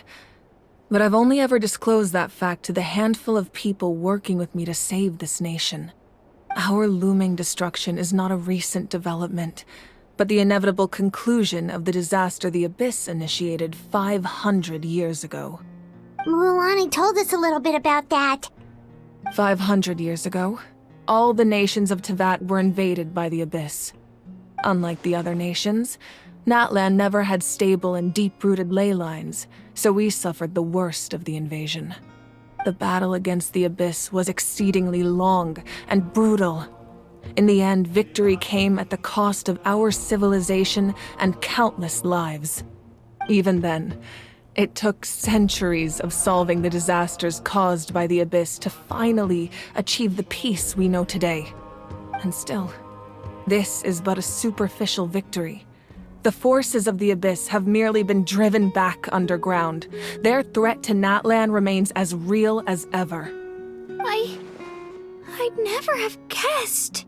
The problems plaguing the Night Kingdom are all the more complicated because that realm is essentially functioning as Natlan's ley lines. Immediately after the war, our calculations estimated that we would have a maximum of 500 years before the Night Kingdom was completely lost to the Abyss. But at that time, we were a nation of the destitute. Our people no longer believed in victory, nor did they hold hope for the future. Our civilization was dying, our faith crumbling, and the line of power passed down from the Wayab nearly severed. If we didn't bring the nation back together, it would be foolish to even dream of defeating the Abyss in the future. So, the Archon had a long and involved discussion with the heroes of each tribe, and finally came up with a 500-year-long plan to save Natlan. So that's what happened. After finding Kachina, I encountered a strange figure who gave me a series of new memories. Since the plan was mentioned in those memories, I guess I've been chosen to play an important role in it. But there's still something I don't understand. Those memories showed me the Pyro Archon from back then. And it was you. Huh? But that doesn't make any sense. The Pyro Archon is supposed to be human. It's impossible for a human to live that long. That's right. The hardest thing for humans to overcome has always been time. Or rather, the natural limitations of our lifespan. A god can extend a human's life by using a certain amount of divine power, or subjecting them to a curse. But, as we all know, Natlan doesn't have gods like that. We can only rely on our own methods. A human life is like a flame destined to be extinguished. 500 years ago, I placed my life within the sacred flame. Only by dying before my time could I have the chance to wake up again. So, in other words, this is your second life?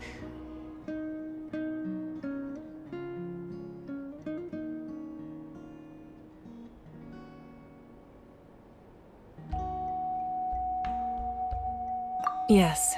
We only managed to defeat the Abyss all those years ago because the tribes came together as one. If the Natlan of the future was to have a fighting chance, the Pyro Archons that came after the war had to rebuild the decimated tribes. The goal was to reunite the people and restore the strength of each tribe's Wyab.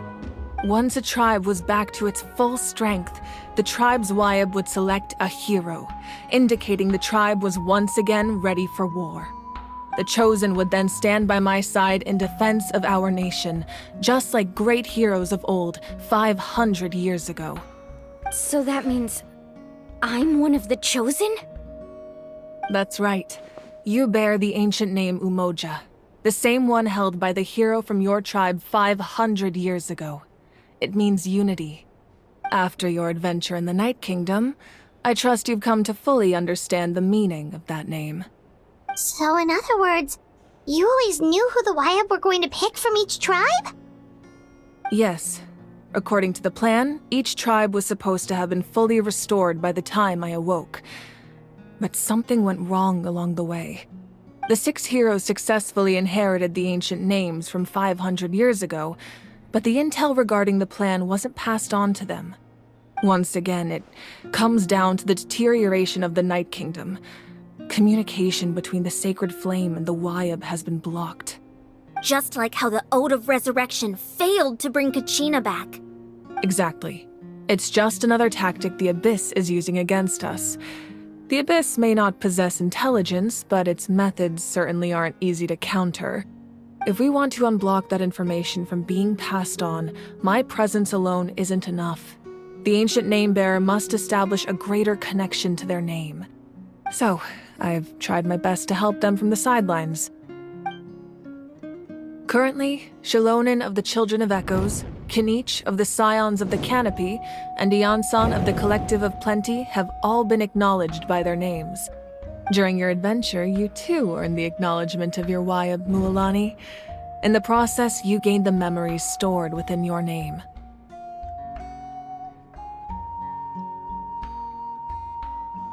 But we have less than a year! Yes, but we have no choice. We cannot start the plan until all the heroes have been gathered. That's also why I haven't been able to take action despite the urgency of the situation. But if you knew this whole time, why didn't you just tell me about my role in all this? Wouldn't that make everything go a lot faster? Perhaps, but the opposite could also be true. Knowing your destiny too early could mean failing to realize your full potential. Just like your determination to save Kachina, I hope your commitment to this endeavor comes from your own strength of will, rather than a sense of obligation. So I suppose you're not going to tell us who the final 2 heroes are then? That's right. Their time is yet to come. Putting pressure on them beforehand will only hinder their development. I can only trust in the judgment of the Wyab. I have never believed I could solve this crisis alone. In fact, it was precisely because I chose to trust and rely on others that we managed to get this far. Natlan's salvation lies not in its Archon or any singular individual, but in us all. You're quite perceptive, aren't you? I thought I might get away with avoiding the topic. Huh? Oh, right! All of the stuff you stored here before, where did it all go? Even though I sacrificed my power, I still needed a contingency plan to ensure you would make it back from the Night Kingdom. After all, I was the one who allowed you to take that risk, and Mualani has an important role to play in my plan. In addition to their sentimental value, the items I stored here held a much more important purpose: fuel. Fuel? So back then, that's why you... Yes. The stories embodied by those items are certainly important, but there's an even more significant trait they all share. Every item belonged to a hero of Natlan. Over time, they became imbued with a certain amount of contending fire from being carried in battle. On their own, each item's power is limited, but together their combined effect can prove quite useful in a dire situation. By burning those items, I was able to activate the contending fire stored within them to open the boundary between the 2 worlds. It was a rather crude approach, so all their power was depleted in an instant, as you can see. But aren't they all precious treasures? What about their stories? That's exactly why I dragged you all here. No matter what, I never wanted the Pyro Archon to have to use that power. Oh, I'm so sorry. You have nothing to be sorry for. You all deserve my thanks, actually. If you hadn't saved the totem pole, that area of the Night Kingdom would have been forever lost to the Abyss. And then, it would only be a matter of time before the Children of Echoes was met with disaster. Besides, when those heroes entrusted their belongings to me, or the Pyro Archon of their time, it was out of a desire to contribute to Natlan's survival. If they knew those items helped save the present-day heroes of Natlan, they would not mourn their loss. Even when you put it that way, I still feel bad. There's no need. Remember what I told you about time? The people and the events of the past are never truly lost to us. We simply carry them with us in a different form. In that sense, we didn't lose anything at all. If you still have regrets, let them fuel your resolve in the battles to come. Your deeds will become new legends and nurture new forms of power just like the items once stored here. Well, we'd still like to return the favor. Well, if that's the case, just treat me to a drink sometime. Now that Kachina has returned, we can finally hold the victory feast and celebrate your team's triumph in the Night Warden Wars. And we could all use the rest, that's for sure. Plus, you'll be able to silence everyone who doubted you once and for all, Kachina. Still, now that I know the danger we're facing, having a victory feast doesn't feel right. Try not to let it get to you. It's important to stay calm. Worrying about it will only affect your judgment. All right, you should head out. I'll join you in a bit.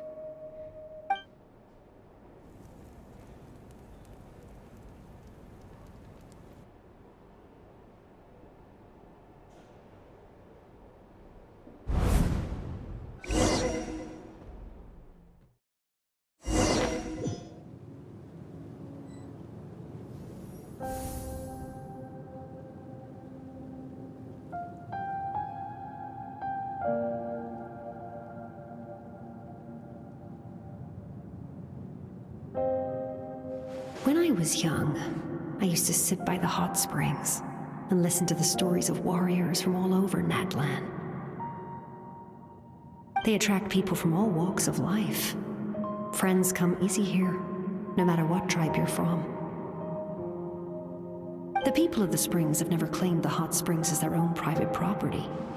They are there to bring all hot spring buddies together. It's been really nice, seeing the children of my tribe get older. It's helped me gradually understand the true value of the springs. I've witnessed their energy, their determination, their absolute passion for life. Even when they cause trouble, I never managed to hold on to my anger for long. It's unbelievable how quickly they worm their way back into my good graces.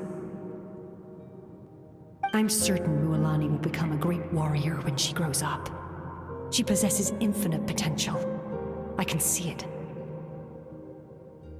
One day, when I'm no longer in fighting form, I'll come here and tell stories to all the children, just like those warriors did for me.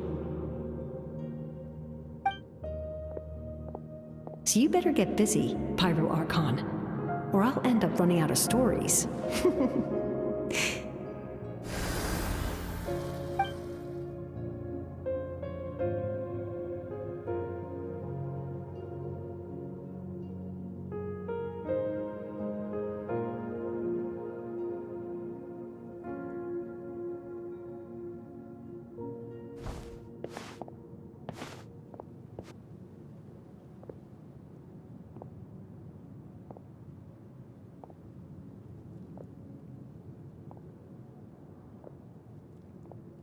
Our nation is engulfed in darkness. Our tribes stand divided, and yet you promise victory in the distant future.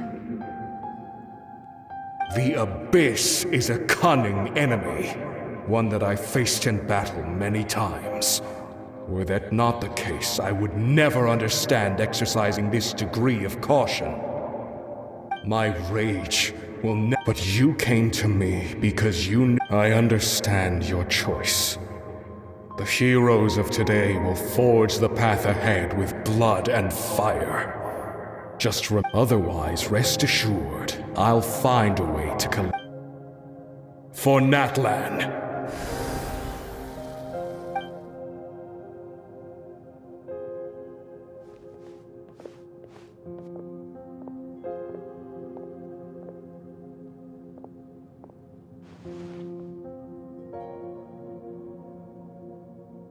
So, you're gonna head 500 years in the future to serve as the Pyro Archon again?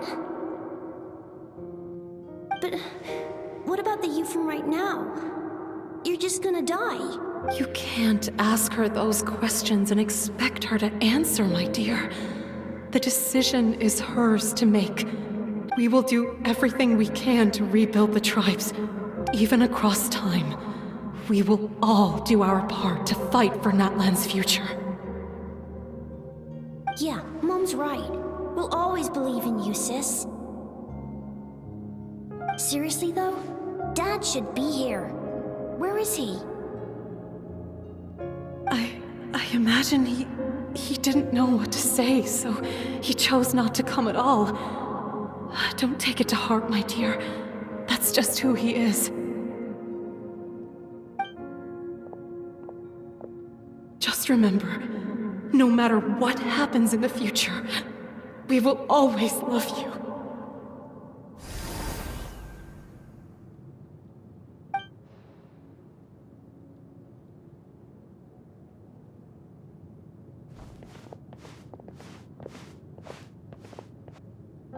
I'll come find you one day. I know I can't live that long, but I'll think of something. There has to be a way for us to meet again one day. If there's an answer out there somewhere, I'm gonna find it. So, don't forget about me.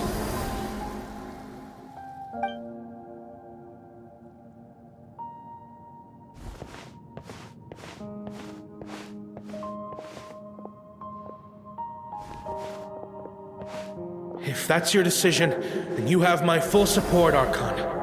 May our children live to see such a lovely son. For Natlan! No one fights alone.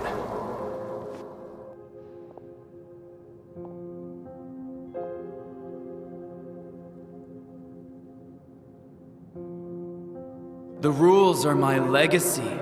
They shall grant us the strength to overcome the next tragedy. War forged the 6 tribes, taught us how to fight, instilled in us what it means to love. Who will... We are the inheritors of memory and legend. Those who grew alongside sun and wind. Those who forged our own destiny and future. That is Natlan's fire. The lifeblood of our nation.